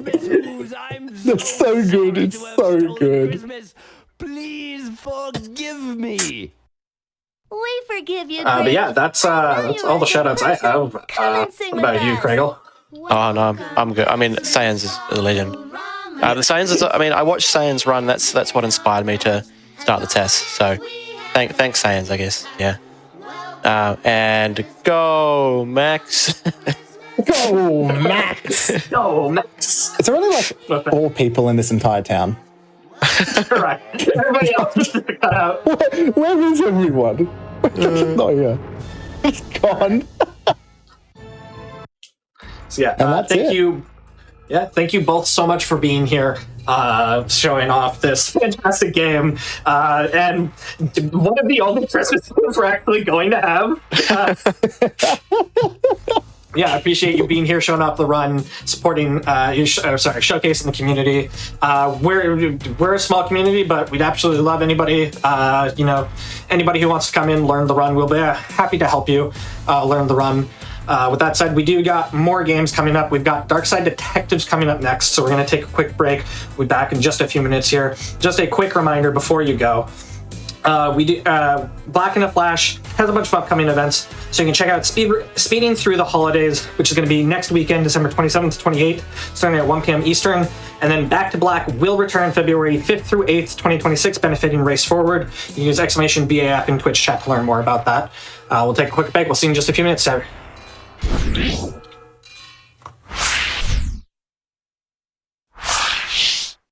Hello, everybody. Welcome back to the Games Done Quick Hotfix. Today and tomorrow, we are doing our holiday celebration. We've got a bunch of holiday-themed games for you. Next up on the docket, we've got the Darkside Detective. I'll hand it over to our runner commentator here. Let everybody introduce themselves. Great. Thank you so much. I'm the Woofs. Nice to be here. This is my first hotfix as a runner. I've been here a couple times as a commentator, so this is kind of a nice kickoff for that. I'm joined by Finesse, who's the world record holder in nearly every category in this game. Could you say hello, Finesse? Oh, hello. Excellent. Cool. So we're just going to dive into this. If you've never played the Darkside Detective, this is a pretty straight down the road point and click adventure. It came out, maybe like 2017, 2018, I think. It has a second game that follows it up. And actually, this is very timely in a weird way that they just announced a third entry to the series. So they're working on that now, but kind of cool. This is, it's interesting that this is a holiday one in Darkside Detective, kind of celebrating more of the horror genre, but you'll know when we arrive to the holiday portion of this for sure. Excellent. I guess we'll kick this thing off. We're going to run through all 9 cases since this is an any % bonus cases run. So these first 6 cases are kind of the standard ones, and then these bottom 3 here are going to be the bonuses. So we'll get there. So time starts when I click Start Investigation. So in 3, 2, 1, go. We can begin. So let's see. Oh, thank you. So you'll see right away kind of what we're dealing with here. It's a beautiful game with some really nice music and graphics. But again, it is a point-and-click adventure. I think this started as a Game Jam game way back when. And so kind of kept that sort of vibe to it, where it's sort of simple, but in a really nice way. We're going to solve a bunch of cases that are kind of around kind of like paranormal activity. So right now there's this family's daughter has gone missing. They don't know where she is. Turns out she's in the house, but there's a caveat with that. So we're going to open up the door to the dark side here. So dark side is kind of like an alternate dimension where, I guess, like, it's sort of like spooky things exist, right? So there she is. There's Alice. And right now the nanny kind of was kidnapping her to try to inherit a bunch of money, basically. So anywho, this one's nice and quick and short, so that's the end of our first case there. Kind of a tutorial one to show you how it works. Click on things to pick them up. And then, talk to people and get some information and stuff. This is definitely a inventory first type game, for sure. The second one takes us to a library that's been kind of haunted by ghosts. The kind of gimmick here is that we can't actually see the ghosts, but we'll kind of see some of their, kind of how they're interacting with the rest of the library here. This is a kind of a tough level. There's a lot of moving from room to room, which can be a bit of a pain.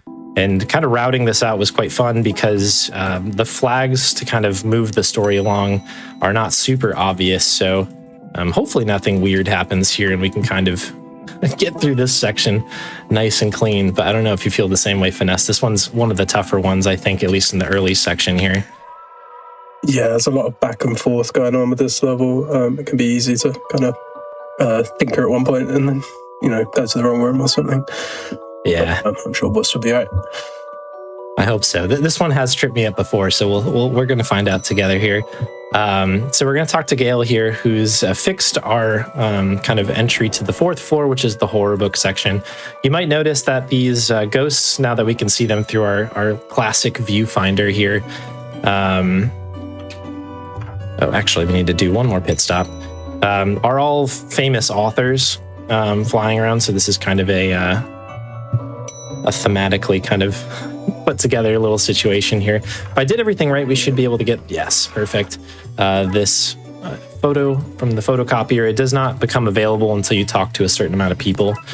But we're going to get this trashy novel. So Edgar Allan Poe and Lovecraft here are arguing over what's the scariest book of all time. And it turns out that trashy novel they both agree is. So they're going to disappear because they've kind of been, their needs have been quelled here. We need to give some internet access to these 2 ghosts in here.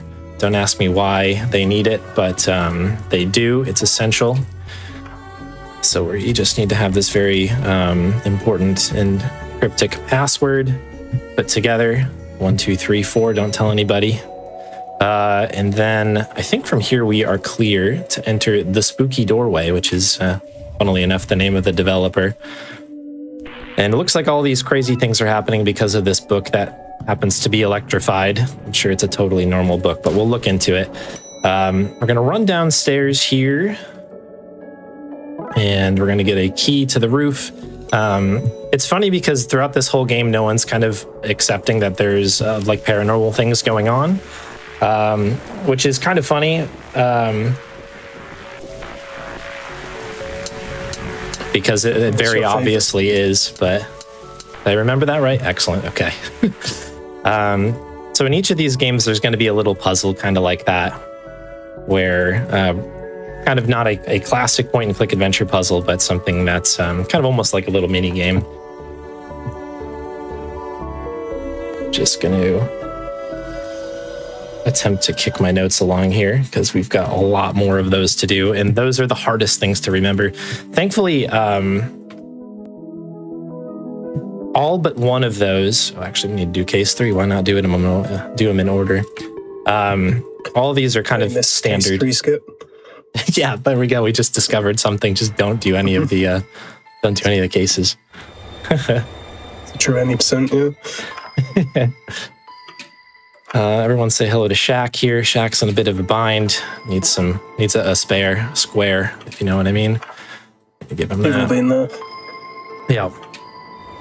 Grab a couple things here. Our ultimate goal is to get into this door in the middle here, that control room door. But it's never straightforward in an adventure game. So we're going to have to get on this train here and head through. So the dark side, like I said, is sort of a alternate dimension where spooky things happen and we live on the bright side. So these things have sort of crossed over. So in this case, we've got a Guybrush Threepwood reference there. We've got a train that's crossed over to the other side, and we need to kind of right this situation here. We also kind of have a doppelganger on the other side. So we're going to dress up as him briefly to grab a very important item, a plunger. So you may have seen the key in that kind of alternate dimension control room. That's what we basically need to get into the other room. But we can't just walk it through. We need to do a little tomfoolery here. So any adventure game fans probably recognize this little character here, a little purple tentacle. This is going to be our key to victory on this one. There's lots of little LucasArts references in particular. So if you're a fan of those games, kind of that humor and that style of writing, you probably would like this game quite a bit. There's a number of references to those kind of games in here. Yeah, it's a pretty funny game. I always thought it's a shame that there was no audio voiceover. The writing's very good anyway. It is good, yeah. It's actually funny. I listened to a talk at AdventureX from one of the writers actually for this game, and the intention apparently was to actually have voice acting for this game down the road. And so they actually started recording voice actors for it, and it tested so badly because everybody had their own voices in their head for the characters that they bailed out of it, which I think is kind of interesting. But credit, I suppose, to the writing in that it worked so well by itself, I think. Okay, so there's a cursed disc here that we need to fix. So we're just going to hack into the Matrix quick and fix that. And then just pop our brand new antivirus disk back into this very super cool looking computer. Helps if I put the disk in. There we go. And that should get us back to normal again. So all of these little cases are almost like little TV shows almost in their way, where they kind of follow the same kind of theme and pattern, but they're usually referencing like I don't know, some pop culture thing. Excuse me, pop culture thing or something like that. Okay, now we can move on to 4. So speaking of this one, this is sort of the Gremlins episode. I like this one a lot because you kind of get a look into some of the other, I don't know, folks that you've already captured in cases and stuff. There's lots of references to things we've already done. It's a little less exciting because we're going through it so fast, but when you're playing casually, you're like, oh, I remember when I did that.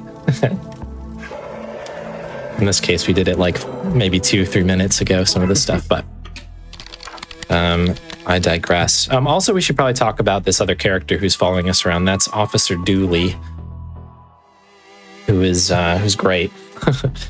Sort of aloof to everything, but kind of an all-around good guy.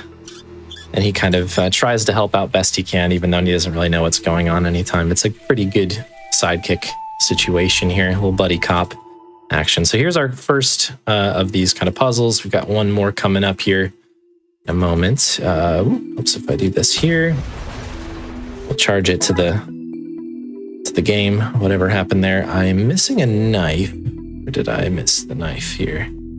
It's in the jail cell, I think. Oh, right. Oh, I totally skipped the most important part of this. You're right. Pet the dog. Very important to do that.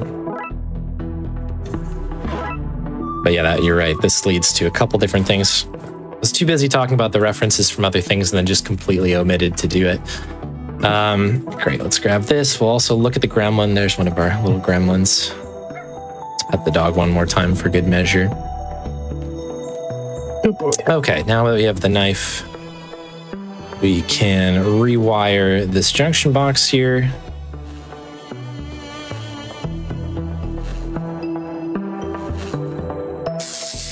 There we go. That's one gremlin down.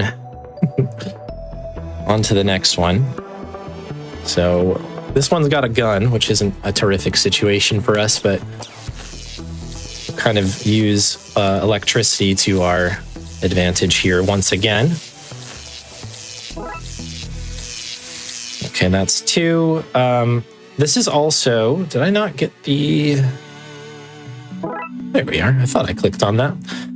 We're just going to put a little extra spice on this coffee for McKing. So we're playing as somebody named Francis McQueen. This is our rival McKing. So we're just going to send him out for a little bit. Here's our final gremlin. Just going to throw a little smoke grenade on him. But you can see the little book there from the last case that we were on a couple cases ago. One more gremlin to pick up. This one we dealt with originally. This should warp us back to our office, which is nice. And then Dooley is going to help us collect the gremlins, and I'm sure this is not going to go wrong at all. Okay, he accidentally broke the urn. That's okay. We love him anyway. He's trying. All right, so grab the clay here. This is actually a really convenient situation to be in for this game because run back here and grab that magic book that I was talking about before, because we can just kind of make our own. And in McKing's office, he actually has a pottery wheel, as one does in their police officer office. And we can just kind of get them all stuck in here. It's all good. Everybody's happy. Case closed. Okay, moving on to case 5. Lock Mess. I also kind of like these goofy names that they give these cases. So yeah, kind of continuing on the trope situation here. We're moving on to a camp in the woods. A bunch of kids hanging out here. So we're going to grab some items here. These kids are going to kind of follow along with us. It turns out Dooley is a kind of like a scoutmaster. He took all these kids out to go camping, but then he's disappeared. So our kind of goal is to find Dooley.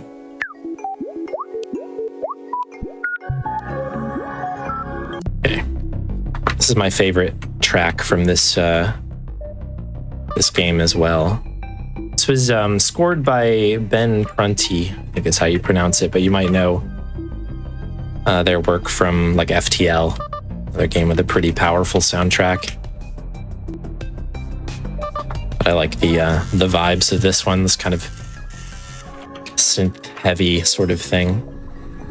All right, a couple more items here. So we need to go across the water over here, and this boat looks pretty good, except for it's busted up. So we're gonna try to amend that.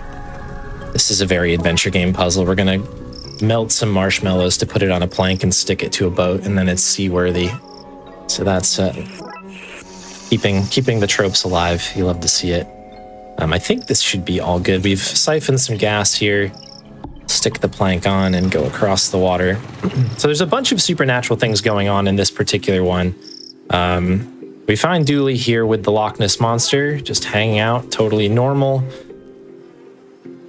We're gonna try to get this camera here, send this guy out to go find, I guess the Loch Ness Monster, but we've kind of doctored up a thing here. We're also gonna take a fake picture of Bigfoot, and that'll allow us our kind of final item across the water here. Here we are. Sometimes it's hard to find the exact hit spot or kind of hot spot for some of these items here. Okay, here's another little something to get going here. Whoops, you go here. For some reason, I very much struggle with this puzzle, even though it's quite simple. I don't know what it is. Just when you're in a hurry. Let's put the little hat on monster here. If you ever wanted to know the Loch Ness Monster's real name, it's Nigel. According to this game. Okay, we're going to skip case 6. And there's a good reason for that one, but we'll get to it a bit later. So this is our Christmas one. Quite excited about this. So we're going to go to the mall here. This is Buzz, who is Dooley's nephew, I believe, and we're taking him to see the mall Santa.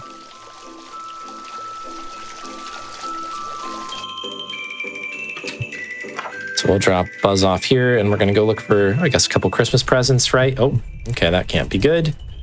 So we'll head on back. Yeah, it's totally normal. So yeah, it turns out that this it's turned into Krampus, which is not great for the situation here. So we're going to have to address that.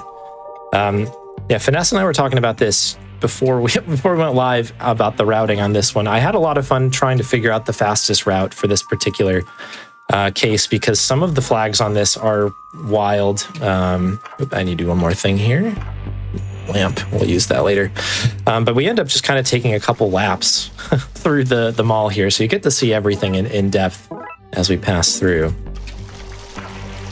Just stopping in every store to grab a little bit of things here. Yeah, a bit of a supply run going on at the minute. Yeah. Check the door. Okay, so there's a kid stuck in this claw machine here. We don't really care about the kid as much, but we do want the claw inside. So now we got to head all the way to the beginning. We need to get to the roof, because the roof is how we're going to get Buzz from his kind of spot. I think this should be clear. Yeah, good.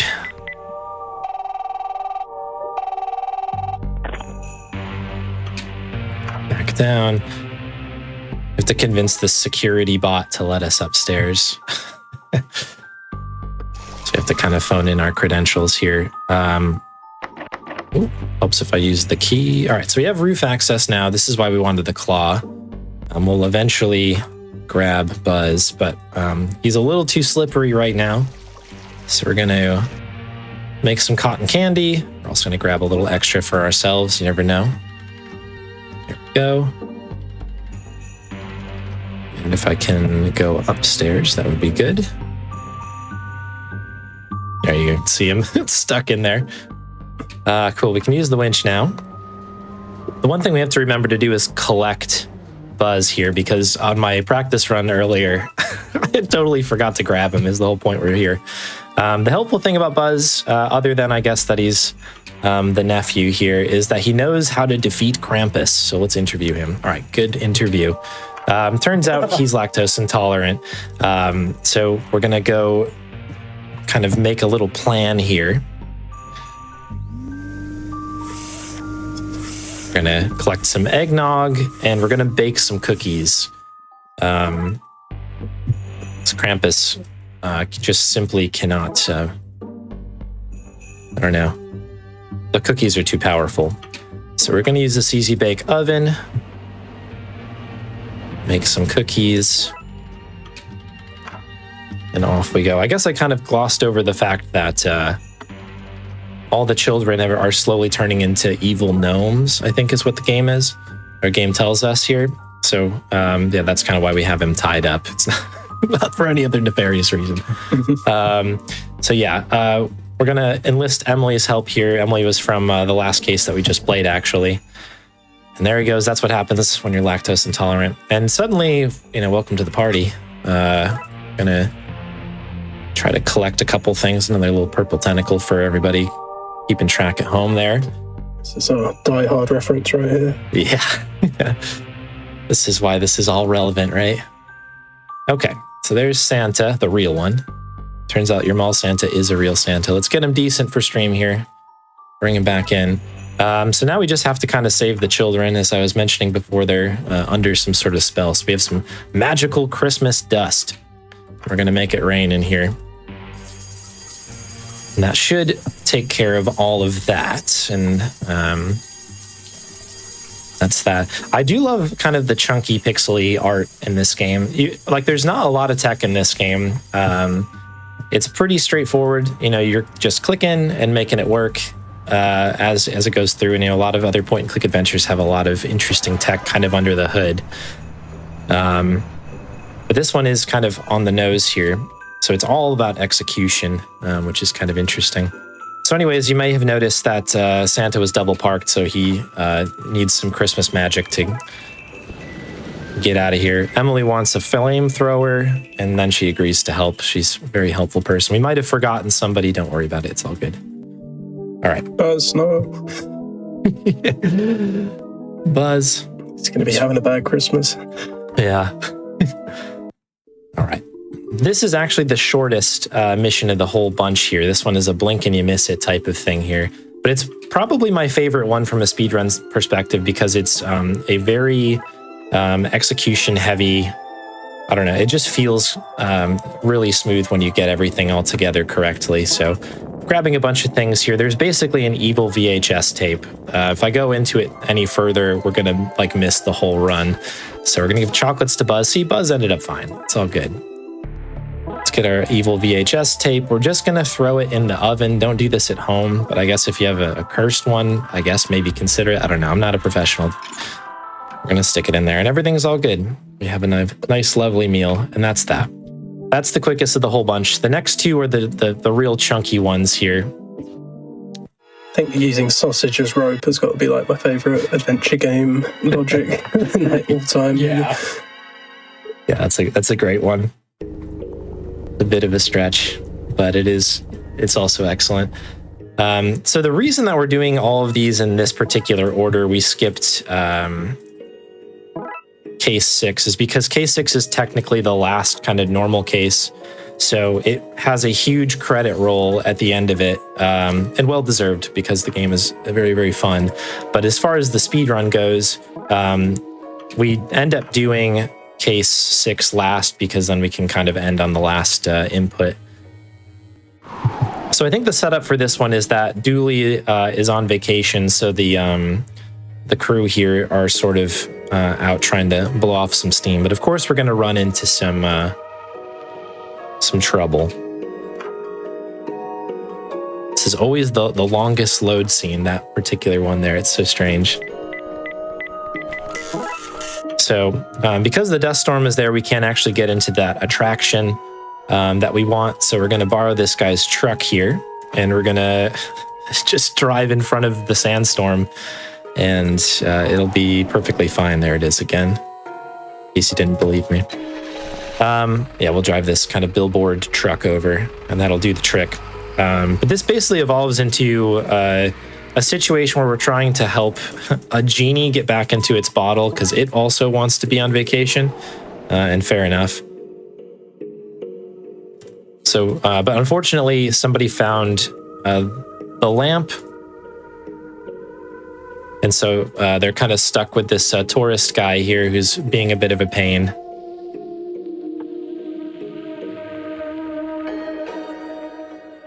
And now we need to go on a quest of sorts to figure out what to do here.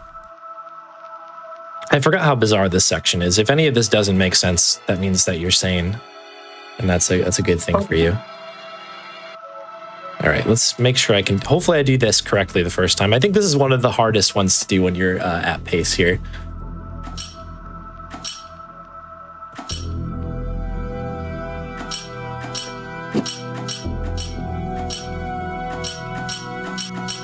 Okay, that's pretty good. Nice. It's so simple in theory, and then when you're kind of doing this at full steam ahead, it's like, oh boy, what am I actually doing here? So yeah, we're just quickly popping into space. No big deal.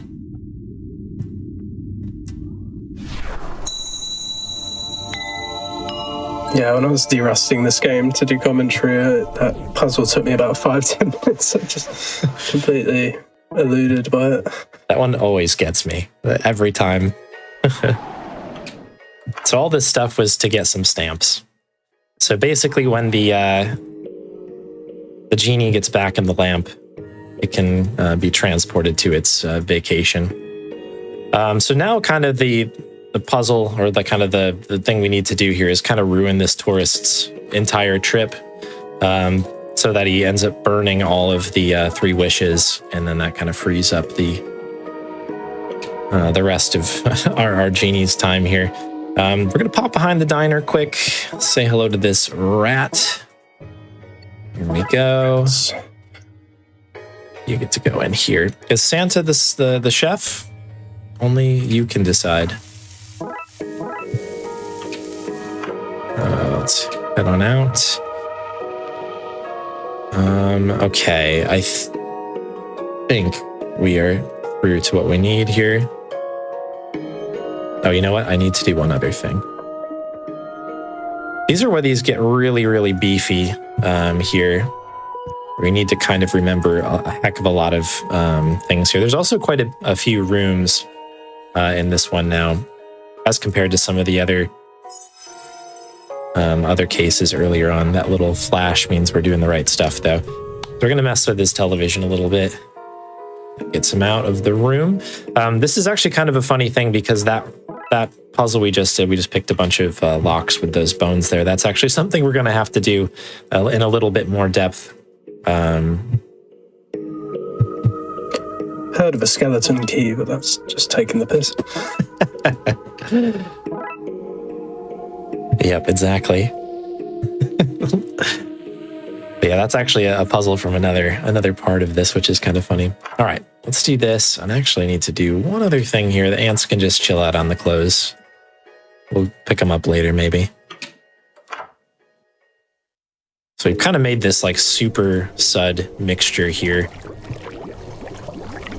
So we're just going to mess up this guy's pride and joy, which is the washing machine room here, laundry room.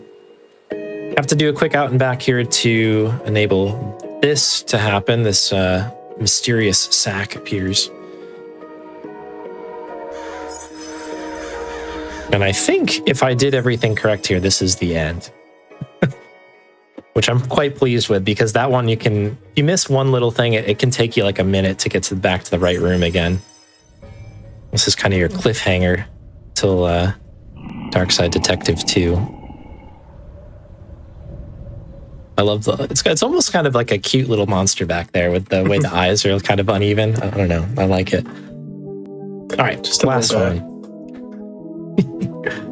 Okay. I think the last one might be the hardest of the bunch. I don't know how you feel about it, Finesse, but this one's got to be a close second for me. I don't know. What do you think? Yeah, it's a fair bit going on with this one. There's a lot of different scenes to go through, and a bit of backtracking and all that. So, yeah, I think it's the longest chapter in the whole game, so keeps you busy. This one's tough. This has a lot of different locations as well, which is kind of fun. One of the reasons I like this one so much. Let's get our kind of Laura Bow on here, a little Dagger of Amun-Ra action. We get a little bit of a different taste of a bunch of different kind of like monsters as well, which is kind of fun. So I mentioned the bit about the keys. So here we go. I'm going to try not to embarrass myself on the stream here. This is the one randomized puzzle in the game, so the ordering for this will always be different every time you play it. The keys are all the same in terms of their ordering on the bottom, but the one that you need to stick into each spot will be random, so that's always a fun part to do as the very last puzzle at the end of the game. Basically, when you're doing a run like that, it becomes quite sketchy. All right, so now we've got a zombie here. So we're gonna quickly kind of put some pieces together here to defeat the zombie. You get to go on the table first. Some good adventure game logic. You can't light the candle unless it's on a surface. So this is our friend Roxa here. You've seen probably a number of times throughout the run. It turns out there's being on fire in the back. Yeah, it's like let's just get out of here. So yeah, there's zombies. As you can see, multiple zombies, and you also might have seen quickly that there's also some like mafia ghouls. So the classic combination there. Two great tastes that taste great together. I like this section here, even though it's very, very brief. We get to play as Dooley for like one moment. I enjoyed that quite a bit. We're gonna leave him down in the underground for a little bit. And we'll go back to McQueen. We're gonna try to deal with all of these many zombies that are out here. So first things first, let's make some stilts, because that's what people always forget to do in zombie apocalypses, make stilts. This will allow us to get into this church here. And this is the other really tough flag I feel in this one, is trying to get all of these things to work just right. So our goal in the short term here is we need to learn how to speak zombie, as one does. So to do so, we need to give this guy the holy water. He's a little bit under the weather here, so we're going to try to have him feel a bit better. We're going to quickly learn the language of the zombies. I think I need to leave, come back, grab him again, and then hop in here. Let's see if it worked. Yes, okay, perfect. It worked for the real thing. It's kind of tough to get that flag to work just so that you can start destroying your clothes, because we also need to look like a zombie. That's another key part of this. All right, so here we go. Brains, brains, brains, brains, brains, brains. Now you too can speak zombie. All right, so now we're gonna pop in here. They're trying to resurrect this, mafia fellow here. And so, the stakes are getting higher. The tension rises. Let's quickly make sure we give Dooley some scuba gear so that he does not perish in this next section. So the way we decided to take care of these zombies here is we're actually going to have this priest guy bless the water tower. So there's just a ton of holy water out there, and then we're just going to flood the whole thing, which makes total sense. Let's just use this car really quick. No one needs it at the moment. Off it goes. Who needs a driver, Maybe that car might have, but that's fine. So this is going to go down. This is why we gave Dooley the scuba gear here.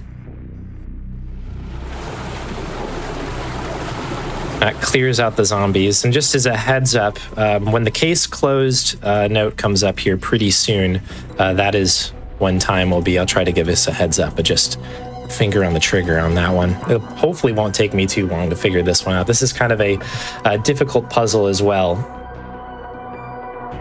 All right, so this is here. This one, no. This one? Yeah, this one. This goes here.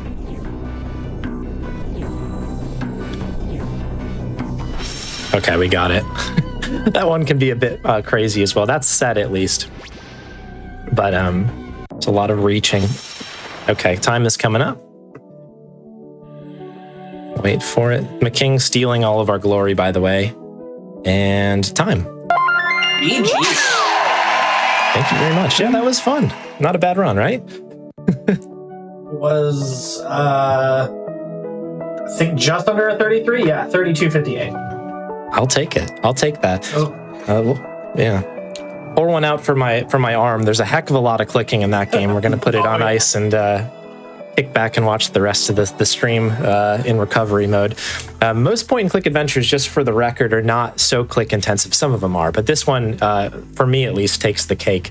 But it's such a charming game. Love the visuals, love the audio. The writing is extremely tight. It's just a joy to come back to it. So I'm glad to have been able to run it on such a cool event. Yeah, thank you so much for being here. I love this game, so it was awesome to have you show it off. Yeah, such a good one. A real quick shout out while I have a moment. if you're interested in games like this, point-and-click adventures, maybe you caught the King's Quest and Monkey Island special a couple weeks ago, I think. There's a spot on the internet called Speedy Adventures. It's a Discord server that's linked to most of the point-and-click adventures you can find on SRC. So if you're looking for more information on learning these games or just kind of celebrating them, I always like to give that group a shout out. Finesse, anything from you, I guess? No, just speedrun this game, yes. Yeah, there you go. Very good. All right. Oh, by the way, yeah, in case anybody didn't know, this game's actually free right now. So if you also are on the fence of being like, this game looks kind of cool, just go pick it up. Really random timing with it going free, and then the third game being in development. So it's kind of cool. But yeah, that's it from me. Thank you for having me. Yep, thank you so much for being here. Like I said, great game. Awesome to have you on to showcase it. Definitely a holiday game, so... Yes, it counts. It does count. So yeah, thank you so much for being here. We do have more games coming up. We've got Die Hard Nakatomi Plaza coming up. Just a quick reminder before we go to that break. I do just want to thank everybody, for tuning into the Games on Quick Hotfix, and anybody who does support, with your subscriptions, gift subs, and all your bitch cheered. These contributions do really help the Hotfix run. We wouldn't be able to do it without all of your support. So if you do enjoy, these streams we put on, these holiday specials, any of our weekend specials, any of our regular content, if you can consider subscribing, it does help us out a lot. You'll get access to exclusive emotes, ad-free viewing, and access to chat during our replays. And also, you can always support us just by sharing the stream with anybody you think would enjoy any of these speedruns that we put on. Thank you so much for everybody at home. We wouldn't be able to do this stuff without you. And we're going to take a quick break. We're back with Die Hard in just a few minutes here.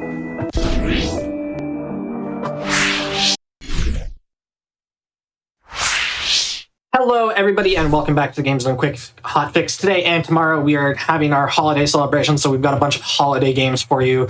We've got Die Hard Nakatomi Plaza here. I'll hand it over to the runner. Let him introduce himself.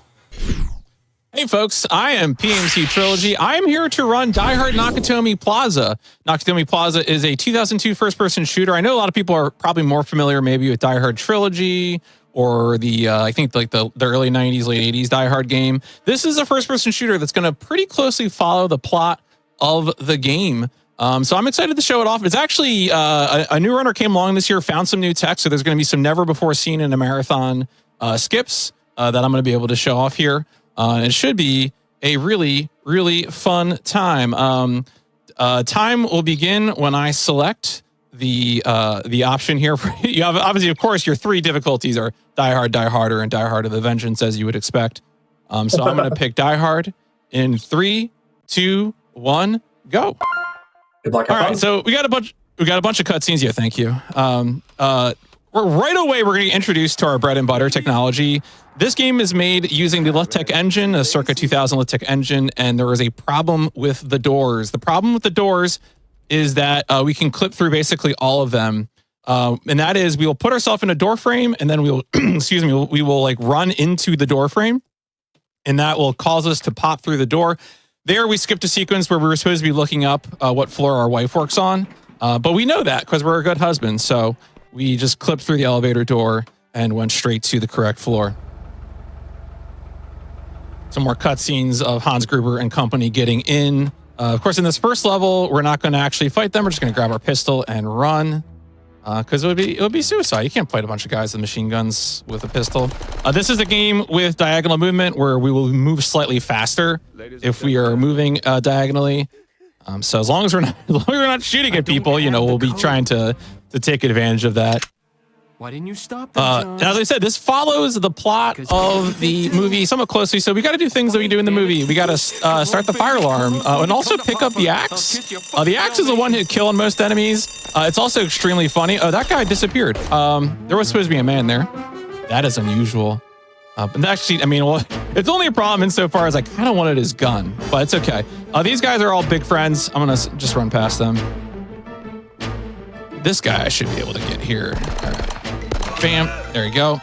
Just wanted to ask him a question and keep going on. Now, this first sequence here, we're dealing with our friendly machine gunner, the guy who we actually get the ho now I have a machine gun from. and he is you have an option to kill him using a cutscene. We're gonna go ahead. We're gonna go for a fast method here at the risk of our own health. Yeah, there we go. So we hit him with the axe. That is a one-hit kill once he gets to his destination. We have to wait for these voice lines to play out, and then meanwhile clicking. Oh, this man is right here trying to shoot me, but he is missing. That is exciting. So, there we go. Once we hear John McClane talk about his sister's shoes, John McClane is left-handed. That is correct. I always forget that about this game. But John McClane is left-handed. That is why we hold the gun in the left hand. All right. In the interest of safety here, I'm gonna kill these guys in advance. All right. So I'm doing that because I need to come back to this room in a second. I didn't want to ruin that. I also wanted to grab that health just because we had low health. So there is a technique in this game for ladder for being able to fly. And how that works is we do a quick save, quick load, and then jump.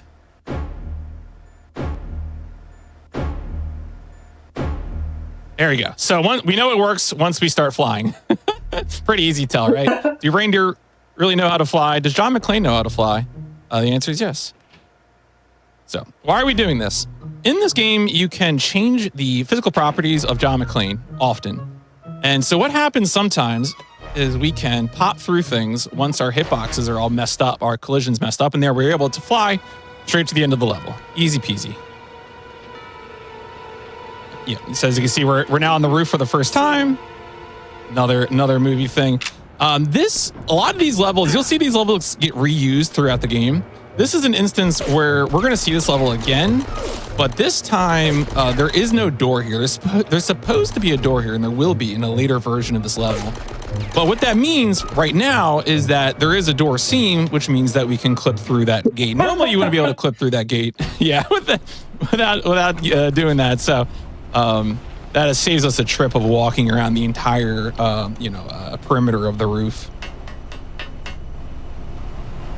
We still have this axe. Normally we would not have this axe with us, but we're keeping it with us because, again, one-hit kill, just very useful for dealing with a lot of friends that we will encounter. We'll get rid of it in a second here.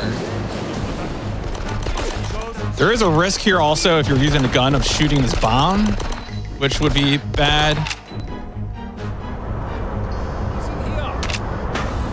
And there we go. Nice. All right, so we are on our way. So that was carrying the axe forward was kind of an example of new stuff. There was another bit here where he's saying the line about the TV dinner. I love it when people ask me what a TV dinner is. I should be able to make it through this. Church, you know what a TV dinner is? Oh, I do know what a TV dinner is, and it hurts me that people don't. Good. I just had to make sure. All right. Oh, it actually worked. Okay. This is also a bit of new tech, where if you stand in a particular position, you can skip this sequence where you have to wait for a line to play out. But if you can sometimes get clipped through that above that vent by assuming a particular position. I have pretty low health here, so let's just be careful. This is, of course, is the no more table guy, as we all remember from the film, from the classic Die Hard scene where the man screams "No more table." He's pretty beefy. All right. Okay. Oh well, but we'll be fine. Need to get that cop's attention before. And this is the bit where John McClane throws the guy's body out the window. One funny thing about, of course, most of the voice actors in this game, not the original actors from the movie. They do not have Bruce Willis. They don't have Alan Rickman, but they do have the guy who plays the cop. They do. That is, I forget his name. He's in Family Matters or whatever, right? But that man, that's Reginald something. I forget his name. I'm sorry to that actor. The difficulty or ease with which we can do door clips depends on the size of the door frame. Bigger the door frame, the easier the clip. That one is kind of a thin one. So that's a harder one.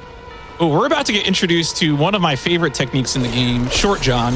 If you stand in something and try to stand up and it doesn't work, that's Short John. So now I'm short, and one of the properties of being short, I'm standing up. To be clear, I'm not holding down the crouch button. Reginald Bill Johnson, thank you. I'm not holding down the crouch button. I am now standing up, and the big advantage of this is that you move faster. I am moving way faster than I was before. which is good because we have to keep up with Argyle as he drives the limousine.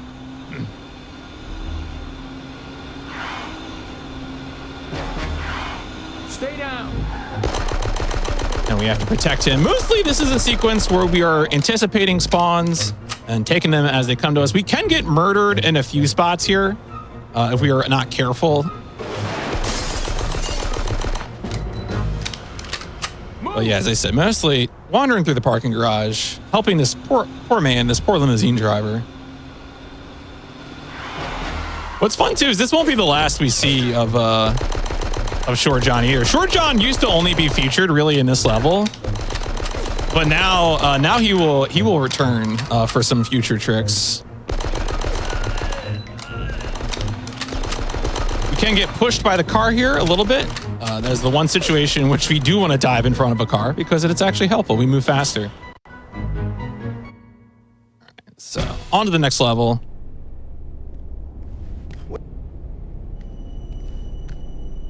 A note about flashbangs in this game. The easiest way to not get flashbanged is to simply not look at it, like look up.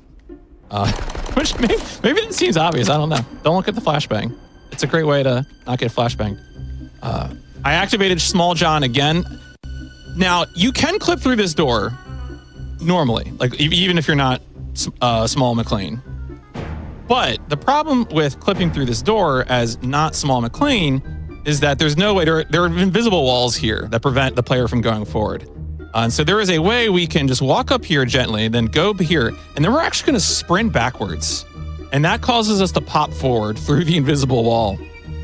Shout outs to Divark, who picked up this game and improved it a bit, who found a way to do that if you were getting Small John off of that pipe.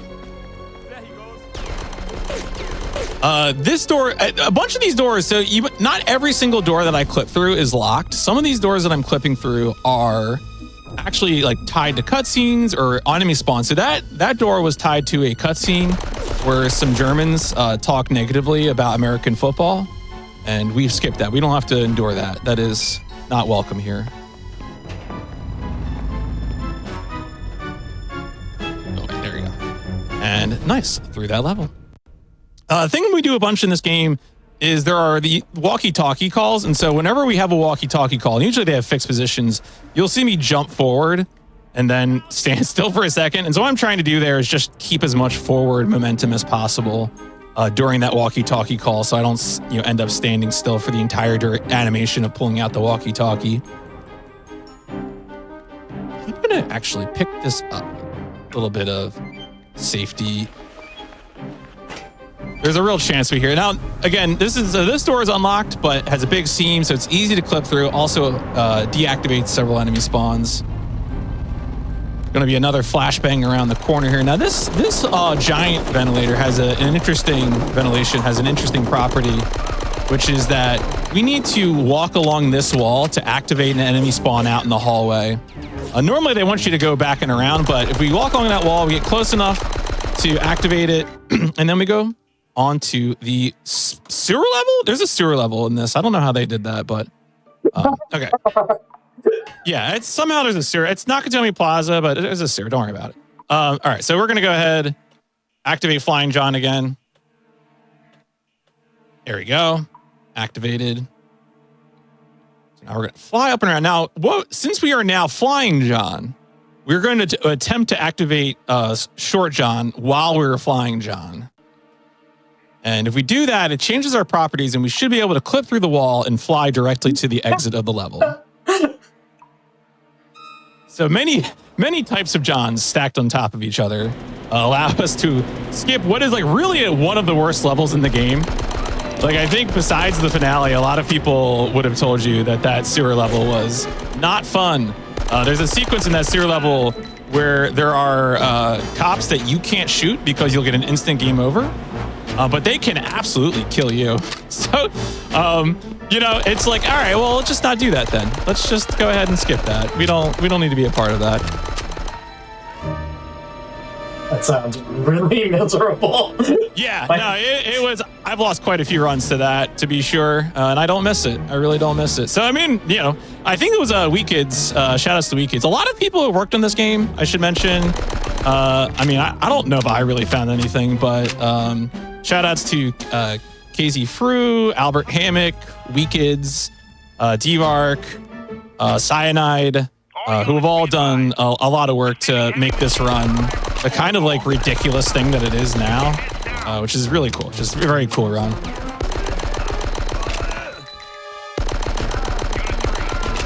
Lit Tech power, it just works. Well, I guess it's a little sad talking about Lit Tech now because Monolith is no longer with us. Rest in peace, Monolith.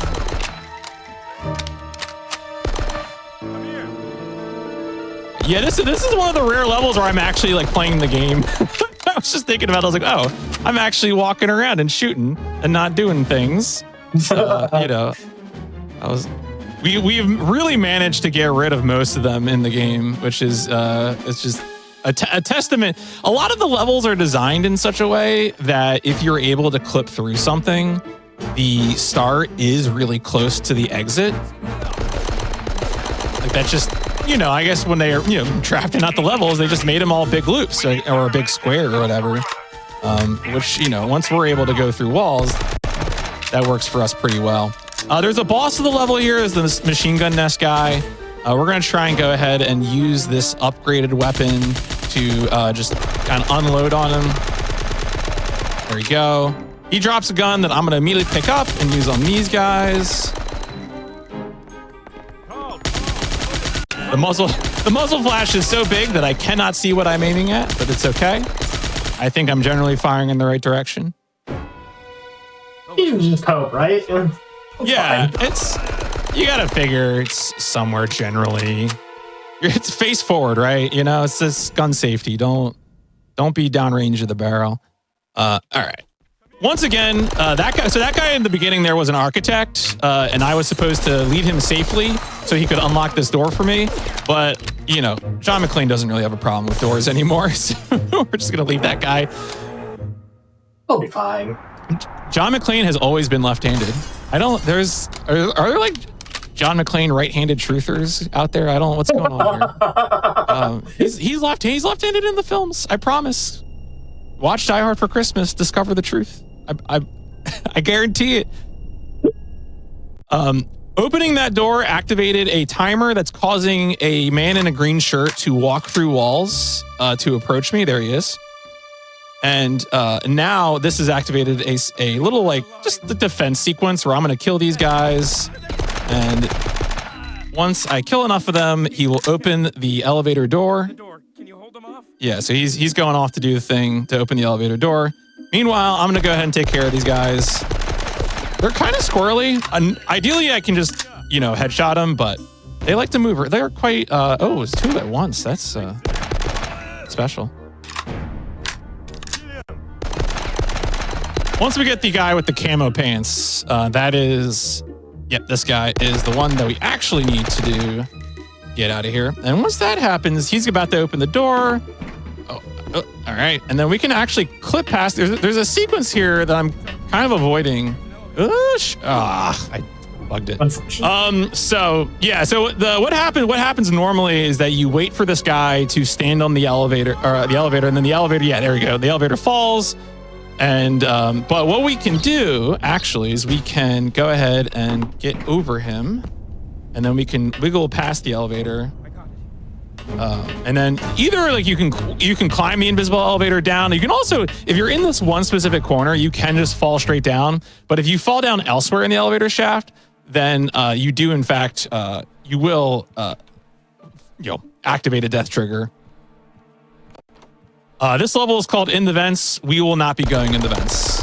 That is, once again, this is just not, this door is locked, but the exit to the level is right over here. Easy peasy. Go ahead and, you know, it's a marathon run. Get some Christmas cookies, get some iodine and bandages, whatever you like to leave out for Santa. I'm not going to judge. And head straight to the exit.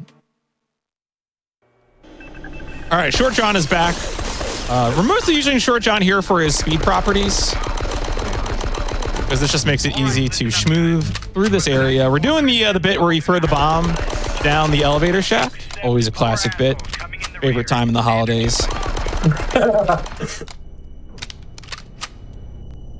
There you go. There comes the big tank. So they shoot the tank, and then John opens the elevator. We do have to do this. We have to open the elevator, knock the door down. John says a naughty word that I'm talking over. John, please, it's Christmas. And then if we're able to clip through that door before the cutscene, we can actually... oh, no, I wasn't far enough. If you clip through the door and move far enough, you can actually prevent the enemy spawns, which is pretty cool. I forgot to hold down X, which is exciting because you get to see the alternate way of doing this. Which is, if you have your walkie-talkie out, you can break out of the conversation with those guys. If you forget to pull your walkie-talkie out, you can just shoot a gun. But of course, if you shoot a gun next to 3 SWAT team officers, they will start shooting at you. Attention, so we just gotta have to. Otherwise, we have to do this whole level where we escort them. So the idea is, of course, that we want to move through that open door that locks behind them before it closes.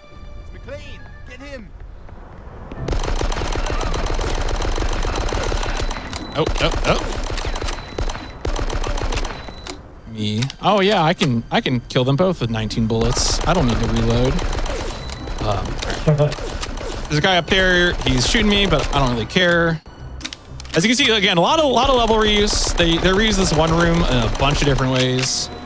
This is Bill. I forget what is Hans Gruber's fake name in this film. Bill Ackman or something. I should know this. Anyway, that's not Bill. That's Hans Gruber. I lied. It's actually Hans Gruber. But because we can clip through doors, we don't actually have to do the shoot the glass sequence. We can move past that and go straight to the exit of the level. Once again, surprise, John McClane is onto your tricks. I'm paranoid, which is why I keep grabbing extra. There's been like probably half the health I picked up in this run I normally would. Bill Clay. There's probably an actual person I was referring to when I said that.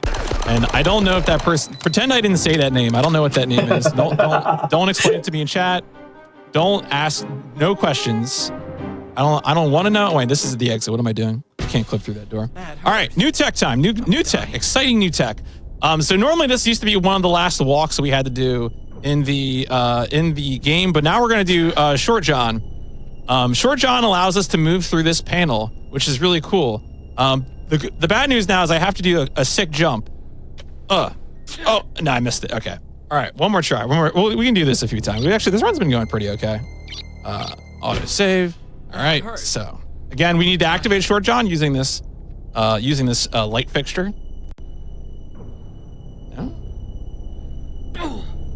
We're bleeding the whole time because we stepped in the glass that we didn't step on. Don't worry about it.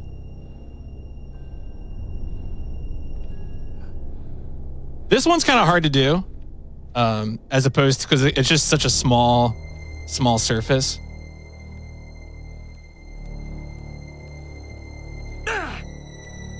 There we go. Okay. Cool. Okay.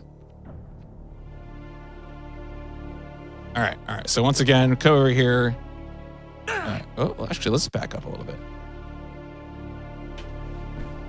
All right, good. All right, so now we're across. So we skipped a whole walk around this apartment complex by doing that, and then this level ends when John heals his feet by using these. All right, those are.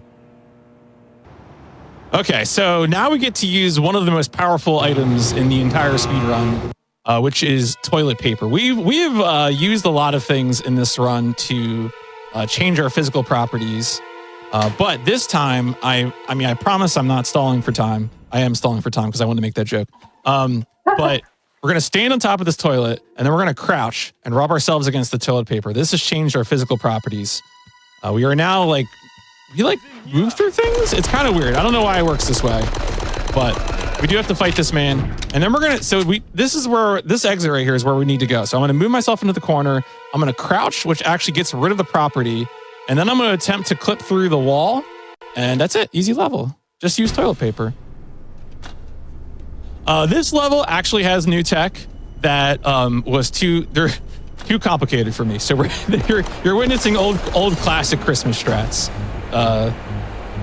But there's a way in this game where sometimes when you lean, there is leaning in this game. Sometimes when you lean, it can teleport you. We don't know why this works, and we're still kind of figuring it out. But I'm just gonna stand on top of this door, and do some door clips, and that's gonna be how we're gonna save Christmas this time. It's pretty stunning. This guy is stunned. He just doesn't know what to make of it.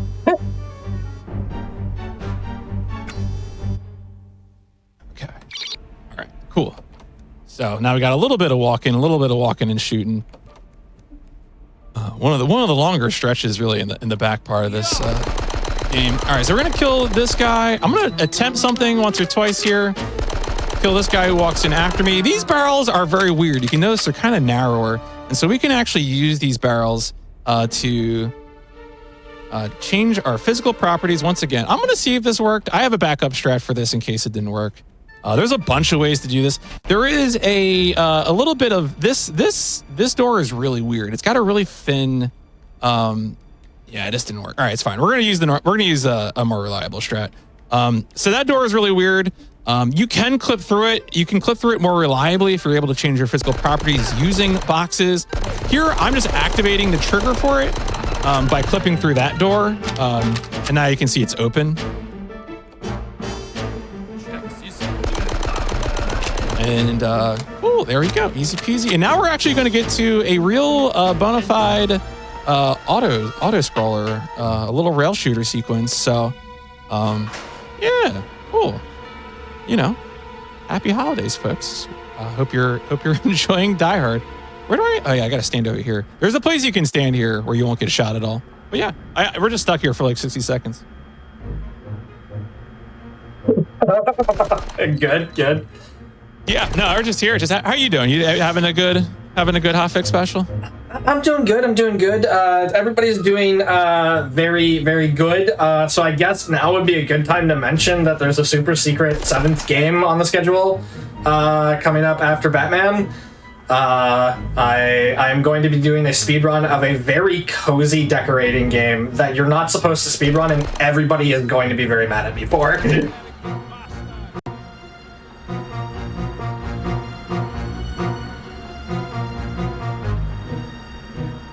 So if you like decorate, the game is very fun. People are going to be mad at me because you're not supposed to speedrun this game. Are you going to tell people that you're a decorated speedrunner? Oh, that's really good. Oh, I am now. I am stealing that from you. No, please. No one will know. Don't tell them. You don't have to credit Scrub the bonds. Yeah.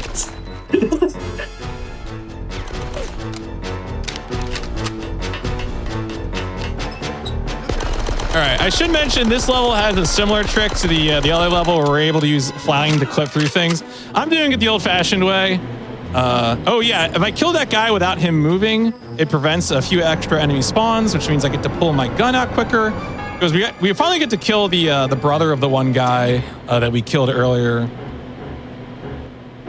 He is just hanging out here, so we're gonna take care of him using one of our powerful guns. And then we're gonna pull out the bullpup.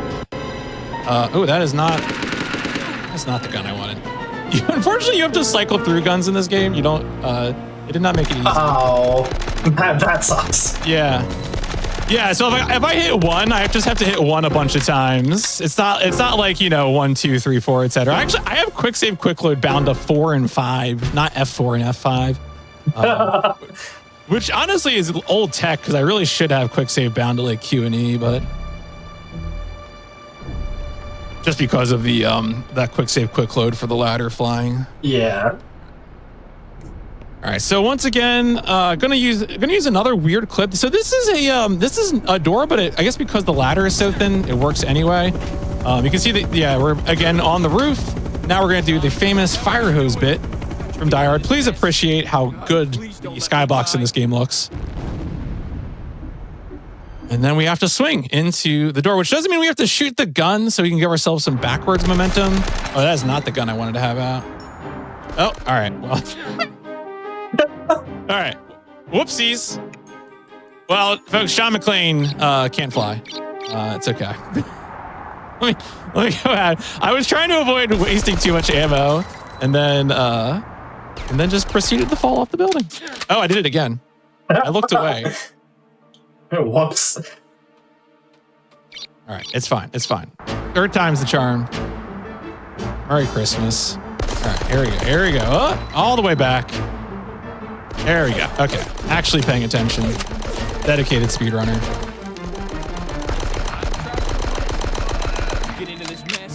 All right, a few more door clips. This will allow us to get, again, around a sequence of areas. We need to go past this fire. It would be, yeah, if you're slow in this level, you could like run into this room. It'll be just covered in flames and it's awful, but we're quick. We're moving through doors.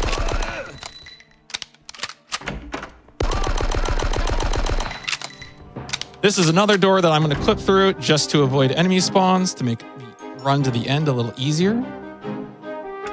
Also grab some health. Oh, whoopsies. I know where I'm going. I've played this game before. I know where I'm going. All right, moving through the cubicles. Most of these enemies we're going to ignore. This guy, because we need to clip through this door. Clipping through this door allows us to avoid dealing with a guy who has a really, really powerful machine gun.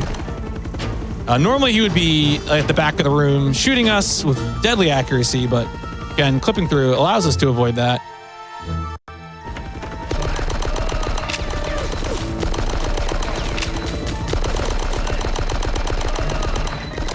Grab the last level. Now we're actually moving on to the final level. The final level is pretty long though, so don't worry too much about time. It is one of the longer levels in the game, as it turns out. For reasons that will become clear very, very shortly. And take care of this man. He's very beefy. There are two enemies spawning behind me. If you're quick enough, you can get some shots off at Hans without fighting these enemies, but we're gonna take care of them just to make this a little safer. And here comes the other guy. Oh no. That's weird. All right, is he coming? Huh. All right. Interesting. Yeah, I don't know where that guy went. So we have to shoot John. I have to shoot Hans a bunch of times here. Oh, there he is. Oh no. All right. Good question in chat. Why does it say undefined on screen so much? Every time you see undefined, that is me quick saving. So when I quick save, it just says undefined. Why does it say undefined? Great question. Fantastic question. Can't answer that one. Unknowable. Inscrutable. But yes, that is me. It's me doing quick saves. And the undefines will continue so long as I'm playing the game. And yeah, we have to do this like 4 times, which is exciting. And the hitboxes are pretty precise, but you can only hit him during animations. He has a few different animations that he'll do. There you go, hit him twice. You can double tap also sometimes. I'm kind of taking an extra cautious. I get him? All right, there we go. Okay, so time is coming up. When the cutscene starts where he falls out of the window, like in the movie Die Hard, that will be time. So he's making his way to the window right now. Getting ready for the proper Christmas tradition. But he's got a long way to go. We have to watch him. We have to sort of just... Also, if we get too close to this wall while he's turning the corner, that will cause him to kill Holly, so we need to not do that as well. I have also double KO'd in a marathon setting before, which is really funny. I have a lot of health, so that shouldn't happen, but that's a good time as well. All right. But wait, there we go. All right, that should be ready. And time. GG. That's what a silly video game. Yeah, spoilers for Die Hard. Hans Gruber dies at the end. And then it's really quiet, but it does start playing Ode to Joy at the end, which I think it does in the movie as well. They could afford that music. They didn't have to get original music. Ode to Joy is pretty available. A really bootleg Ode to Joy. But yeah, that's Die Hard Nakatomi Plaza. This is a game that unfortunately is not available via digital distribution, so you do have to find a physical copy. Yeah, find a disc. That's exactly right. But it is a lot of fun to play.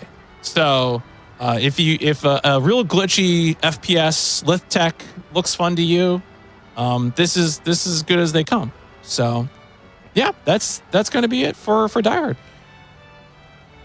Yeah, thank you so much. Do you have any shout outs you want to give or anything? Or again, just shout outs to all the runners of this game. I know I saw Weekends in chat, Cyanide, Albert Hammock, Devark, KZ Fru.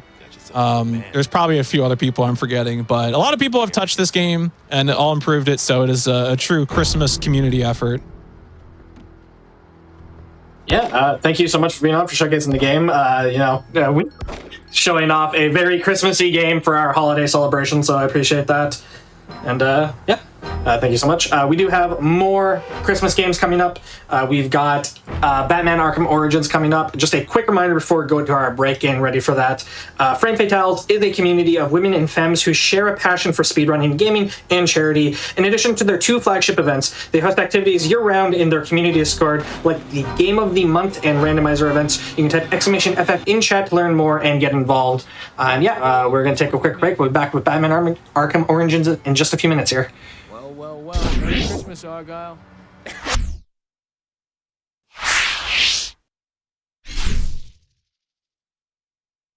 As our holiday celebration, we've got a bunch of holiday games for you all. We've got Batman Arkham Origins here, so I'll hand it over to our runner here. Let them introduce themselves. Hello, my name is Lethargic. I'm an Arkham game speedrunner. I've speedrun all 4 Arkham games.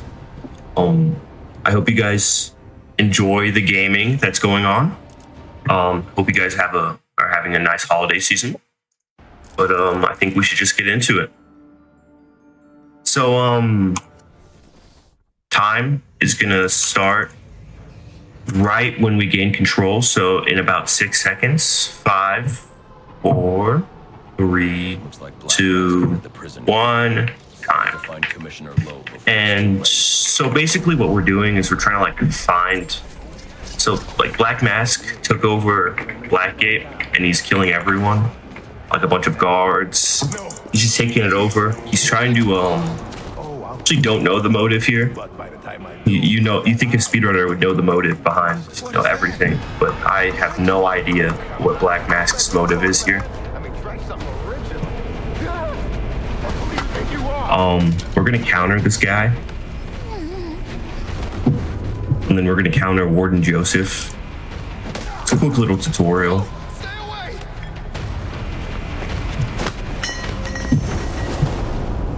Don't hurt me. At this point in Batman's career, nobody actually knows if Batman's real or not. They think it's speculation. But he is very much real. This is what you call dive roll cancels. You roll and then you cancel it with the back claw, which just cancels the animation, is a bit faster instead of running down straight corridors.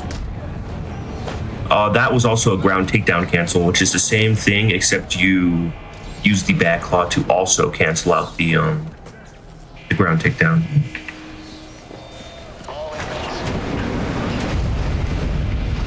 A lot of this story stuff doesn't matter in the run. You won't see Penguin or anything, even though he's in the game.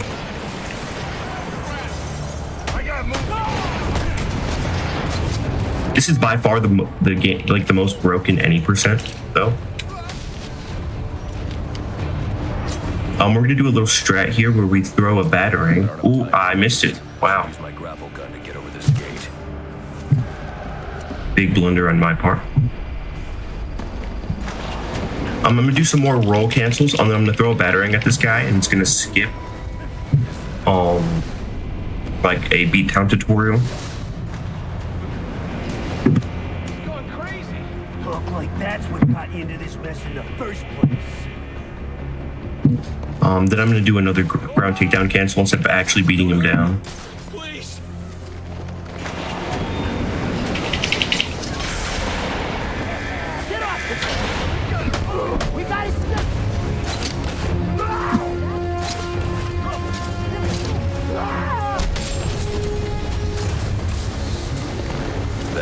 The floor is weak. So here we get to see just like a glimpse of Black Mask and Killer Croc.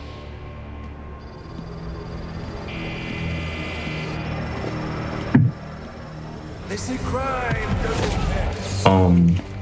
Basically they're going to execute Commissioner Loeb because he's like locking up his men or something.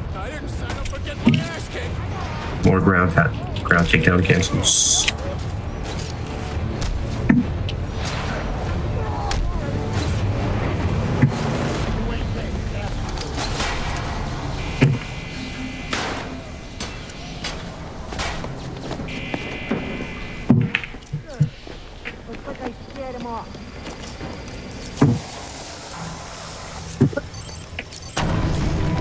And you can actually roll through explosive jails if you time it right, which is pretty cool.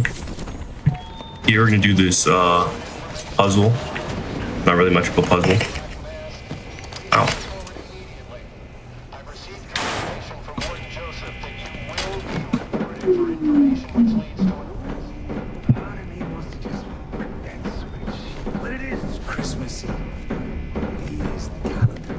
So now we're going to the execution room, which will just they'll just kill Commissioner Loeb.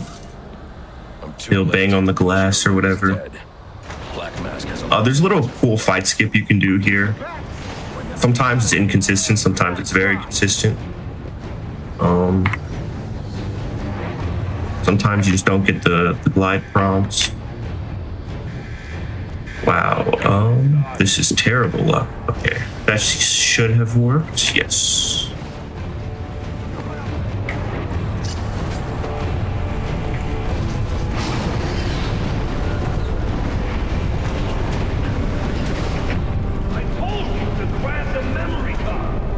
So, we're gonna grab this drone thing and it's gonna give us the SD card and it's gonna give us a bunch of intel on all the assassins we need to take out. There's 8 assassins. We're only going to take out, I believe, 3 in this run.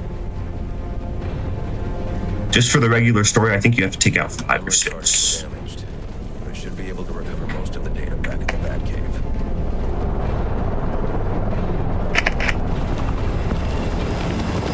Now we're on to Killer Croc.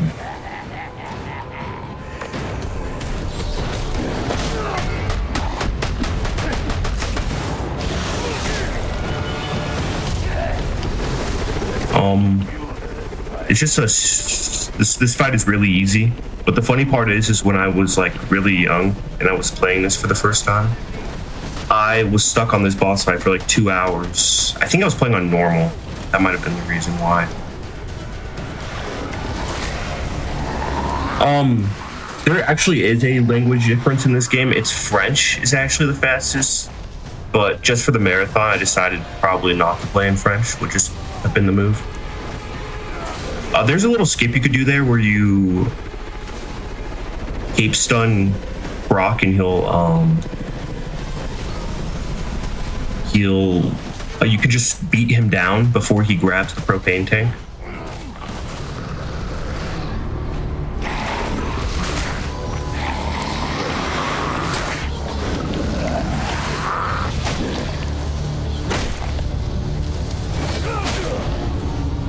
And that is Killer Croc done. All we have to do is just throw some batarangs at him and then we'll get a cool little cutscene.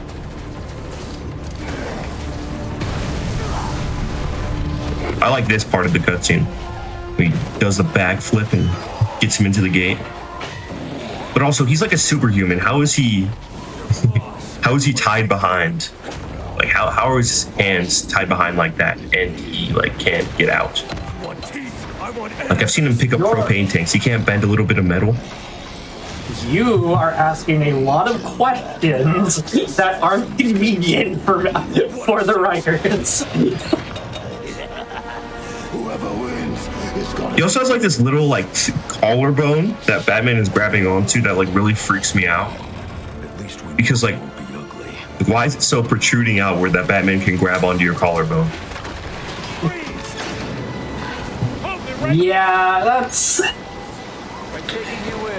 right, when you put it like that, now I'm uncomfortable too. And we have we have proof that the Batman exists for the cops. There's more proof later, but we skipped that part. No such thing as the Batman, eh? No such thing as a Batman,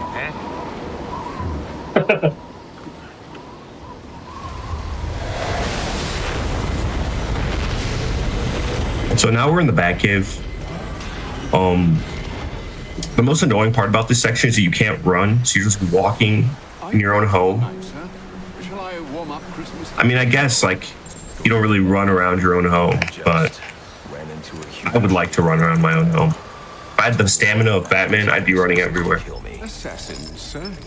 Yeah, with all the training he does, I would be sprinting everywhere.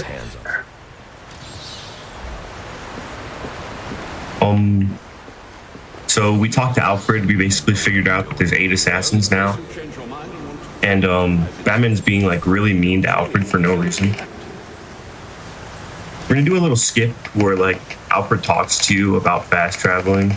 All you have to do is literally just tab out of the menu. It's like the most lenient skip ever. And then this is our introduction to fast traveling. We'd only do it like twice in the run. 3 times?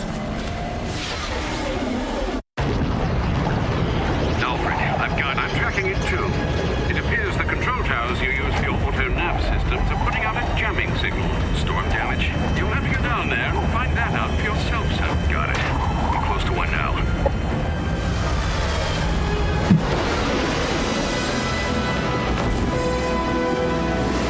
I don't know. This run isn't very Christmassy. It just so happens to be on Christmas. And the one part that's like the most festive is we skip is the loose lips guy with the Santa hat on. I like that guy. Probably went home for the night, lazy bastard. What the? Grab the hostages! You seeing this? What the hell is it? I ain't messing around. Move it! I should use my smoke pellets here. I need to get up and out of danger. Can't shoot what he So can't. this is like this tutorial for Predator sections. If you remember the church section in Arkham City, this is basically the same idea. Nobody ever does. You do like an inverted takedown. You can do a great takedown, I believe. Well, I know you can do a great takedown, but I don't think that's the intended way.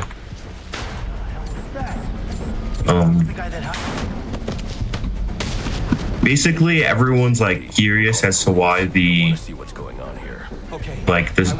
tower is down, and these guys are taking hostages. I think they work for the Riddler, but they're not.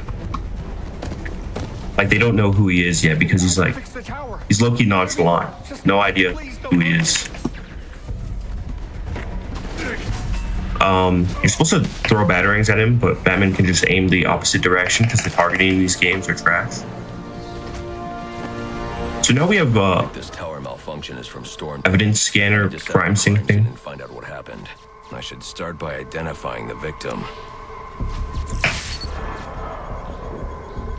Victim's name is David. We're gonna jump out of here to skip the dialogue.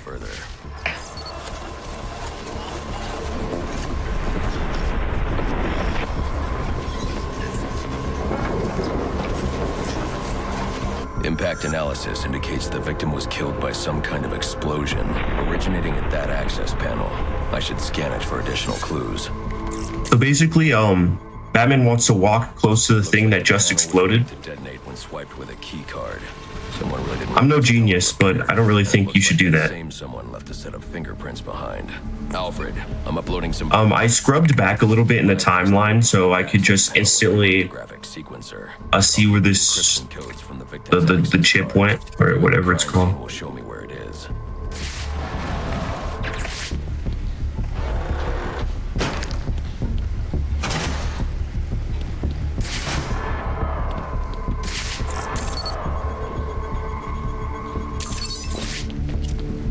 This card has the codes I need to hack any of the network tower's access panels. It's weird that you actually have to aim the cryptographic sequencer after he says his dialogue, or else it just won't. It won't just show as unlocked after. It's a weird quirk. Alfred. We're gonna wait for the save to go away, and then we're gonna look at an upgrade. Just look at it. We don't like getting upgrades. And it's gonna skip this whole well, whatever Enigma says.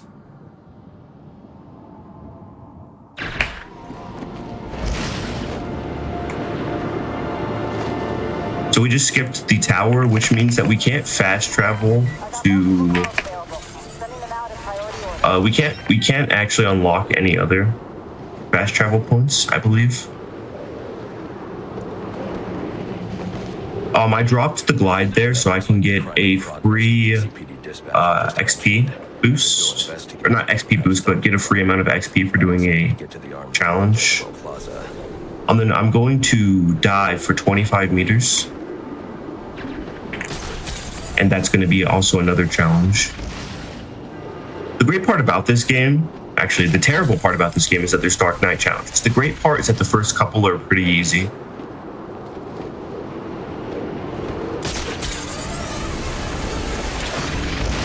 Also, the grapnel boost in this game is unlocked upon just straight up playing the game, which is a continuity error because Arkham Origins or Arkham City Batman actually has it in prototype stage for some reason, but even though he had it in this game. I don't matter.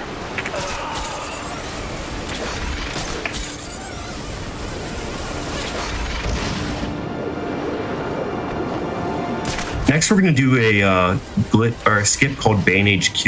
It's a pretty precise glide, so I might mess it up a couple of times.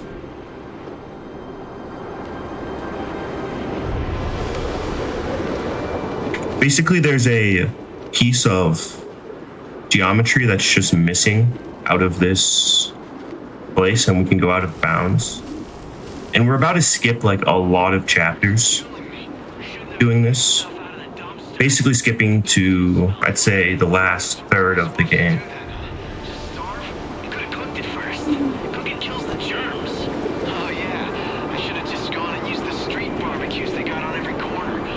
So we're gonna land on this right here.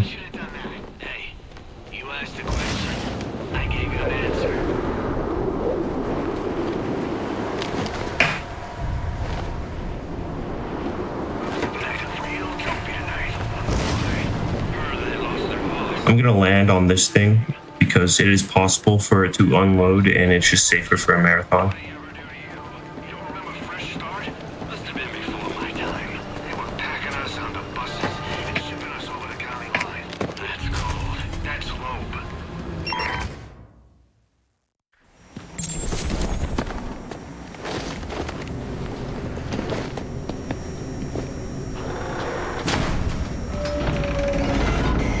Now we're just gonna rip open a door. We're gonna do some more roll cancels. We're in Bane HQ, so we just skipped the hotel, the GCPD, the final offer, the steel mill, the bank. We just skipped it all. Alfred, Bane knows who I am. I'm going to try to do this skip first try with controller, but it is better to just do it on keyboard and mouse, in my opinion. Try it again. Okay, this roll is pretty bad. You have to roll onto the stairwell, like the railing right there. But it's pretty precise to hit because you need you need that type of roll, and careful not to fall off. Okay, swag. And now we're going to fast travel back to the Batcave after we jump in this water.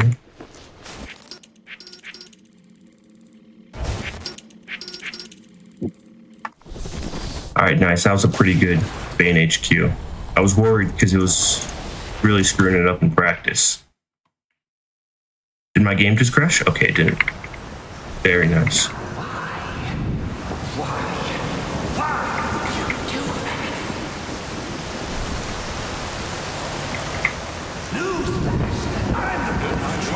So, this cutscene plays after you fast travel back to the Batcave from the Gotham Royal Hotel, but it doesn't actually.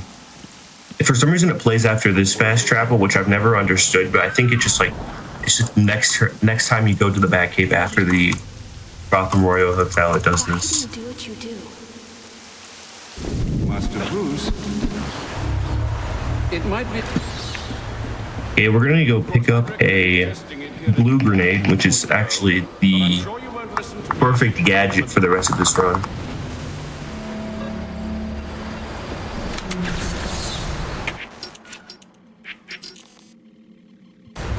What the heck? Okay, my WASD isn't working for the map for some reason. And that just happened. So now we're going to the bridge.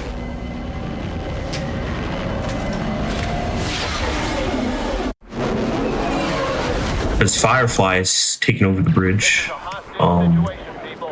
Get into position and prepare to breach on my order. Do not provoke or engage the suspect. He's got hostages in the bridge sublevel. Just get yourselves into position. Kurt, do you have any comments about this run so far? I mean, so I've seen it a few times, or just over the years. So, I feel like you've been doing a very good job explaining it. Trying to think if I have any like questions that you haven't answered. Would never order a breach if he knew about Firefly's bombs. I've got to stop him before he sends his men into a trap. Dispatch, Marine 4. Unfortunately, again, just because I've seen a few of these runs, I can't think of anything. If anybody in chat has any questions, feel free to ask, and I can, relay those. I almost just failed that fight skip that I just did. The guy got back up. If he gets back up and he realizes that he got hit by a batarang, then you have to fight all of the guys. Next comes the probably coolest part of this run, because you just wouldn't expect this happen, but it does. I screwed up I think I'll get the grapple, yeah. So now we're going to do something called blue grenade climbing, similar to freeze grenade climbing in Batman Arkham City, except this one is all environment based, which means that you have to have a perfect condition to do the blue grenade climbing, and that is Batman can stand up before going onto a railing. Not climbing, but going. But walking onto. 7, 8, 9. 15, 16, 17, 18, 19, 20, 21, 22, 26, 27, 28, 29, 30, 31, 32, 33, 35, 36, 37, 38, 39, 40, 41, 42, 45, 46, 47, 48, 49, 50, 51, 52, 53, 54, 55, 56, 57, 58, 59, 60, 61, 62, 63, 64, 65, 66, 67, 68, 69, 70. Okay, so what I did there, I had to count the exact number because it is not very lenient on if you can get over the barrier or not. Now I'm gliding to deload the bridge.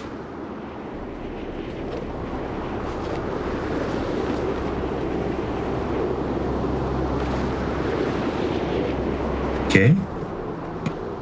This is a very nerve-wracking part because if you hit a barrier, it's basically run dead. Well, not run dead, but you will have to reload, and that does suck a whole bunch.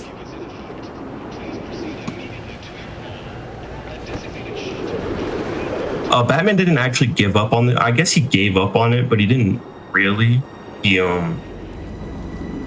was more like it degraded. Because in the Cold Hard DLC, Batman talks about how, or Alfred talks about how the blue grenade formula has degraded, and Batman won't be able to use it. That DLC is so good. I'm so sad it's not accessible on console anymore. Can I please jump up? This, okay. I've never had a problem with that. That So next- that skip is my favorite in the entire game. It's so good. The glue grenade, like jumping through Yeah, the glue grenade skip. Yeah, I like it in Arkham City. I like it on keyboard and mouse. I do not like it on controller. On controller, it is very bad. Usually, you do it on console on controller. Well, obviously, and the game will just eat your inputs sometimes. You can't do it. You can't do any of this on console in this game because the game does, in fact, eat all of your inputs when it comes to this skip. There's only been one person. There's only been one person to do it.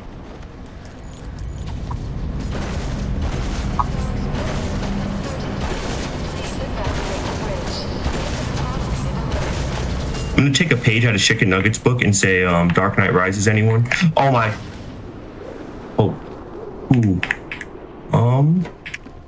Can I save this? It doesn't look like I can. So that is an example of Batman Arkham Origins, deciding that Batman will fall through anything that he would like to.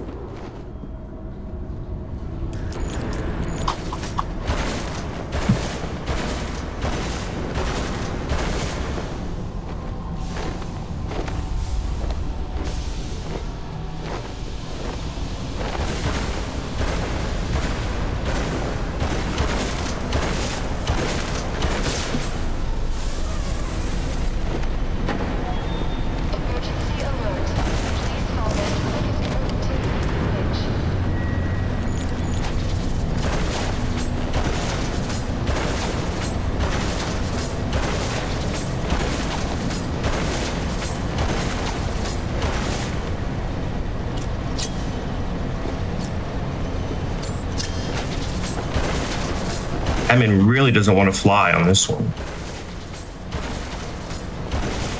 Yeah, that's so weird.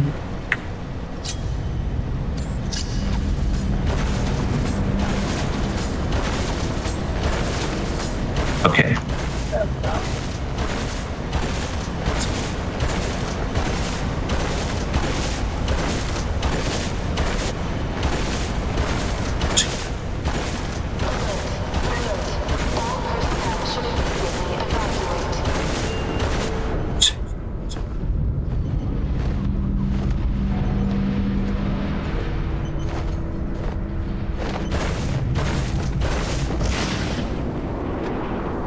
Okay, so we're on to a glitch called butterfly gliding.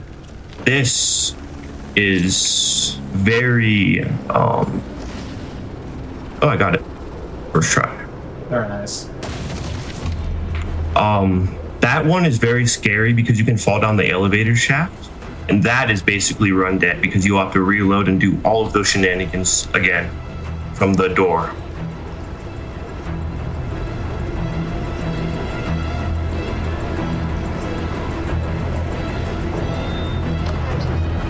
Oh, and I got the fast climb too. Nice. Now we're just gonna do a pred.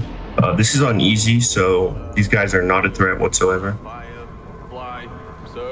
Firefly's locked as hostages in a train car with explosives. What the? Okay. Maybe it will be a bit of a challenge. Okay. Okay. So Batman likes to throw a smoke grenade over the priority of ground takedowning, which, I mean, it does make sense for a casual player, but it's really sucky for speedrunners. No casualties, sir. Copy. Keep me informed.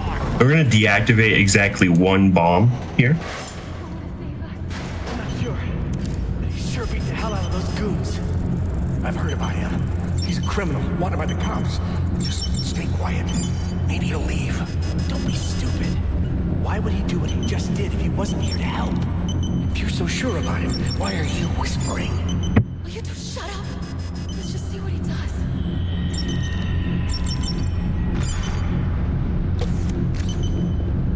That must be the fire door Gordon engaged. So basically, Gordon and Batman have beef this whole game, and then at the end, at the end of the game, they like make up, which is really similar to Batman Arkham Knight, and it's even more similar in the fact that they make up because Batman was nice to Barbara. Damn it. Alfred, there's a fire door. Like, I'm sure if Joker was nice to Barbara, Orn wouldn't have a problem. So that's a frame perfect cancel. It's you have to press all 3 buttons to back claw. Oh, that was really sketchy. Glad I got that. So I have to be careful not to climb onto a piece of geometry to my left. All southbound trains are experiencing I need to climb on that geometry. Thank you for using the GTC. Do a bit more roll cancels. Maybe not.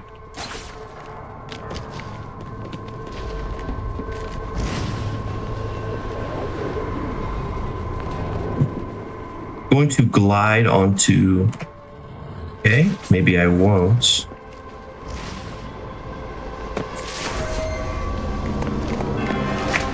Okay, then I'm gonna do a bit of I'm gonna try the cutscene skip. It's a bit jank.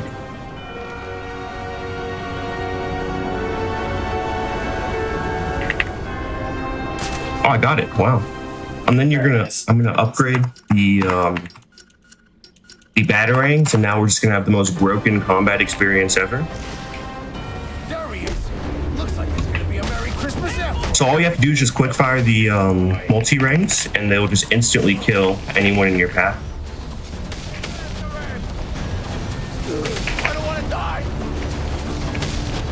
And I lost my combo. Wow.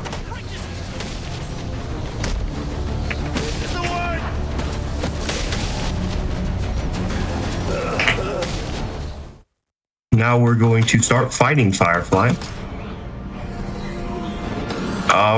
Great unskippable cutscene for anyone that wants to go grab snacks. It's like 30 seconds, so you better run. Yeah, let's speedrun getting your snacks.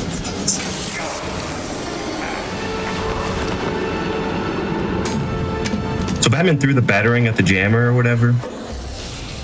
And so now Firefly can't detonate the bombs that we didn't defuse. Because, you know, we just skipped defusing like half of them. What a bad hero. Yeah, the other ones will be fine. Somebody else will get them. It just adds to the lore that the police, like, are so much better than Batman. Because because they actually defused their bomb that they said they were going to defuse.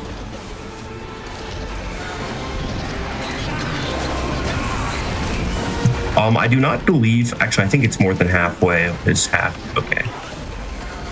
There's a way that you do this where you throw enough batarangs at him where you only have to back claw him once, but I actually did not get to the, alright.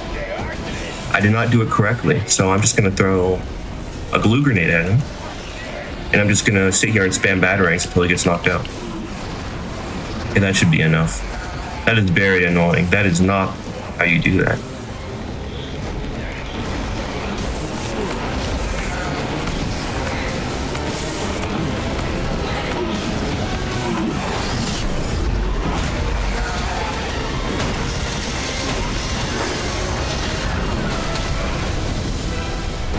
So there's this nice cutscene where Batman dodges some fire, and I think that's about it. Next, we're gonna be doing something called slide skip. It's not required for the any percent run, but it is a little bit faster because you don't get hit by Firefly's projectiles when you're fighting him in the next phase.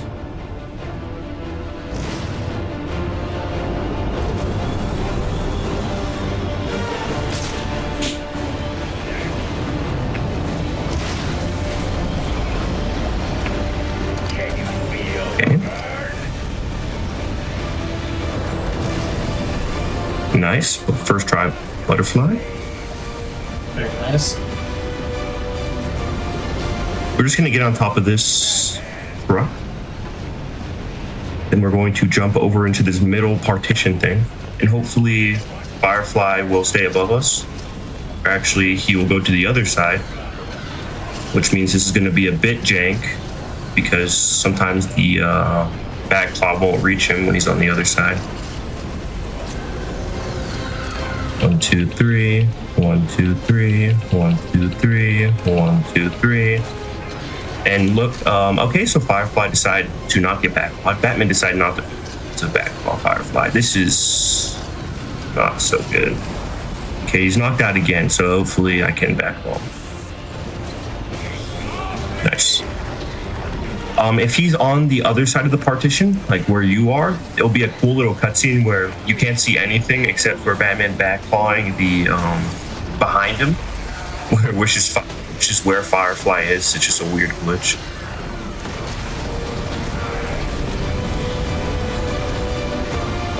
So here you can just run in circles to avoid any of Firefly's bombs. And you can't really die, you're on easy. So now this is actually what made me buy Arkham Origins when I was watching the gameplay for it, because I thought grappling on the Firefly was the coolest thing ever.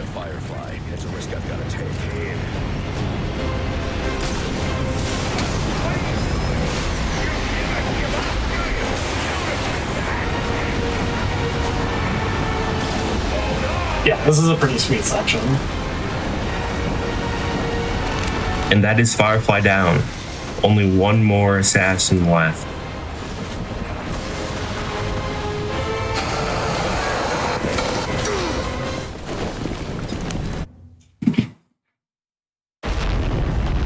Alfred, I am in your house. So Bane is in our house, Bruce. We have to say goodbye to Alfred now because he's dead, because he doesn't show up in any of the other games. Yeah, very tragic. I have left enough life in him. My headcanon is that Batman just has like a cloning. Like Wayne Enterprises has like a cloning division where he just cloned Alfred again. He didn't make him any younger. He just made him old again. Put the bare minimum effort into a Lazarus pit.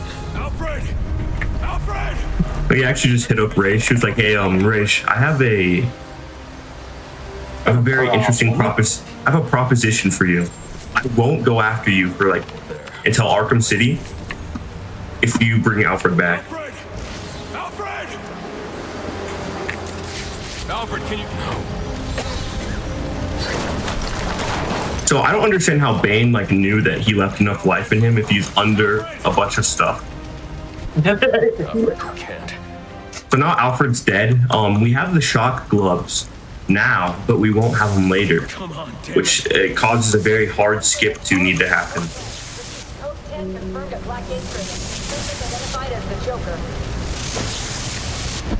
Okay, this is actually a perfect time for a bathroom break because this cutscene is like 1 minute and 30 seconds long.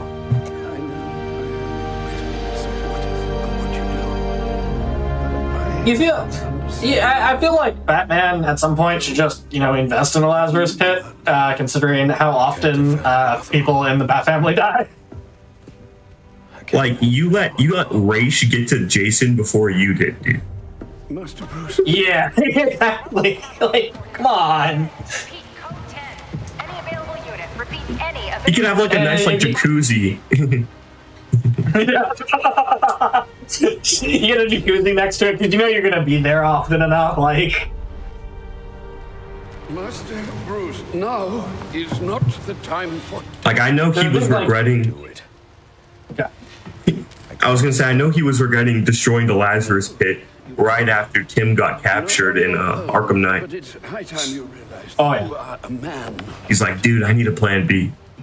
And a man's strength comes not from just brawn and intelligence. Why did I do that?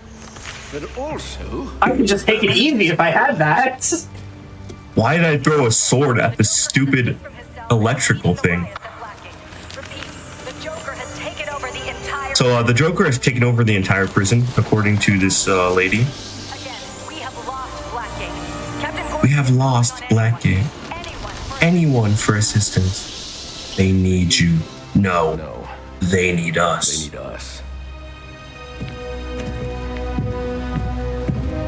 Oh, this is a 2-minute cutscene, not even a 1 minute and 30-second cutscene. Oh, on console, there's a great thing that happens here where you can, where your game can crash during this cutscene, and you have to save Alfred and watch the majority of the cutscene again. Oh no! You have to watch all of the cutscene, actually. That actually happened in my most recent console glitchless run. It was going to be world record, and then that happened. Oh no, that's tragic. Leave it to the Xbox 360, will you? Different time. Different times. Okay.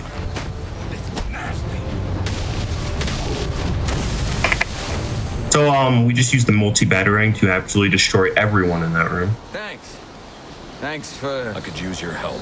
Captain Gordon's on his way. Secure the gates for him. Batman's eyes are actually a darker blue in this game, opposed to Arkham Knight's Batman. Yes, sir. We're on it. So, you know, he just became a more pure soul with all the ruthless beating he was doing. I should be...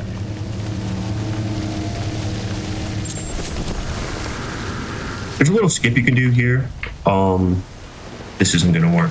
You can jump on, you can like land on one of the like outposts right there. So next up is generator skip. Something's sending a strong electric current into the water. I should be careful. If you fail that butterfly, you have to reload checkpoint because you will just glide straight into the water and there's no if, ands, or but about it.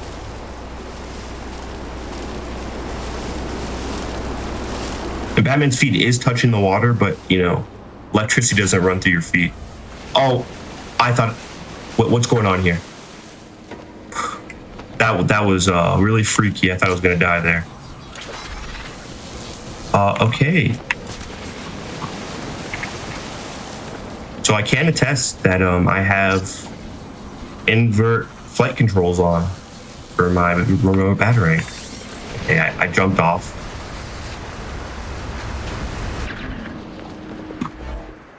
Batman Arkham Origins, ladies and gentlemen. Yeah, sometimes it just happens. Oh, it saved though, which is great. That's good.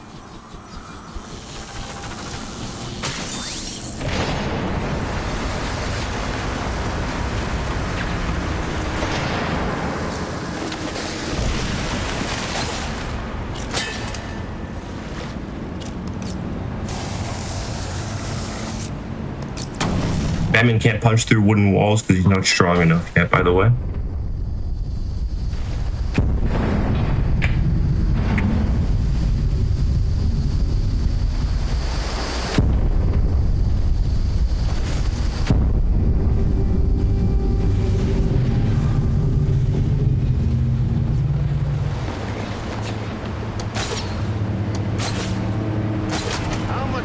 Okay, we're going to do generator skip. This is by far the hardest skip in all of the game.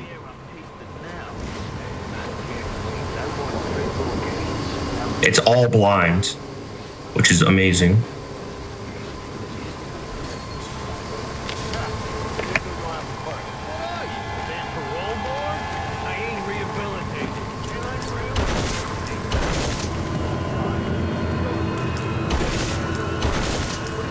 Where is this?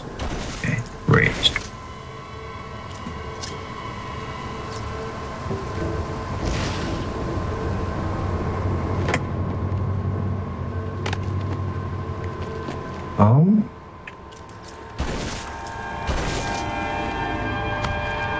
Okay. This is very interesting.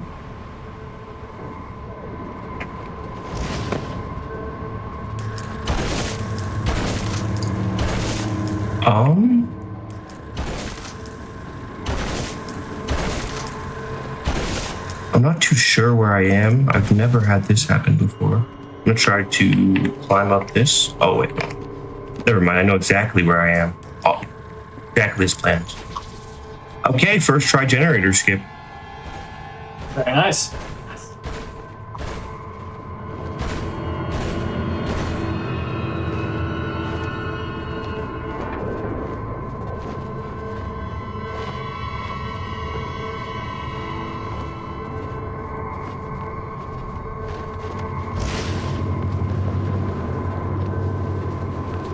I've actually never gotten that in a run before, so maybe the marathon was just the thing that did it, you know? Heck yeah. And I got the first try door cancel. This is amazing. You can hear Batman opening the door 17 times. While I finish up in here. Think I'll make you suffer for anything like that, unless you can get me the med doctor.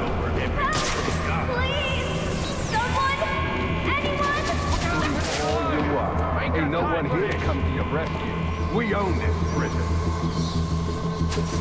Where the hell are you? I ain't got time for this. Go, go. Guys are not being the best AI right now.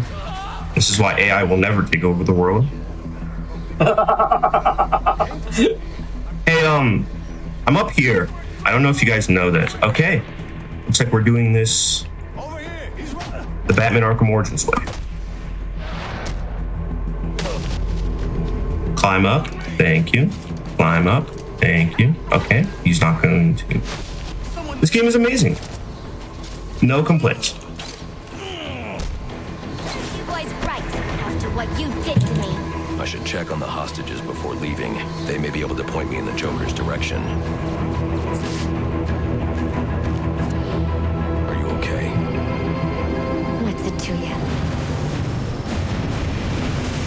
You were almost killed. Occupational hazard.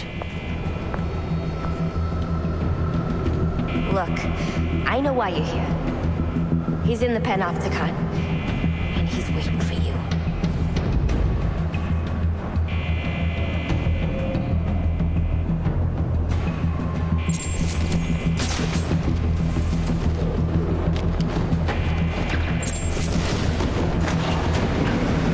So basically, Joker's waiting for us, and this also ruins the continuity too, because Harlan Quinzel met Joker in a Batman Arkham Asylum interview tape.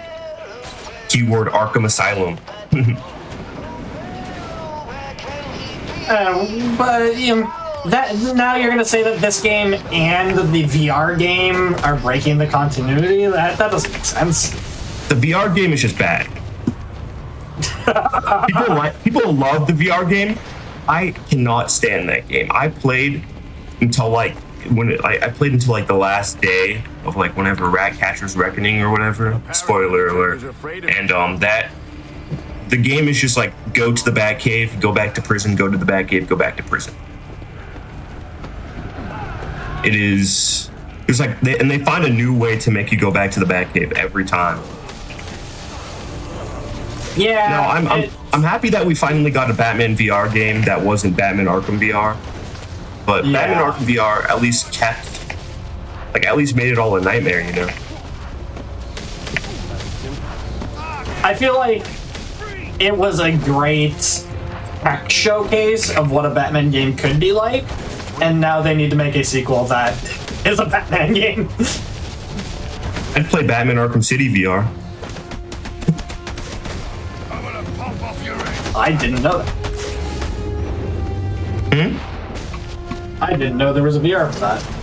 No, I said I'd play it. There's not a VR for Batman Arkham City. If there was, I would play it. Oh, absolutely, 100% I would play that, yeah.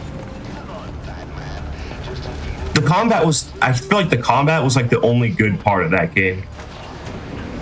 Of Arkham Shadow. It's correct. Yeah, you are very correct. It was the only fun part.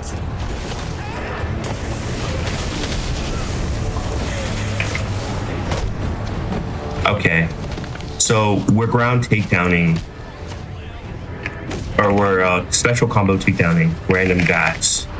I see you, game. Can I please get my special combo takedown? Yes. And I lost my combo. Wow.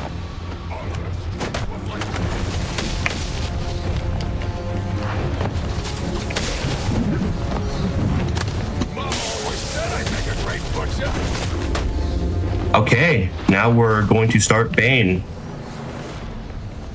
A very hard boss fight to do fast.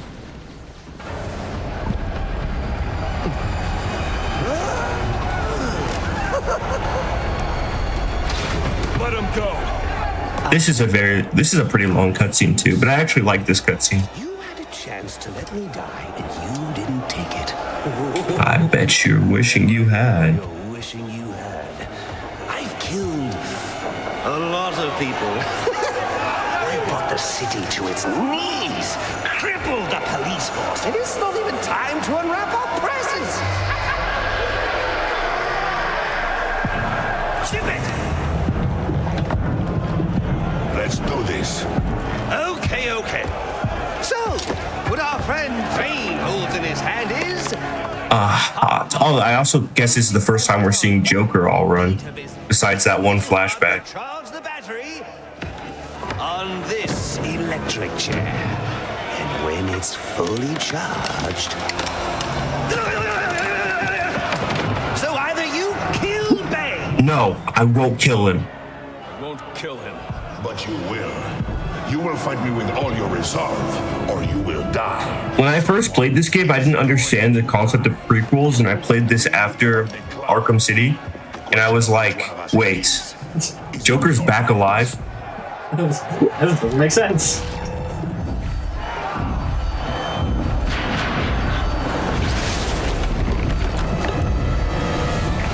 A passionate man would be home mourning the loss of his servant who lives alone. Yet, here you are. So, in the first phase, you just gotta run around to avoid him. There's a cool strat you could do in the last couple of phases, but it is pretty hard. Because Bane has like insane... If there's an AI to take over the world, it'd be the Bane AI. Because his ability to change like directions. All right, and back. We're gonna get nightfalled right now.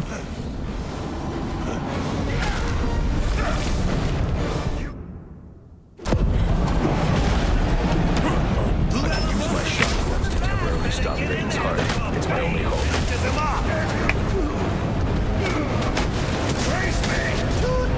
Watch out for the Bane! Nice.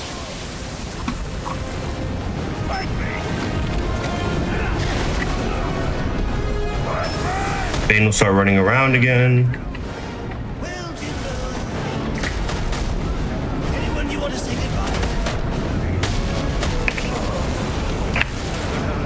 Doesn't look like I'm gonna be doing the strat where I can get the early takedown on Bane. Oh, nice. I mean, I still got it without the beatdown. Said the bat didn't have the guts to kill to save him. Accept your end. Oh, he is on a roll. Very nice. Pretty good Bane fight. So now we have the shot gloves again. Would have been nice for generator skip because we could have just fought the guys and went up the elevator shaft. But I'm not complaining.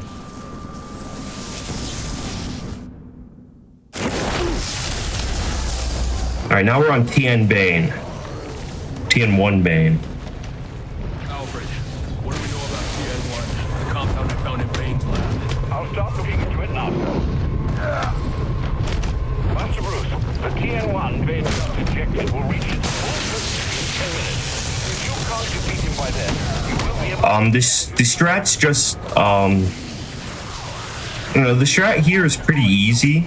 I'm gonna fail it now that I said it's pretty easy.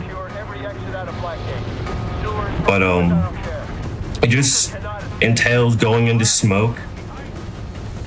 Hey Bane. Wow. Arkham Origins, ladies and gentlemen.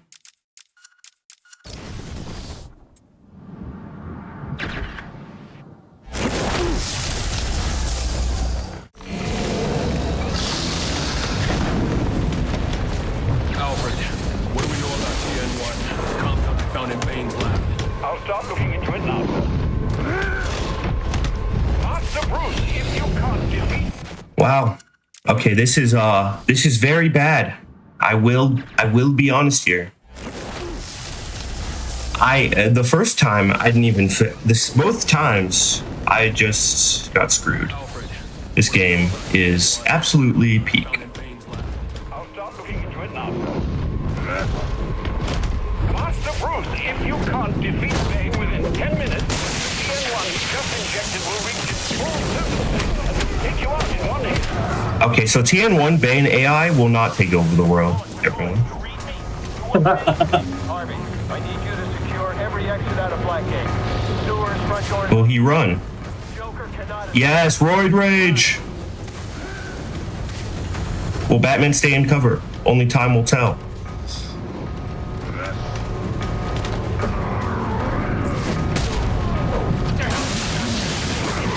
Okay, this is kind of bad.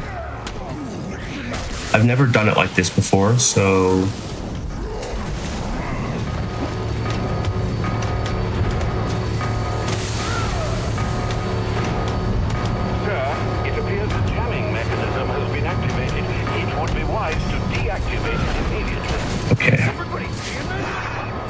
I have a couple of strats that might work.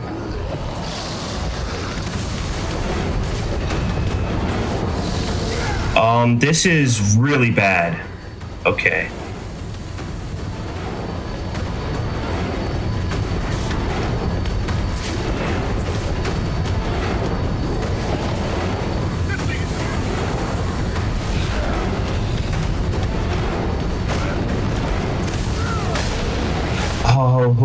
Oh, this is success.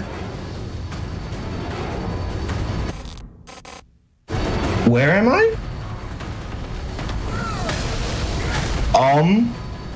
Good thing I was pretty good on the rest of the run because this is terrible.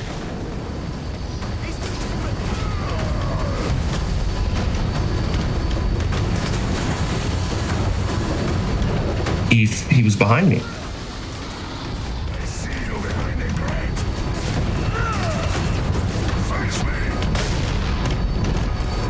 I'm not really too sure what I'm supposed to do here. This is really bad. Use those electrified doors to your advantage.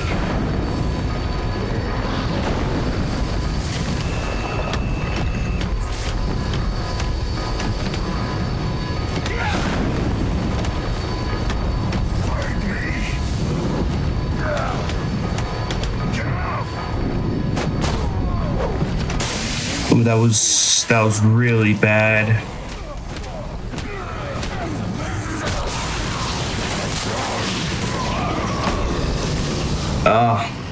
Anything to say about that one, Church? Recovered.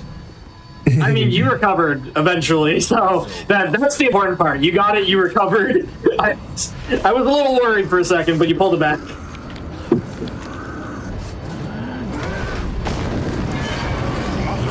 I mean, these things happen in marathons, so you did very well to pull it back from that. The strat is that well, it was honestly my fault. I should have just waited to do the wall takedown on the other wall, but I have a very bad attention span when it comes to this fight, so I'll just spam the button to do the thing, and I'll just like look at other things. Very understandable. I know exactly what you mean. You're like, yeah, I've done this enough. I'm just gonna look. I messed it up. That's my bad.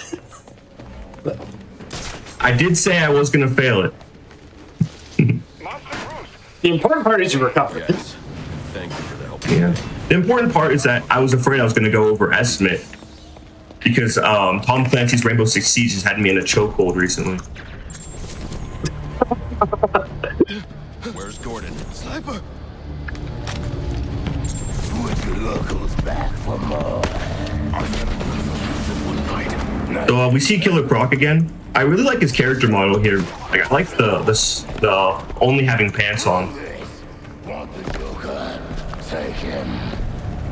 Help me keep these guys off the warden. Shut up!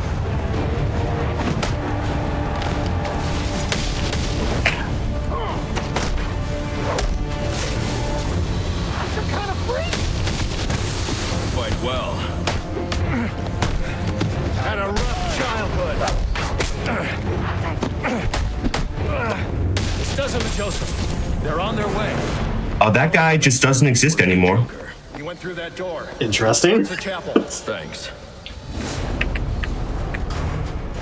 Hey, you want to come fight the Joker with me, bud? Guess not.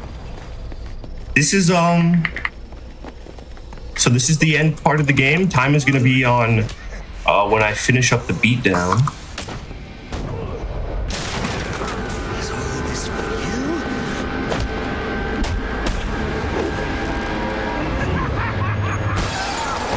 You just can't get it through your thick skull. Ugh. We both exist because of them. Give up! You've lost.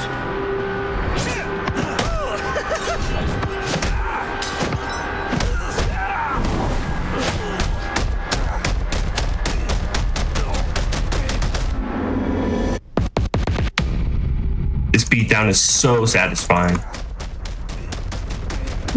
It is a very good beatdown. All right, time is going to be in 5, 4, 3, 2, 1. GG. Very nice. That is a PB too. Yeah, I was gonna say, I know you were worried about going over, but that was definitely a PB.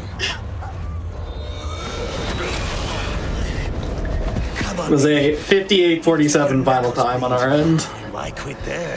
Very nice. Yeah, this game is actually a pretty good speed game if you like losing attempts to a lot of stuff. Other than that, thank you guys for watching GDQ. I know the people here work very hard to make it all go together very well, very nicely. My guys would have killed I want to shout out a couple of people, or a group of people for one, the Arkham community. You guys have been nothing but supportive towards my shenanigans with my Arkham games. The moderating team, specifically Greenbat for verifying my first Origins run ever, which was my first Batman run. I want to shout out my girlfriend, because I know she's watching. My mother, because I think she's watching as well. And Tom Clancy for making the book Rainbow Six Siege. And I now know the truth. Thank you guys for the GGs. And this is Lethargic signing off. Yeah, thank you so much for being here for showcasing the run. Congrats again on the PB. Fantastic to have you here showcasing the game, representing the community for this holiday showcase. I really appreciate it. We do have, like I mentioned earlier, we do actually have a secret last game for you today. So we are going to take a quick break. We'll get ready for that last game. Just a quick reminder before we go to the break. If you are interested in appearing on the GDQ Hotfix, we are accepting submissions for the winter season. So if you've got a run that you want to showcase on the channel, you can send it our way over at gdq.gg/submit/hotfix. You can type !submit in chat for more details on that. We're going to take a quick break and we're back in just a few minutes here with Light Up the Town.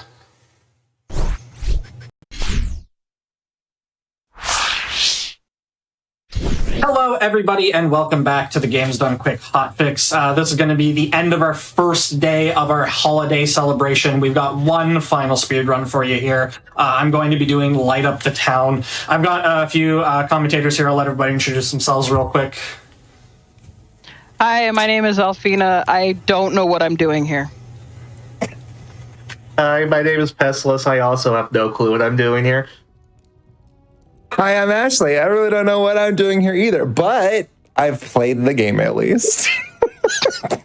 So, I went to all three of them, and I was like, hey, do you want to possibly do commentary for me if we have to do this? And also, do you want to be blind? And everybody was like, yeah, I'll be blind, except for Ashley. Ashley was like, I had seen this game, and that's the last I heard of it, but apparently Ashley is now beating the game. I was so excited. It's such a cute game. I was like, oh no, I have to see how you're going to make this a nightmare. This is not a game that should be... This is not a game that should be speedrun. Everybody's going to be mad at me for this. We've got about 3.5 minutes before cutscene, so we're going to get right into it and talk a little bit about it. Ray, I'm going to count down from 5. 5, 4, 3, 2, 1, go. This is a game, so that's Bean, I believe, is the character. his name. We are a small child in a small town, small winter town. And our father, I believe, is like the town electrician. He normally decorates the entire town for the holiday season. However, he broke his leg doing... we're going to see in a few minutes how intelligent... the intelligent decisions this man makes. So he broke his leg doing something probably stupid. And we are going to have to take up the mantle.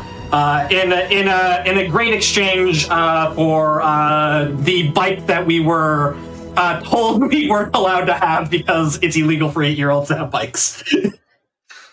If it's illegal for 8-year-olds to have bikes, man, I committed some crimes as a kid. I know, right? So we're gonna hear the dialogue. I did ruin it a little bit, but the dialogue's gonna come up again. There's 3.5 minutes cutscene, and then everybody's gonna get very, very mad at me. I'm already mad that this is here. These cute little things are doing...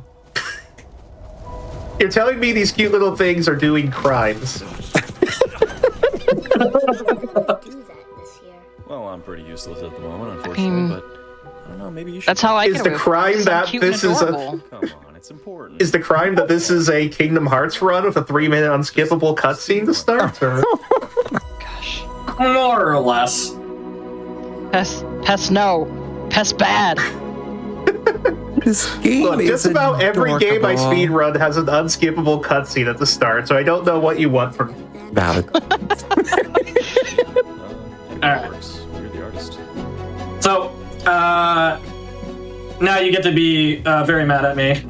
Oh, never mind. Hold on. I forgot I can't go to first person. So this is either a third or a first person. I'm just spamming lights until Dad tells me that I can stop. We're gonna. And you're doing a great Isn't job. that everyone's Christmas? Yeah. I'm done decorating. Yes. Yeah. Cool. What you've done with the place. Yeah. It looks beautiful. Look, Not at all an Thank you, I electrician nightmare. The rest is gonna look horrible, I'm sure. If this is There are any no kind fire of... Oh no, it'll be hazards. great. Oh, looks like you got a straggler. You might want to snip that one. I don't remember what I bound this to. This one, okay. Alright, I'll be over by the house. Okay, really what I want to know is how much money is being represented in that one room of lights being thrown up haphazardly. I'm just impressed you're throwing Yeah. it through the pillars here. Man, that'd make my life so much easier when trying to light up houses and stuff. Here, I think I have enough time to do this. There is a beauty in this game, and that sometimes you'll throw through solid objects, and other times you just sort of snap it in the middle of the air and it latches to nothing. You're just kind of left going, huh, you know what? Perfect. I see Dad is translucent. That's always good. Yeah. Yeah. Oh, right, first person mode. mode. Okay. Oh no. This is where the Okay. headaches There's a begin. garage over there. It's optional to go in there. Dad, let me. Okay, I've got to cut. Dad, I want to talk to you again, please. You'll never your whole age. show I understand why More you... lights. Is I know why you said I'd be angry now. I don't understand. What am I looking at? I've never seen this before in my life. I don't know what that was. did the game update on you? You all done? Yes. I like that you've never seen it. Oh. There has been at least one update since the last time I played this, so it's very possible that that is new. It allows you. my I did not realize Some lights around town. this light would stick there. That's really funny. Dad is now connected to the house. Dad, you're not my looking so goodness. great. And I'll get you the bike. So I guess the update is it allows you to Oh, he's control the 7, not tension 8. in the line. I'm sorry, yes. So I don't feel so good. You gotta get the whole town. Oh my gosh. I like how it looks like it's just coming straight out of him at that point. I need the look camera at that angles beautiful house. to be very careful. yes, a banana for scale. That is one cool thing that during the cutscenes, whatever lights you've done actually stick through. So you will get to see my lovely artistic choices throughout all of the forced cutscenes. These are So is the Artistic mom in the choices? photo? Okay, yeah, okay. I think Mom is gone. There is. I'd say, is she dead? Is this a Disney mom situation? It's a Disney mom. So, do you want me to answer that honestly or humorously? Why not both? And that's So yeah, I think this is why his leg is broken. Yeah. By the way, he's got why? style. He's got grace. Why are you falling down the stairs? Like, have you tried not falling down the stairs? Tried Dad? stacking a stool on top of a chair to try to reach the mat. Oh, highlight. Spontaneous. I'm calling OSHA. Hold on. Dad, are you okay? That light's going through your head. all right. So we got a little bit of walking. Oh no, sorry. There's a little bit more cutscene. Oh. Before everybody gets mad at me. Oh my god. We're not. We're not mad at you. Oh, more mad than you normally are. Oh. You could choose to do multiple color of lights. You could still choose have to do be more decorations. specific. I'm No. afraid.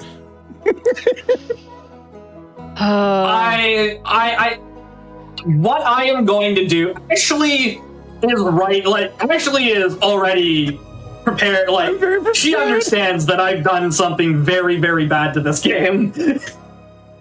You spend. Pat, to answer your question about the mom, I have no idea. When I booted this game up before stream, I had 80 minutes playtime. Oh my god. That sounds about right. Yeah. Okay. Up here come the headaches. So we got a little bit of a walk here. So I don't know, it feels like there's we're a sweating. mechanic. There's coins.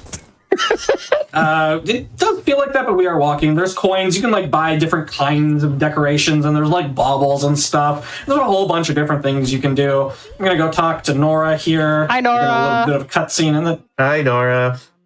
Nora's cute. And then Nora's adorable. we're gonna see exactly what the gameplay is gonna be for the next 26 minutes. So Welcome to the cheer meter. Are you about to throw up Christmas all over Nora's poor house? No, I'm not going that far. So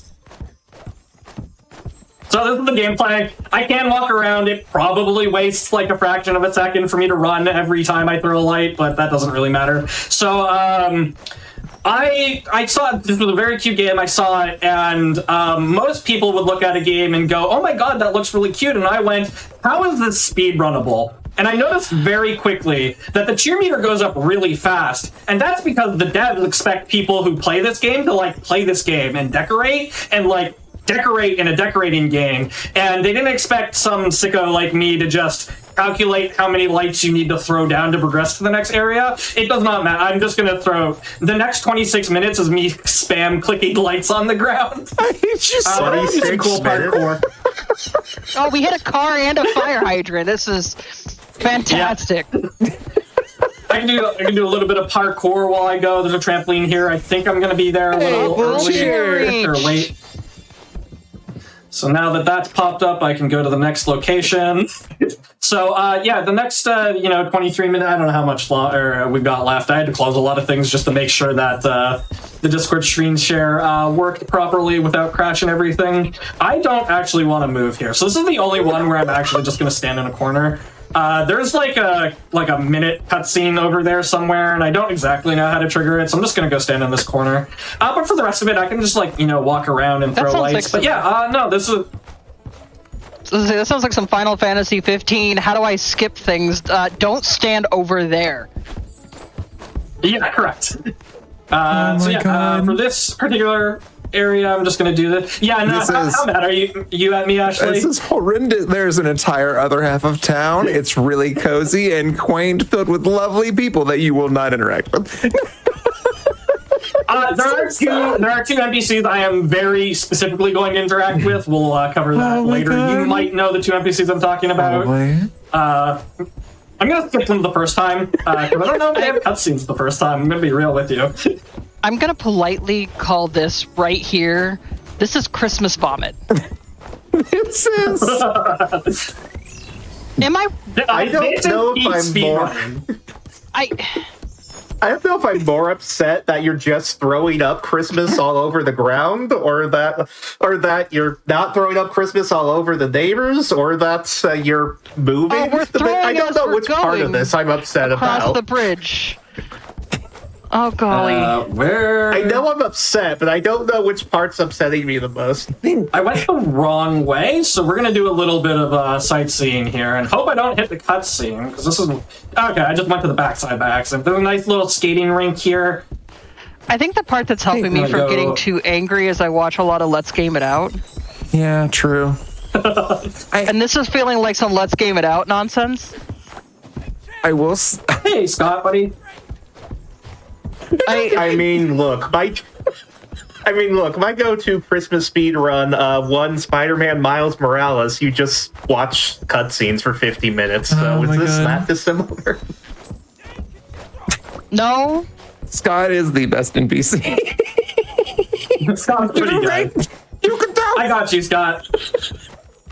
Scott just needs some cheer. What's bumming me out more than anything is realizing that this is probably the most lore-accurate version of this game. Of trusting the town lighting to a 7-year-old that doesn't want to do it. Give a child an endless supply of lights. It's like, I'm going to put them all over this ice rink where the people are skating. That won't cause either electrical failure while the skates cut through these, or these kids who trip over the lights injuring themselves in the ice rink. Like, neither of these things will happen. It's true. You are webbing the town. Oh my god. If I remember correctly, there's an invisible wall here, so I can't get to the next buildings. Yeah, what's up, Alpina? You got something you want to say? I feel like my brain has short-circuited. Yeah. No, that's later on. You can't spoil anything. Don't spoil the game. What? No. You're right. I can't spoil a game I don't know anything about. I mean, this is interesting to know because I questioned whether or not predicting the game. Did you just throw lights into the bakery? Oh, you can decorate the inside too. Yeah, they want lights too. I know. In my playthrough, I actually managed to tie someone up with lights in this very town section.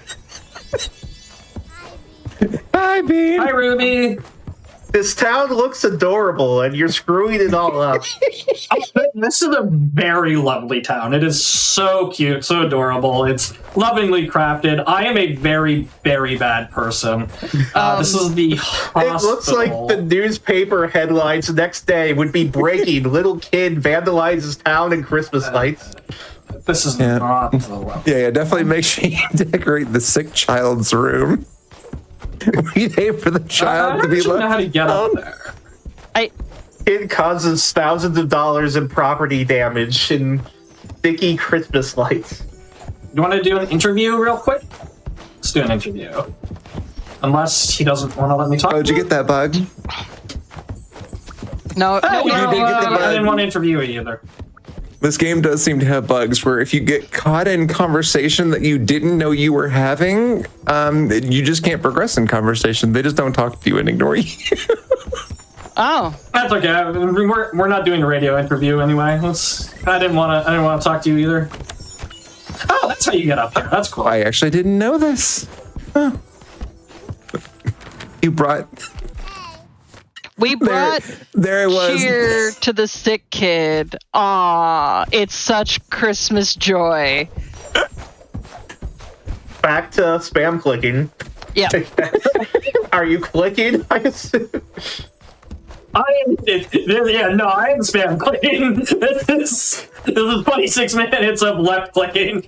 So how much longer until you just micro the clicking into like an auto masher and you just sit here for 20 minutes? This is the new joy key thing. We're just gonna click.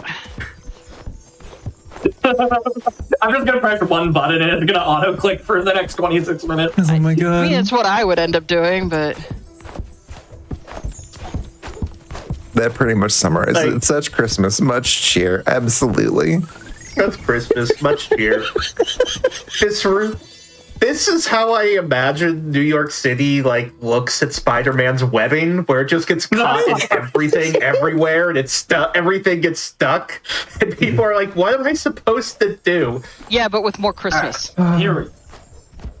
But with more Christmas, if Spider-Man's webbing had Christmas lights on it, which sure, why not?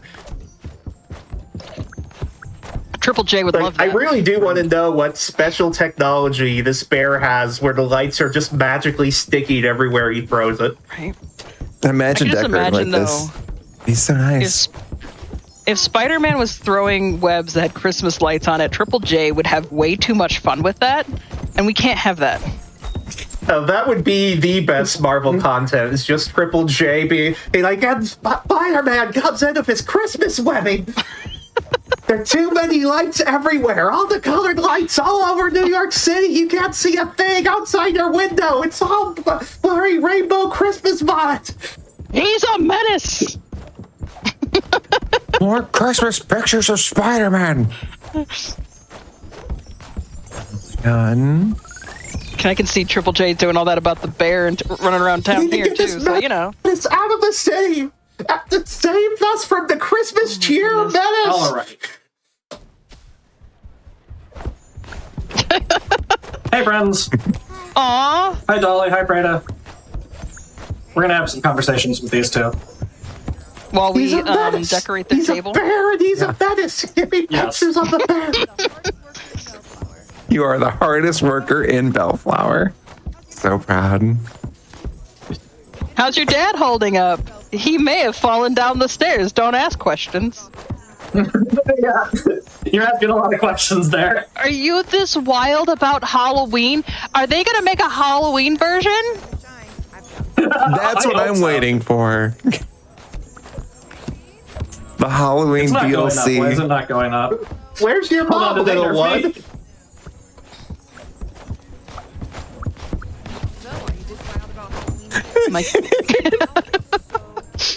They're going to make a New Year's version, and it's a kid. They're going to make a New Year's version where the kid is going to be unsupervised shooting fireworks. I think that's all of their lines. Over the town. Yeah, I think we've cycled through all the lines. So if for anybody who can't pin down those voices, those are two YouTubers who did voices for the game that was Cutie Cinderella and Vanilla Mace. Aw. That's fun. They show up earlier, and they have shop. They show up earlier. I don't go into those shops because they might be cutscenes there. I like how there may be because you're afraid to find out. Look, I did one run. They didn't have cutscenes in it. I'm not exploring further. Did I do that a little too late or too early? There we go. All right. So I'm gonna try and not soft block the game like I did last time by trying to skip a cutscene here. I tried to get a little fancy here. I tried to do some parkour, and the game told me to to settle down there. Not do that. The game told me to play it. Oh lordy! I have something for you. Just got these in today. Had to set a few aside. It's true. So the game's we were like, supposed look, to. This you is the can bother cutscene Christmas however in the much second you level want, but the where I was like, parkour I'm is just too not going to move because I don't want to trigger this cutscene. We're supposed to have talked to him already, but yeah, we didn't. Whoopsie. Also, yeah, we just got a different kind of Christmas lights, which we didn't have before. I mean, I could have been spending this entire time buying loads and loads of different accessories. You can actually see it down here. I chose not to, and I'm going to continue to. What is going? Okay, okay, we're good. No, I don't. Oh, maybe. What? Oh no! Oh no! What I'm hearing is this is 100% lore accurate gameplay. This is exactly what the devs want. Yeah, you might have to then. I'm getting bopped. Yep, teleport out and in. That's a chatting bug. Oh no! Oh, so it was that was actually not because I was trying to do parkour? No. Maybe I should try to do That's just in the parkour base again. game. Where it's like they get kind of caught up and they think you're in conversation with somebody and it doesn't end. I think we're gonna have to do that in Meal cutscene again. Oh my god, where am I going? Hello?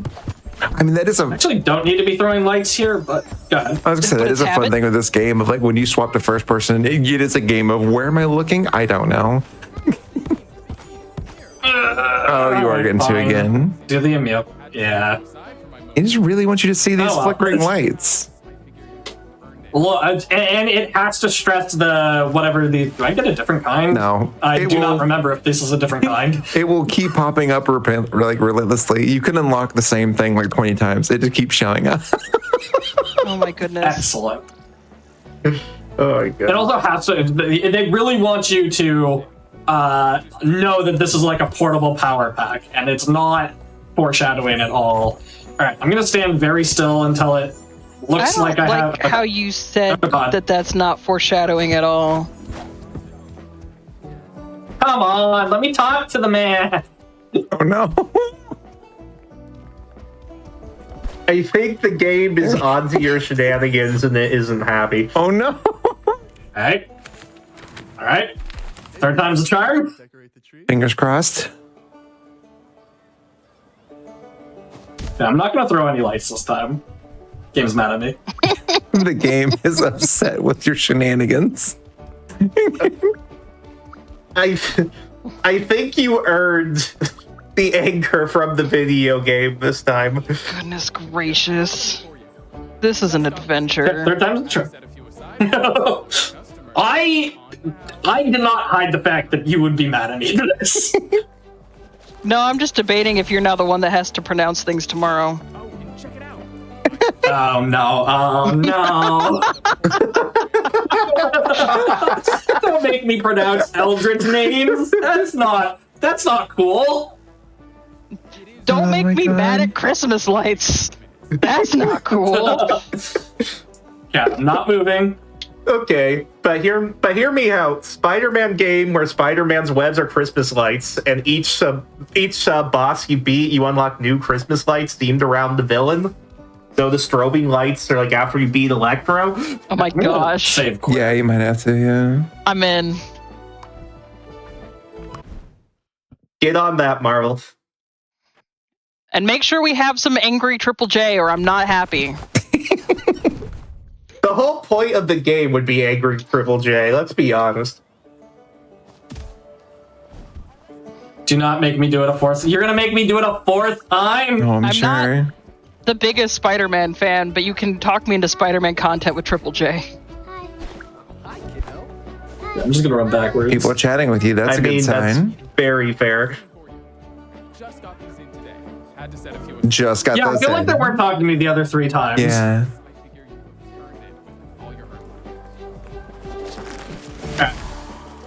Fingers crossed. Where's Triple J dressed up as Santa when you need him? We're so close to the end. It is. You just gotta make sure you really do get your flickering lights and whatnot. Yeah, just give the squirrel money for the flickering lights. Come on. He's asking so hard. Oh. She's such a good squirrel. Hey, there you go. Thank you. Hey. Are you ready to decorate yes, I'm the ready tree? To decorate, Matt. Thanks, Matt. This is not the strategy that I recommend anyone use when decorating their Christmas tree. You just throw at it and see what sticks. I'm mashing E right now so that I can be all done as soon as I can. I mean, I think this is every electrician's dream, honestly. All right. It was a little buggy, but we got there. So this is very clearly the end of the game, right? We decorated the Christmas tree in the middle of town. Everybody's here to celebrate. We didn't get our time is bike. definitely coming up. Where's our bike? Oh, you're right. We didn't get our bike. We And gotta who do would've our thought? illegal Yeah, bike he activities. promised a bike.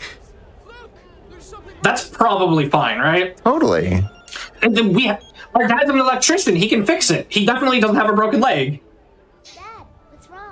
Bean, are you okay? I've been clearing snow off the driveway so I could get over to you, but something broke in the tower. It looks like the power's out across town. I won't be able to fix it until morning. Just So, hang tight. I'm coming. a little bit of spoilers, but actually I do know why his leg is broken, and it's definitely the tower, and you'll see what I mean in like 2 minutes here. How it feels. Oh no. So his leg being broken has nothing to do with the mom. Working on a fix. That's so wonderful. The mom was an architect. Thank you to the dev in chat that has put up with you destroying the entire town. Oh, hi. Welcome. I accidentally closed chat a second ago. Yeah, we're so pleased to have you here. Yeah, Church is ruining Christmas. Please feel free to curse him out. I would appreciate it. Yeah. We're sorry for if you the can agony. curse his copy of the game. Don't. I'm not concerned about the bug. It's all good. Although, no, this game is a joy. Thank you so much. It really is. We're sorry it's a that joy you're that this man is ruining. Absolutely ruining.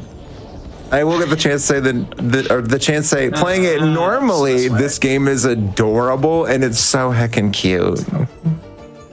And it's got a good story and fun everyone here villagers. speedruns a game where Eldritch Horrors kidnap Santa Claus, and they ruin Christmas less than churches right now. Yeah, look, I know I'm doing bad things. I'm sorry.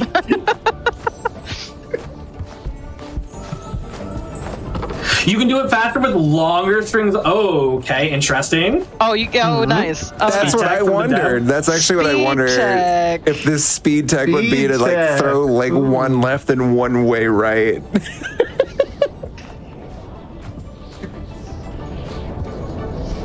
That actually makes a lot of sense, because the one that went by really quickly, I was throwing them all willy-nilly instead of just at the ground. So that actually makes a lot of sense.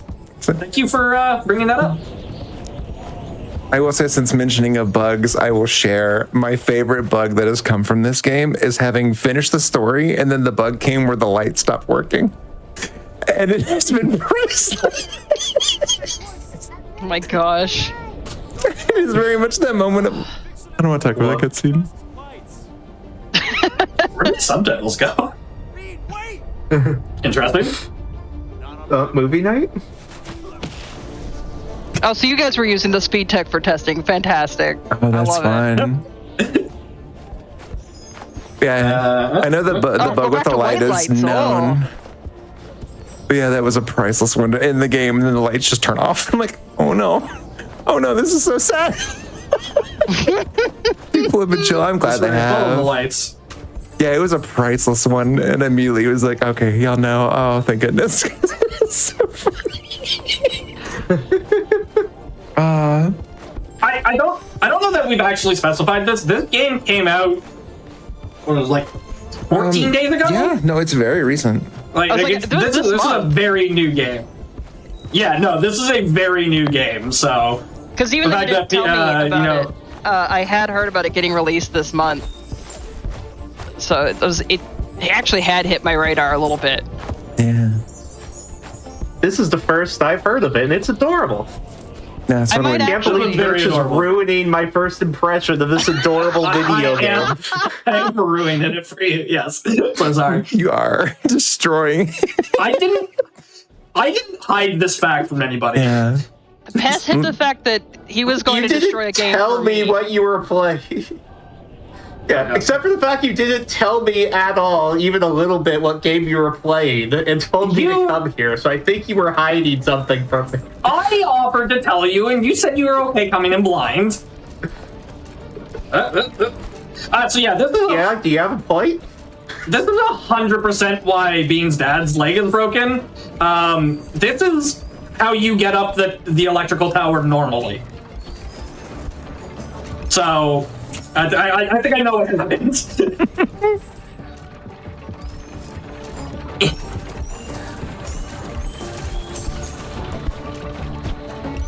We're getting theory for speed tech in the chat now. Okay. I actually don't know if you can fall off the sides here, and I'm not going to test it out. I can't tell you. I don't know.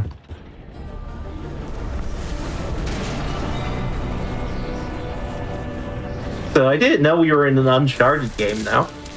Yeah.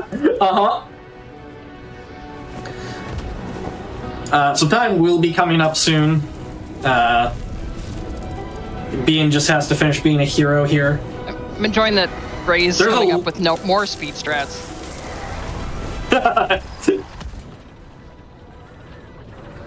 Poor Bean. Poor Bean. Poor Bean. Just a cute ferret doing their best. Just a cute ferret having to put up with Church at the helm. One day you'll be proud of the person you were today.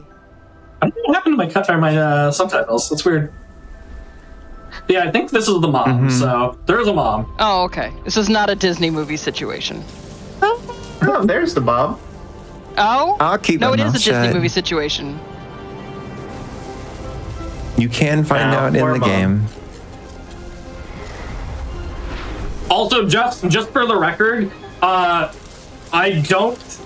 Actually, you might have a better idea. There's like an extra 6 areas after. Yeah, there's a bunch. Game over, quote unquote. Yeah. So I didn't even show off the entire town. This is just like main story. And tons of lights that you unlock, tons of objects and decorations. It's really neat. Look at all my glorious decorating. Just spewed everywhere. Wait, does the game actually remember where you put the lights? Because that's kind of insane.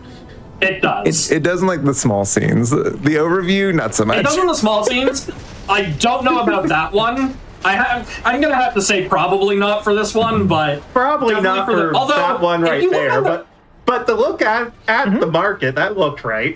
That's correct. That's pretty impressive. Yeah, some of them look really, terribly done. So that was definitely me. I don't know how much of this shot is. Oh no, that's not what you did at all. And time. She really can throw. Wow. That's a real heck of an arm. You're doing great. Bean's got a great arm. So now we get a very, very funny cutscene here. We are escaping from. This is what broke our dad's leg. This is exactly what happened. I'm understanding. Yeah, that would probably break my leg. Right? That being said, Bean is built different. We're gonna see why in just a second here. Do not try literally any of this at home. Even the throwing up Christmas lights all over the ground. I wouldn't do that either.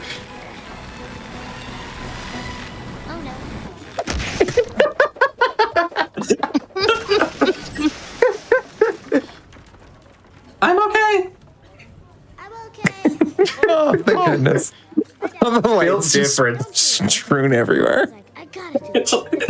What I've learned is Bean would side of a roof going like Mach 1 and it's just fine. What I've learned is Bean would be the most elite quarterback to ever play football. Yeah, right? There's college teams that are like trying to recruit her already. I just laughing that scene, seeing your dad staring at the tree, and all I can think of is I really shouldn't have let a kid do this. Right? What? There's the bike. Yeah. There's the bike. That's the end. This is Light Up the Town. A fantastically adorable, cute, cozy decorating game that I ignored pretty much everything that I just said to beat in, I don't know what my time is, probably like 32 minutes. Just under. 31:38. Heck yeah. Yeah, this is Light Up the Town. I hope everybody has enjoyed. I'm sorry to my 3 commentators here. Hurt my soul. This game is adorable, filled with fun characters, fun sounds, bonus content post ending, and you decided to just forget all of it. Yeah, that's post game stuff. We don't talk about that here. I think we know who's saying the bots' names tomorrow. Yep, we do. No. All right, I deserve that. But yeah, I mean, you 3 just saw this blind, but Shout out to the dev and chat. This game looks very cute. Yes. Yeah. Thank you for not only giving us some more speed tech, but not being angry that we stomped all over the game. Yeah, for the record, I had nothing to do with this. Same. I would never. I did. Oh yeah, dude, that is zooming up. Holy. But no. We're right. Turns out the people who have played this game more than I have know what they're talking about. Well, new world record incoming, I guess. Yeah, no kidding. But yeah, thank you, the three of you, for being here. For those of you who don't know, we are the Cthulhu Saves Christmas community, so that run's going to be on tomorrow. But yeah, these are three of my friends who came here to commentate a run that two of them knew nothing about. Ashley, went behind our backs and played the game. I was so excited when you mentioned the names. Like, this game looks adorable. I cannot wait. And you've ruined it. You've made it terrible. Try at my feet and far away too. I will do that real quick, right? No, this has been. I don't blame you. This has been so much fun. Ton of fun. Let's do a little bit of testing here. Okay, we gotta try out Ray strats here. What just happened? I'm sorry. Ray, I think Ray strats break the game. Did you attach it to yourself? Maybe. Where did I just teleport to? Hey, what a good-looking question. Where am I? It's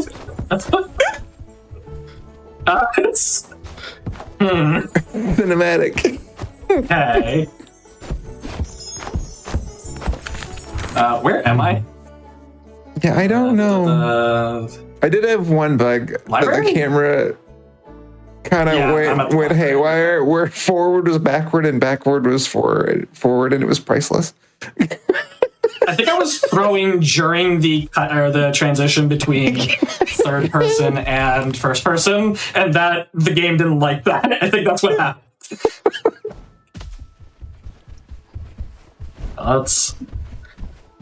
Let's test this out for Ray. That is also going pretty fast.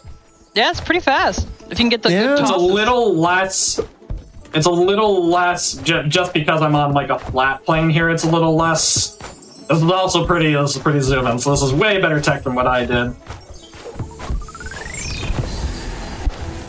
Yeah. So there is a lot of post-game content. I think it's like legitimately half of the game. I think so. There is a lot.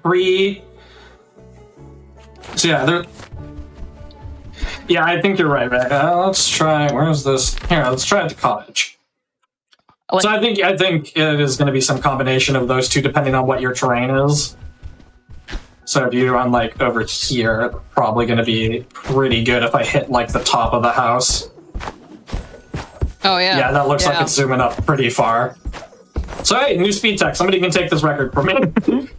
Oh yeah, sometimes you just get the weird throw like that, where it just like completely goes like super far in the air. This is that moment where I now have to request save slots, because Lord knows I'm not replacing my save with this. You sure you don't want this? Although it looks like you now have the bug that I was talking about of, behold, you're non-lighting up lights. It looks like we're back in... Looks like we're back in the Batman game, and Poison Ivy's attacking this poor house. But as they said, though, they know about it, so it'll be fixed in time. But yeah, it's like, they're working. The magic is gone. This is a 2-week-old game. They're still working on it. But yeah, thank you so much to the three of you for being here. Thank you to the devs in chat for making this game. This is a very fun, cozy game. If y'all are interested, it is on Steam. It's a very cute game. You should check it out. We don't have anything else for you tonight, but we do have more holiday speedruns coming up. You can check out the schedule over at the GDQ.gg/hotfix. If you want to see what's coming up tomorrow, we got some holiday games. It's off the top of my head, it's going to be How the Saints Saved Christmas into Cthulhu Saves Christmas into Shenmue into Hitman Blood Money. And I don't think I missed a game in between there, but maybe I did. You should check out the schedule. Thank you so much for watching. And yeah, if you don't know about Awesome Games Done Quick 2026, that is going to be live 2 weeks. It's going to be in Pittsburgh, Pennsylvania. Tickets are still on sale. You can get them through the event. So if you want to attend the event in person, be sure to register. You can get more information at gdq.gg. Thank you to everybody for being here. Bayonetta 2, thank you, Ray. I did forget about that. I did forget Bayo 2. That's before Shenmue. Yeah. Yeah, it was a bunch of cool holiday games. Thank you so much, everybody. And yeah, we'll see you tomorrow. Have a good night, everyone.